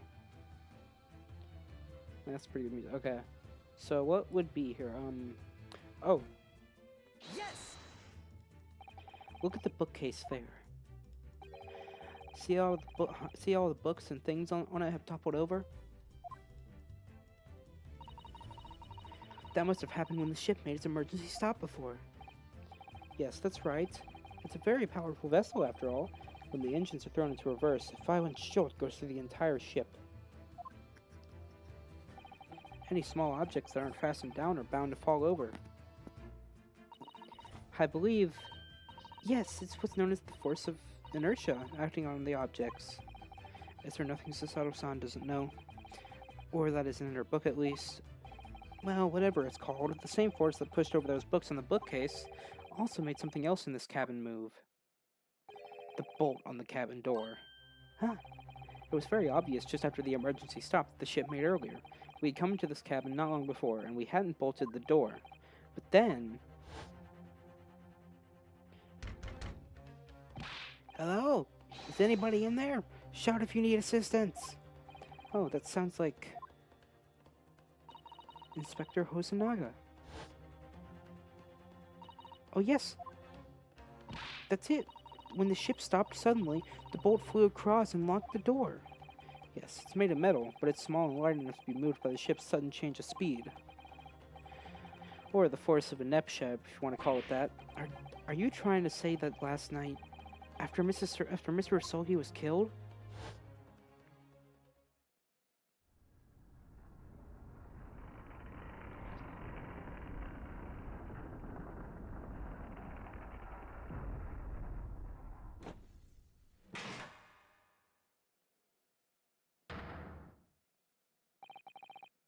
Yes, Asperia made another emergency stop? When I woke up this morning and looked around the cabin, I thought it looked a little odd. All the books on the shelves had toppled over, and all the ornaments... It was almost as if someone had run their hand across the shelves and deliberately knocked everything over. Oh, yes, I remember that. And I stood them all up again, didn't I? Then when we came into this cabin, we were surprised to see the same thing in here. All the books and everything had toppled over, just like in Mr. Asogi's cabin. Oh my. Do you have anything to say about this, Miss Pavlova? Are you out of your mind? You say Beria made emergency stop? It does seem a little far-fetched. How could that have possibly happened? Unless you're saying the culprit is actually someone from the engine room. Oh, it is simple enough. Are you forgetting the button in the passageway outside? Used to trigger the emergency alarm. Oh yes, of course. There was a notice, wasn't there? Telling you only to press the button in times of emergency. On dark nights when the fog is dense, the captain cannot afford to allow the item to go alone. Hence the placement of a number of buttons around the vessel to allow any crewman to raise the alarm. The sort of button one is almost compelled to press to satisfy one's curiosity. Wait, it was you! When the button is pressed, two things happen in the interest of safety. The emergency alarm bell rings and the vessel comes to a complete stop. As indeed it did a little earlier today.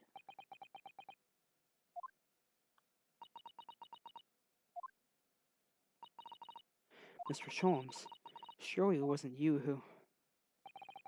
As I always say, a button has but one purpose in life. To be pressed, whatever the occasion. He sounds almost proud of himself. How dare you mess with ship! I report you to Captain. You are in much trouble now. Now, I'm sure all that can wait until later. Let us not overlook the fact that we now have learned a valuable lesson. When the vessel makes an emergency stop, the bolts on the cabin doors slide closed. So, what we must now consider... Yes, it all comes down to one thing now. Last night, after what happened to Mr. Asogi, did this ship make an emergency stop, or did it not? You are idiots! Beria is a huge ship with many passengers. If we make an emergency stop even in the middle of the night, there would be chaos everywhere. What are your thoughts, Mr. Naruhodo? Well, it's certainly possible that some kind of emergency happened last night. We have evidence to support that idea. Really? What evidence, Mr. Naruhodo? Fascinating. Do show us, my good man. What evidence promotes the theory that some emergency gripped this vessel last night? Oh, the log. Seaman Stroganov, it's your duty to patrol the first-class area of the ship, isn't that right? Ah, that is correct. Why? And the ship's log here.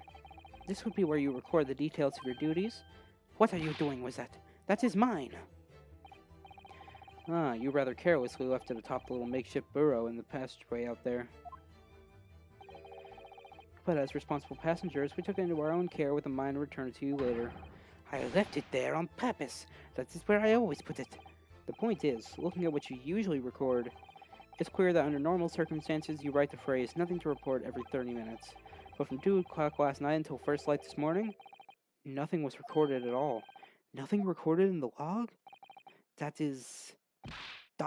because nothing happened. But if nothing happened, you would normally write nothing to report, wouldn't you? Bro was just like, what? Indeed so, which tells us that shortly after 2 a.m., something happened here aboard the SS Burya. Something sufficiently significant to make you forget to fill in the ship's log, in fact.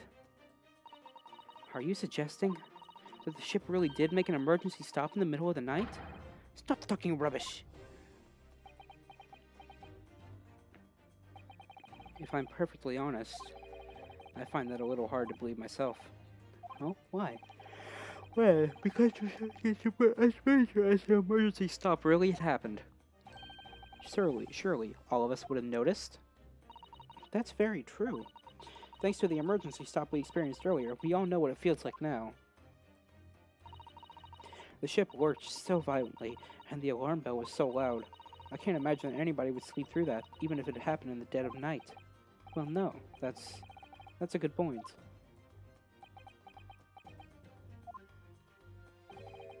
What of the throbbing? Sorry? What do you mean? Your head, man. The throbbing of your head since this morning. We have all suffered with it. Huh? Oh, yes. I've had a headache, you're right. In fact, I haven't been feeling myself since I woke up today. Nor have I. My head's been feeling heavy ever since dawn. Yes, you've all been afflicted, haven't you? Just as I suspected. He's right, my head's been throbbing today, too. And since eating dinner yesterday evening, everything has felt sort of hazy. I can't really remember anything that happened after I climbed back inside the wardrobe. Then the first thing I noticed this morning was the throbbing pain in my head. I had already been dragged out of the wardrobe and had those handcuffs put on me by that point. Why didn't I wake up when all that was happening to me? Tell me, Mr. Naruhodo. You boarded this vessel as a stowaway, didn't you? Oh, well, yes. Sorry. The stowaway class of accommodation doesn't usually include meals. What did you survive on? Well, Kazuma looked after me. He was always happy to share his meals. So you enjoyed some of the whole roast chicken dish that was served yesterday evening, I take it? Yeah, in fact, I had all of it. Kazuma wasn't fond of chicken. Oh, really? So the victim didn't eat any of the chicken at all? That's right, he didn't touch it. Is that relevant? My dear fellow, does that not strike you? Oh, Mr. Sholmes, do you mean to say that there was something wrong with the chicken? I do. No. Really? Is it really true? The meal prepared for the passengers last night had been tampered with. Tampered with by the addition of a soporific designed to induce a very deep slumber in those who consumed it. A sleeping drug? Do you mean whoever did this laced every meal with a sleeping drug so no one would notice the ship's emergency stop? Mr. Naruhodo, of course that's not what Mr. Sholmes is getting, like it means. What a far-fetched idea. Precisely. Lacing every meal of every passenger on board with a soporific drug would certainly be impossible. Unless, that is, every single member of the crew was a conspirator. What? Mr. Sholmes? Well, Seaman? Sorry to say that any more deception in this matter will get you nowhere.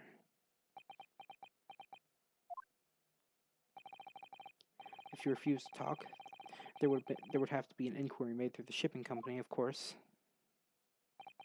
And were that to happen, every member of the crew and the captain himself would be hauled over the coals for aiding and abetting a renegade.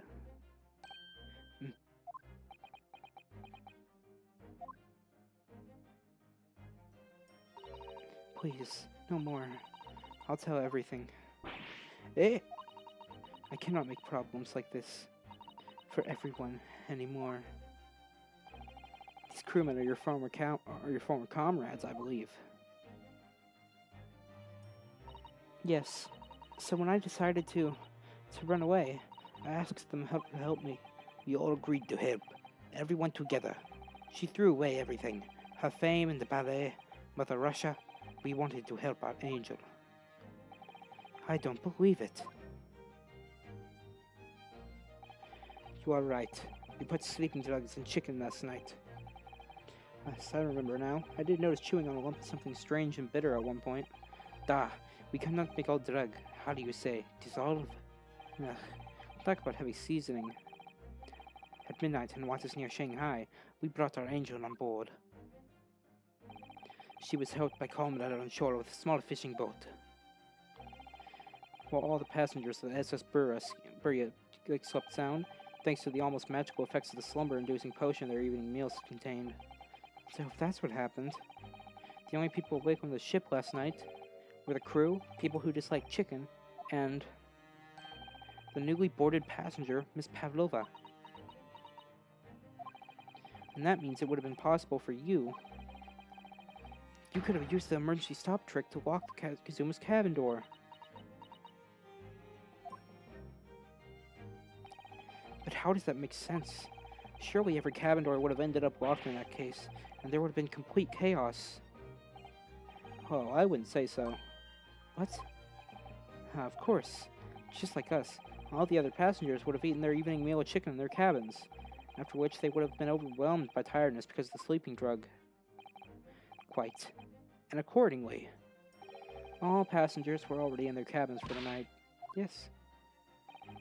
The overwhelming majority of passengers would habitually sleep with their cabin doors bolted anyway, and so not one of them would have found it remarkable to find their door locked in the morning. In summary, in order to fasten the bolt of a single cabin door on the ship, the culprit brought the entire vessel to an emergency stop in the early hours of the morning.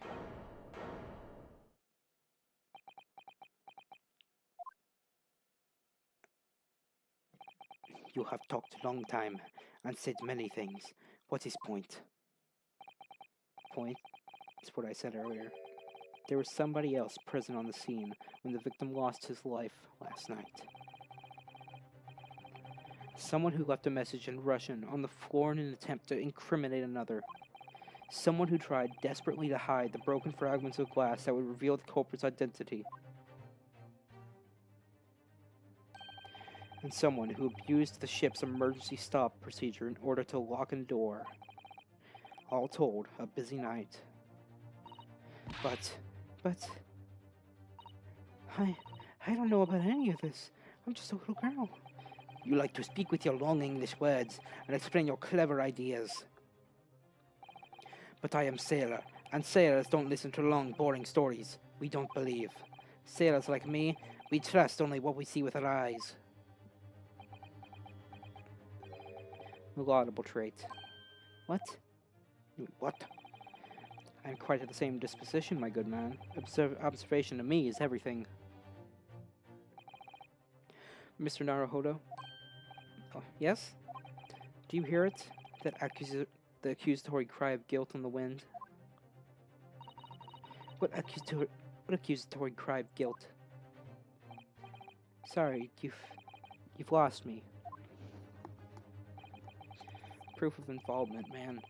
But can't you hear such a call with your ears? No. You must hear it with your eyes, for observation is the basis of all deduction. What are you talking about? I believe the time has come for one final logic and reasoning spectacular to expose the truth. So, Mr. Naruhodo, your assistance, if you please. With what exactly, Mr. Cholmes? With observation, my dear fellow. Just as I said, of these two propheticators.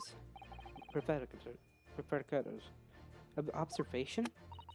If you remember, Mr. Naruhodo, we know that somebody tried to fabricate evidence, don't we? By tampering with the scene of the Mr. Asogi's death. What we're looking for is some trace of evidence that one of these two was there when it happened. Precisely. You are delightfully quick to grasp my meaning. All right, I'll see what I can see. So, we're looking for a trace of evidence that shows someone else was there last night when Kazuma died. What suggests that someone else was there at the scene?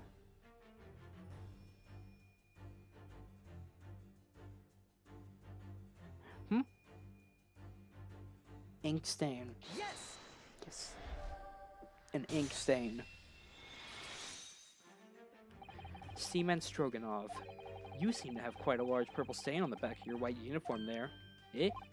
Ah, yes, I don't know where that comes from. So, nothing in particular comes to mind about the stain.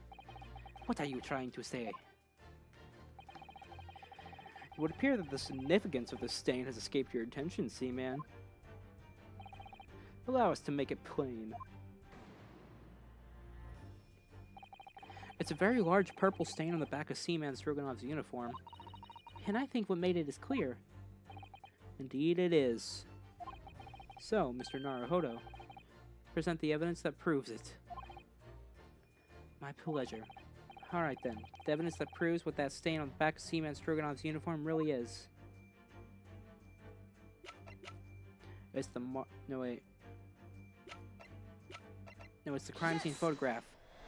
Crime scene photograph. Yes, it's this photograph and the ink it shows. That's what caused the stain on your uniform. Ink? It's a rather unusual color of ink. Purple. Ah.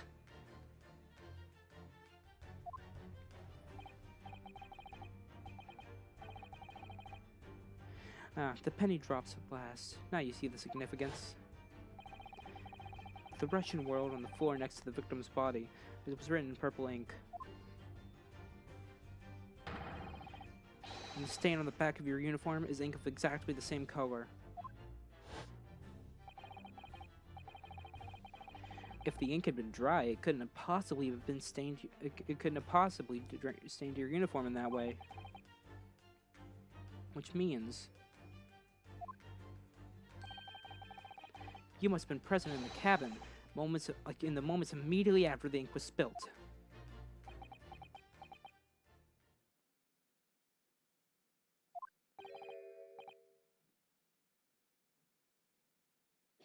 Alright, yes, it was me.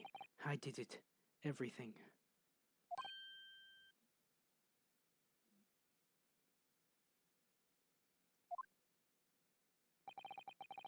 I arranged everything in Dead Student's cabin to make it look like Wardrobe Man did it. Then I pressed button to make Barrier do emergency stop and bolt cabin door shut. I did everything so no one would suspect our angel. If, please. Don't worry, Angel. Let me do talking. It was after 1 in the morning. I was on duty, patrolling passageway. Then our angel came to me. She was white like sheet. Biff, please, you must help me. I went with her. The door to cabin number 1 was open. When I looked inside, I saw student boy on floor. What happened here?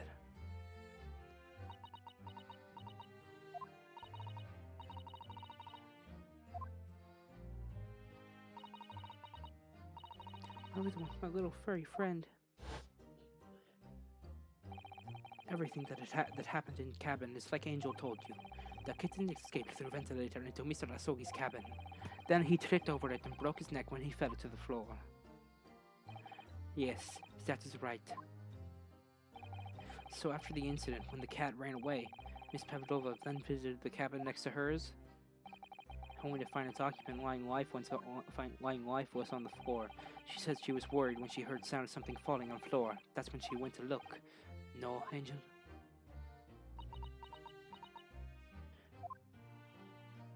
The door was not locked.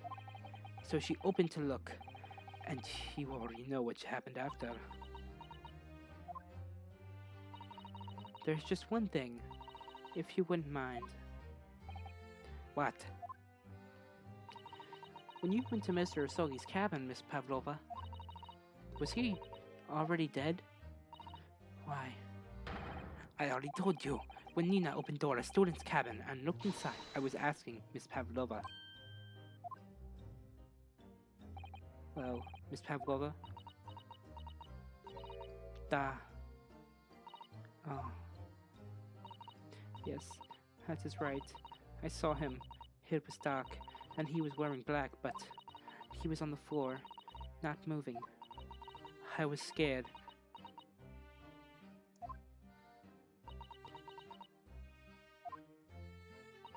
I understand, and I believe you.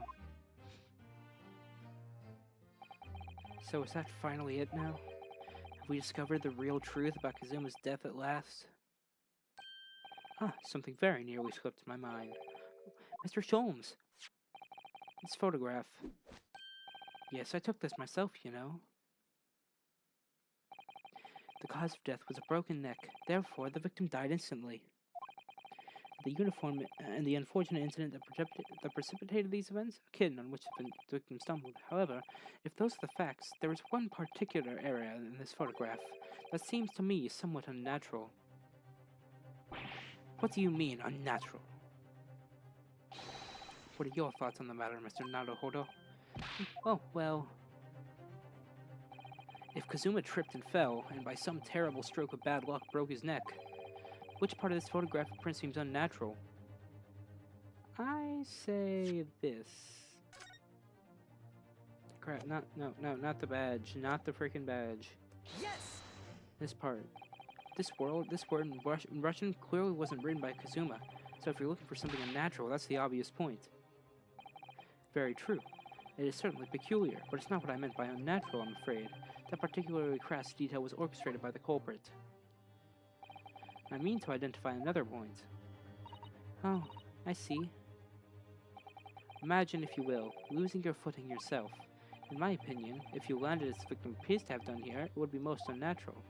I'm sure you'll reach the same conclusion. How thoughtful you are, Mr. Sholmes.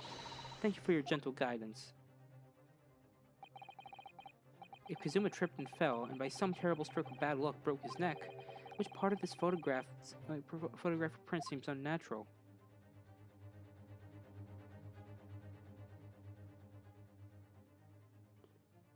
Yes!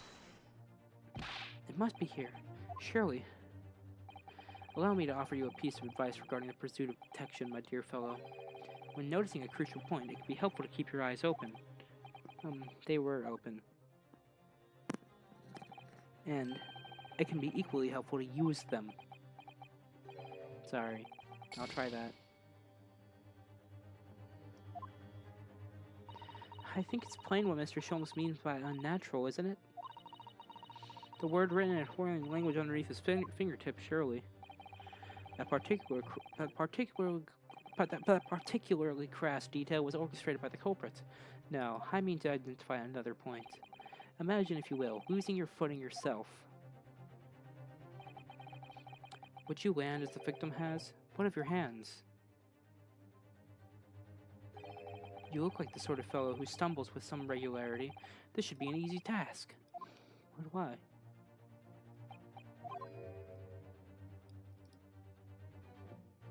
Yes! Alright, if he really fell due to an unfortunate accident, then this fist just doesn't seem quite right. The exact same thought occurred to me. In a fall, one's instinct is to open the palms flat. Yet here we see the victim with his left hand tightly balled into a fist. Almost, you might say, as though he were gripping something. What do you mean? Simply that I took the liberty simply that I took the liberty of investigating the victim's fist a short while ago. You did? And what, pray, do you imagine I found there, my dear fellow? Mr. Sholmes, show us, please. Why, of course, my dear madam. Would I keep you in suspense? This is what I found. Oh, a crescent moon with a little gemstone in the middle. Yes, you're right. A crescent moon. It's very pretty, but what does it tell us? It tells us nothing. I'm not so sure. That crescent moon looks familiar somehow. I'm sure I've seen it somewhere before. Observation, Mr. Naruhodo. That is the key. What? The truth is now tantalizingly close. How did that crescent moon come to be in Kazuma's clenched fist? This is the final clue, the last piece of the puzzle. Ask yourself, what does this little crescent moon mean? What significance has it? And observe, find the answer with your own eyes.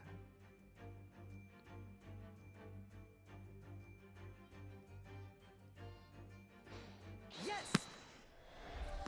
The right ear. Miss Pavlova, I noticed that on your ear, even though you have a metal earring, the decorative part of it seems to be missing. The little link holding it on must have broken, I assume. Eh? What? But looking at your other ear, honestly, I would have thought it was a style choice, but never mind. I noticed a crescent moon. Ah, I don't believe it. Now, the missing crescent moon was found in the victim's clenched fist. Clearly, there's only one logical conclusion. Wouldn't you agree, Mr. Naruhodo? Yes. Miss Pavlova, Mr. Asogi must have grasped that crescent moon and pulled it from your ear. Perhaps just moments before you fell to the floor. In other words, last night in Mr. Asogi's cabin, you witnessed the moment when the victim fell with your own eyes. In fact, you were quite literally at arm's length from him.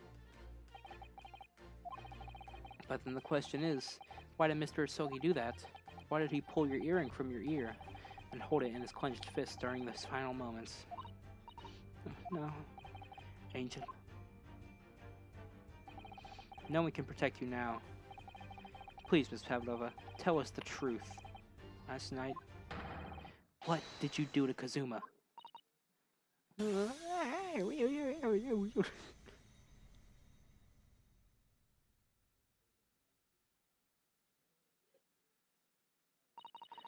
When I think about everything that happened yesterday, it was too much.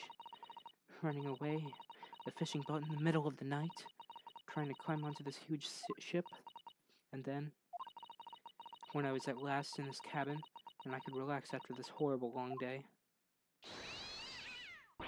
Darka, wait!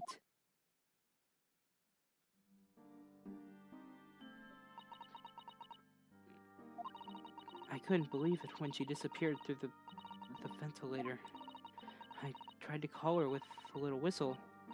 I tried waving her favorite toy. But nothing worked. Darka would not come back.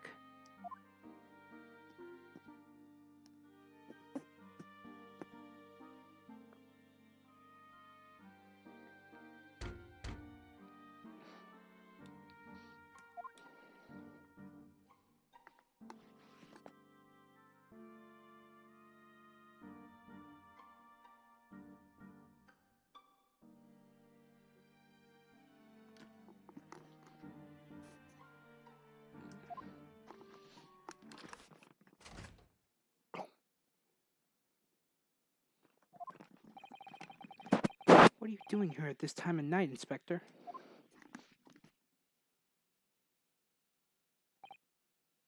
Oh, I'm sorry.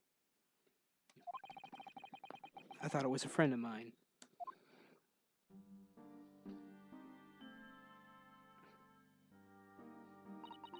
The young man from your country. He was very polite and kind. He helped me to find Darka, and he promised not to tell anyone. But then, when I had my friend in my arms again, I was going to leave the man's cabin. Just a moment. Sorry, but Oh, yes? I'm sure I know your face. I've seen you somewhere before. Huh. Of course. You're Nikolina Pavlova, aren't you? The Russian ballerina. Huh? No, I don't know that name. My heart nearly stopped when he said that. He knew who I was. How could this man from a land in the faraway east know a Russian ballerina? Yeah, I saw your performance in Japan. The beauty of the ballet made a deep impression on me. What are you doing on this ship? I'm sure I read that your ballet company was performing in Shanghai at the moment. I can't fool him. I have to tell him the truth and hope he doesn't tell anyone. I have no other choice. I see. So you've run away. Please keep my secret. Don't tell anyone. Give me a moment. I could use another opinion here.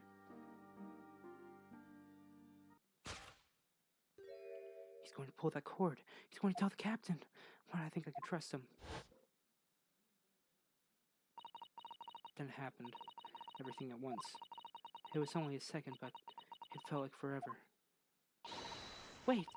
I shouted, and then Darker jumped out of my arms and down to the young man's feet. And as he turned around to look at me,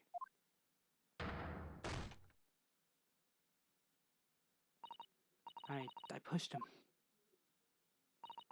I don't even know why. I don't know why I did it. I was just so scared. And I had to stop him from telling anyone about me.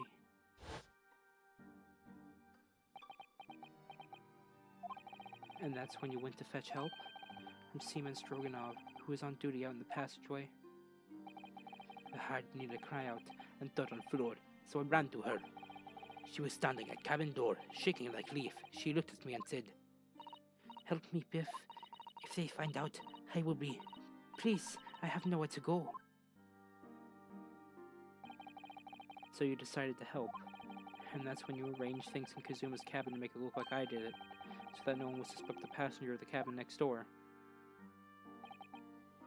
Yes. I went into a cabin, and I looked around to make sure there was nothing to show Nina was there, and then I found Stowaway, in wardrobe, still sleeping. Right. That's when he found me. So you worked out a plan to lay the blame on the Stowaway. I closed wardrobe doors and put back strange paper signs. Luckily for me, that's the only reason Sonic-san started to believe me when I said I was innocent. I dragged the young man's body to a good place and used ink that was spilling to write on floor. I wrote that so that person who found him would look inside wardrobe and find Stowaway. And tell me, what did the glass bell? It was by my feet, so I picked it up. I see. But it was dark in the cabin. I didn't notice the other half. Then Angel went back to her cabin, and I finished job by pressing the emergency alarm button in the passageway. Yes. Accordingly, the SS Buria didn't indeed come to an emergency halt at a little after 2 a.m. Thus enticing the bull on the cabin door to slide shut, creating the locked room mystery.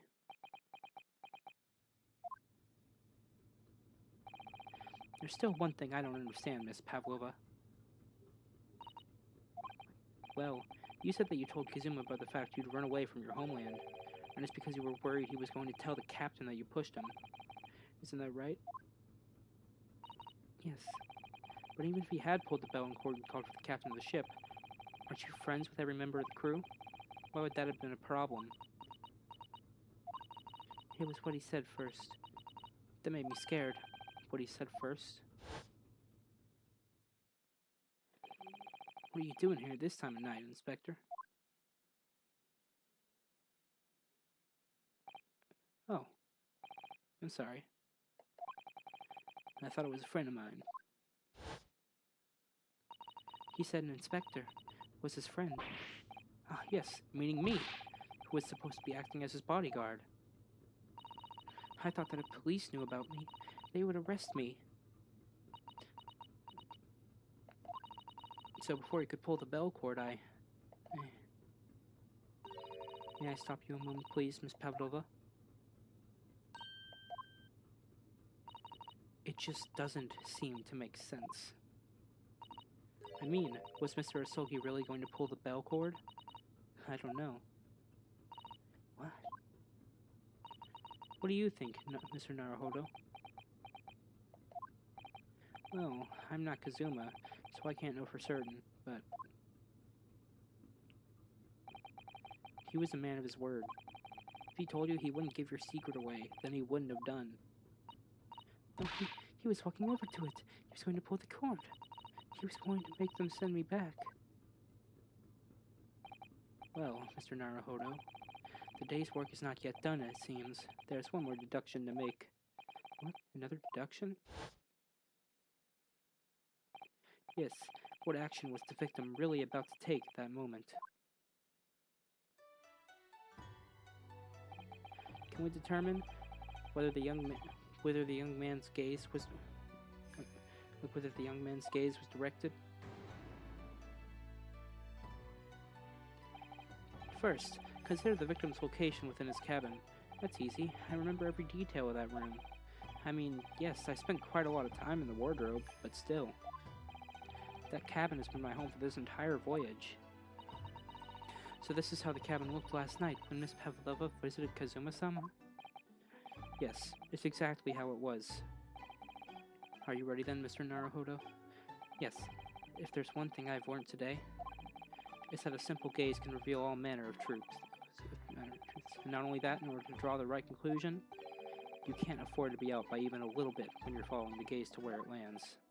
So, when he turned away from Miss Pavlova, what exactly was Kazuma looking at?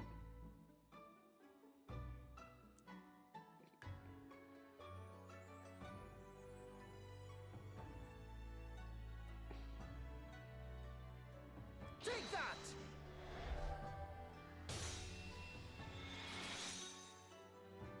Considering everything that had happened last night, certainly it may have looked as though Kazuma was going to ring the bell cord.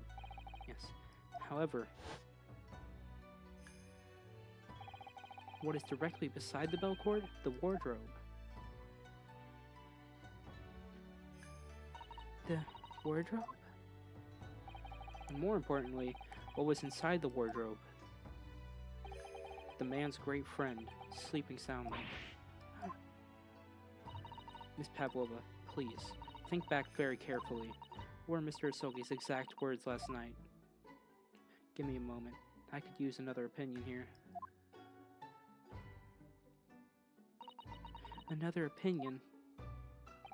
Yes, but not from a member of the crew. No, Mr. Asogi intended to consult his close friend on the matter.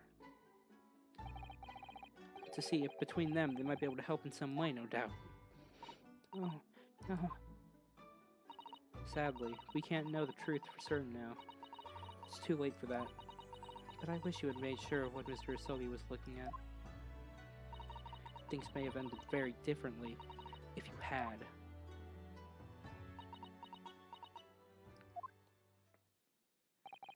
Miss Pavlova, I want to thank you for finally admitting the truth. But unfortunately, the truth is, a man lost his life because of what you did. That will never change. I hope you'll never forget that. I'm sorry. I'm so sorry. What have I done?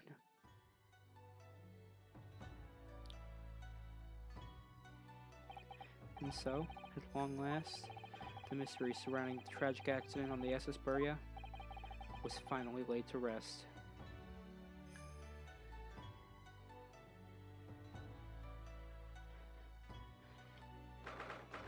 9th January, 7:14 p.m., SS Buria, first class cabin, passageway. Wait, passageway.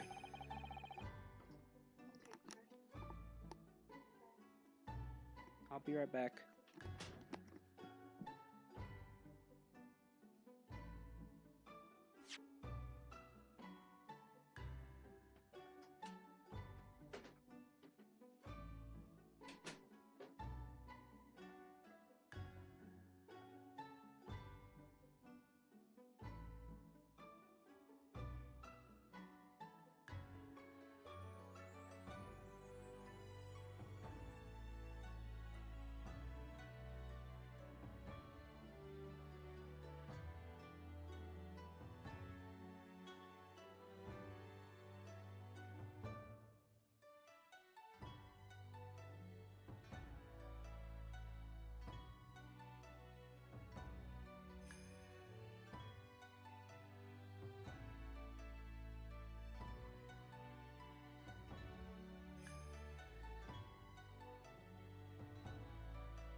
I'm back.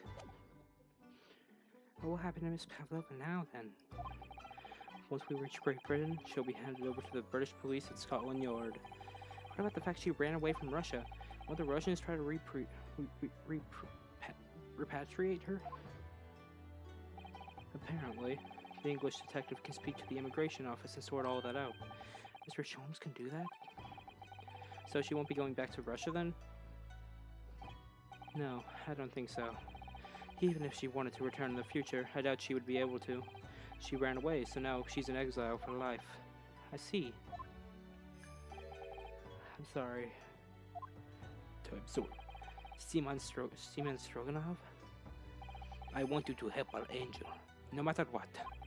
But I didn't think about you, but how you lost good friend. I will go with Nina. I will give myself to British police. That's kind of you. In the meantime, thanks for letting me go free again. Suma's death feels like such a waste, but... Well, do what you can for Miss Pavlova, won't you? Ah. Well, I'm afraid you need to pack now. We're due to arrive in Hong Kong tomorrow. As much as it pains me, I'm going to have to hand you over to the consul to arrange your passage back to Japan. Yeah, I did stow away after all. I couldn't really expect any different. So, you should get back to your cabin for now.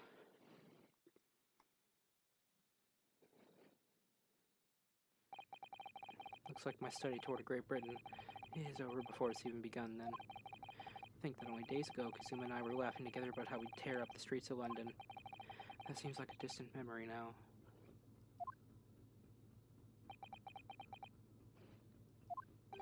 Oh, what's that? Is that someone weeping?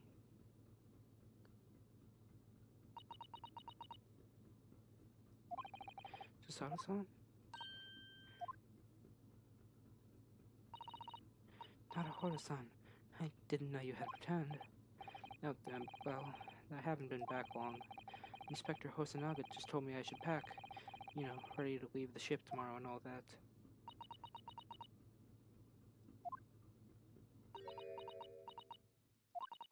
I still can't believe this has happened. I can't believe someone's life can be over, just like that.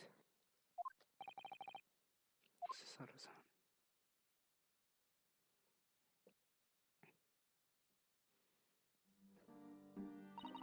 He had such grand ideas for this visit to Great Britain. So many dreams. And now they've been cruelly taken away, just as he has. I thought I could never forgive the person responsible.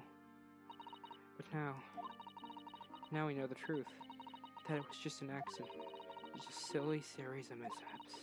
It's too much now, Oda-san. It's just too much. Yeah, I know. I wish there was something I could say. Inspector, my duty was to see his Sogi-san safely to Great Britain, but I failed, and caused his two closest friends great pain and suffering as a result. I've let everyone down, and I will do anything to make up for my terrible blunder. Nobody blames you, Inspector. And I'm free again now.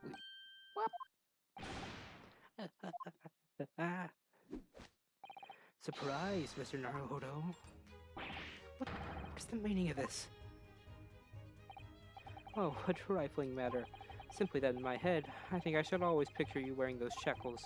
Without them, the balance seems all wrong. It's distracting. Sorry? So I decided to restore them. For old time's sake, shall we say? You are a stowaway after all. He thinks this is funny.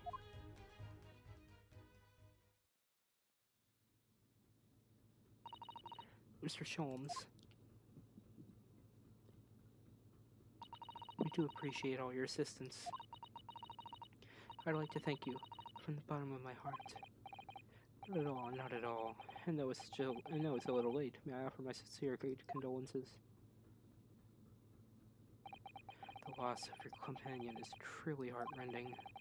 I hope that you will be able to fulfill some of his aspirations in his honor. I'm afraid that won't be possible.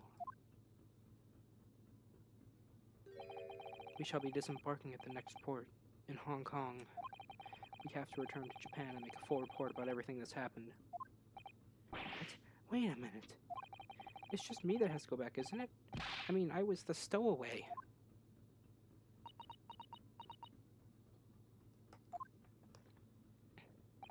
The terms of the study tour were negotiated by the Department of Justice in both Great Britain and Japan. It was to be 1 lawyer and 1 assistant. Was to be?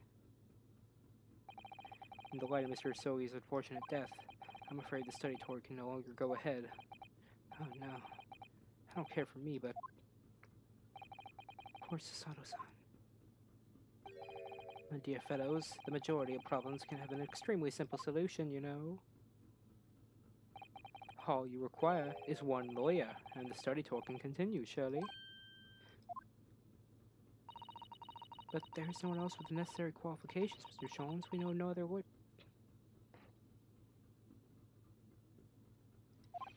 Qualifications, you say?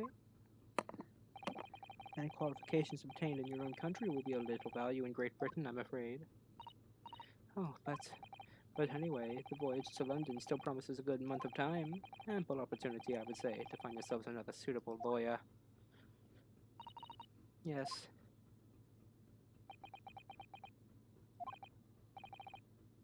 Mr. Sudo? Yes? Do you think perhaps I might be able to do it? Huh? But you're not a lawyer, Mr. Naruto. Oh, unless... Are you studying law? No, I'm not, but... I'm sorry. In that case, I don't think there's even a chance it could work. But as I said, there is still more than a month before we reach England's shores. Isn't that right, Mr. Naruto? Yes, I have a month in which to study, to learn what I must become a lawyer in Great Britain. That's ridiculous. Are you seriously suggesting anybody could learn all that in just 40 days? There's only one way to find out. I'd work my fingers to the bone, Inspector, every single day. Will you let me try? And if by the time we reach Great Britain, I haven't learned enough to recognize as a lawyer, I'll take whatever punishment is deemed appropriate. But why put yourself in such a difficult position? For Kazuma, he said that there was something he had to do in Great Britain, that he would sacrifice anything to make it happen. He was passionate about it. I can't let all that passion just come to nothing. Anyway, it's for my own benefit too. I will become a lawyer. I have to. What do you say, Miss Susato?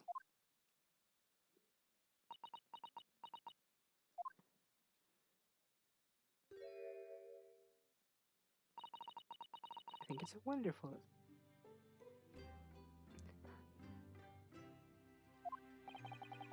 Thank you. So, what does our bespectacled inspector friend say? Are you serious? 1 lawyer and 1 assistant. The numbers are indisputable. No, it's madness. Yet fascinating, wouldn't you agree? Fascinating? Duty and rules are the dull routine of the existence that we all abhor. Give us interest, give us fascination. Speak for yourself. Besides, qualifications are no measure of a man. What matters is his character, no? And you've witnessed ample evidence of this man's exemplary character today with your own eyes, from the early hours of this morning until this very moment now. Despite contending with the passing of his close companion, and despite the accusation of guilt, this man has shown resourcefulness, intelligence, and above all, courage.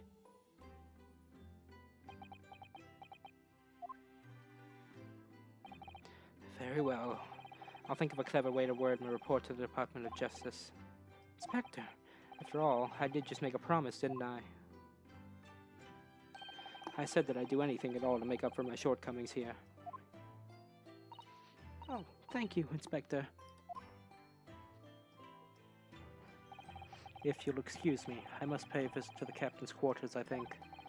I need to discuss what to do next, and how best to make my report.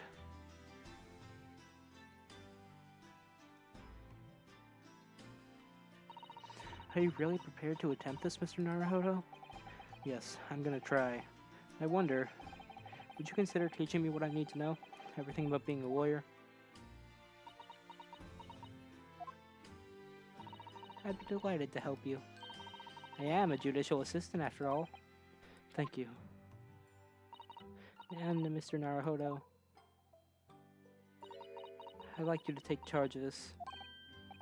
Me? Are you sure? I'm sure it's what Kazama-san would have wanted.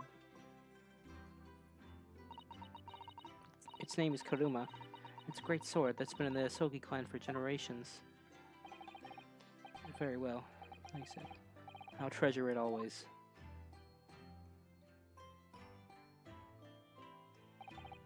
So then, Miss Susato, seems we'll be working together for some time to come yet. It will be an honor, Mr. Naruhodo.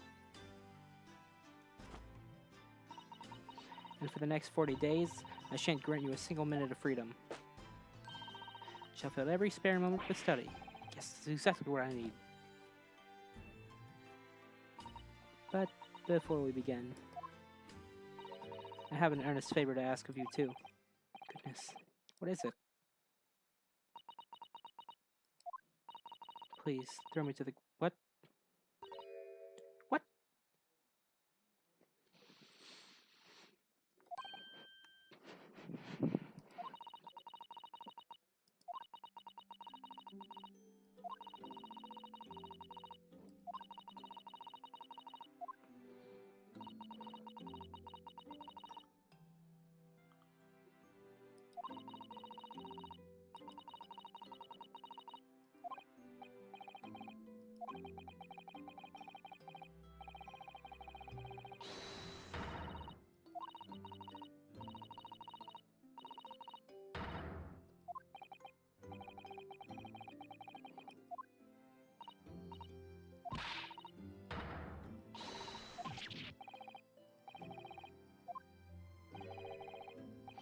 Very wise, Mr. Naruto. It is a skill one requires considerable training. Oh, Mr. Sholmes. I observed your throwing technique several times with great interest. I confess, I was most impressed. Did he see that? I presume that would be a form of Japanese wrestling? Oh, well, in a way, it's not wrestling, but my own interpretation of an ancient jujutsu technique. Apparently it's called the Susato takedown. Leaves your head swimming, believe me. How beguiling. I am a practitioner of the combative arts myself. I am a somewhat accomplished boxer. There he goes, dancing around again. I wonder if you'd be so kind as to instruct me on the technique for your arresting throw. Yes, I'd be honored. Then let us not dally. Demonstrate, my dear madam. Oh, of course.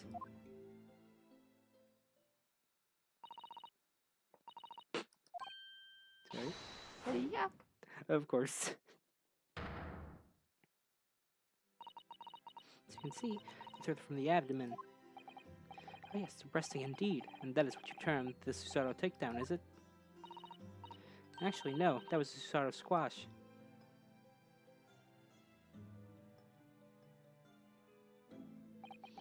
In my groggy state of consciousness, a scene from an evening recently spent with Kazuma was flickered into my mind.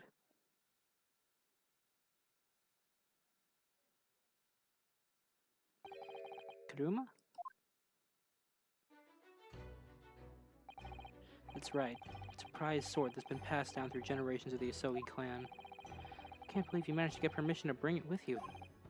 I mean, taking a katana on a study tour is more than a little irregular, surely?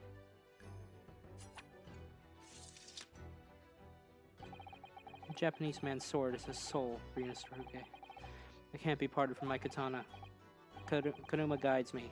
I truly believe that. So its name compels its wielder to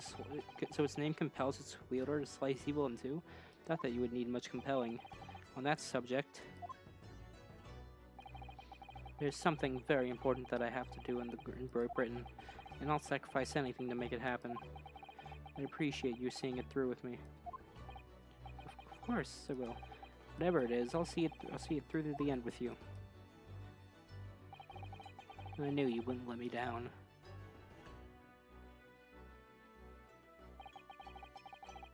That important thing he had to do.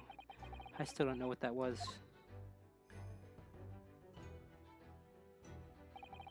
But I'm going to see the place for myself and work it out. In Great Britain's capital, London.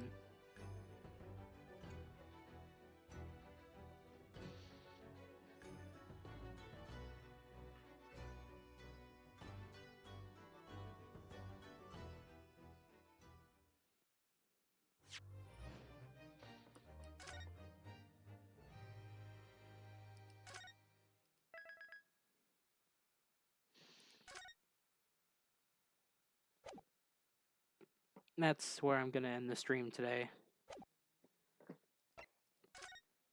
But hey, it was fun.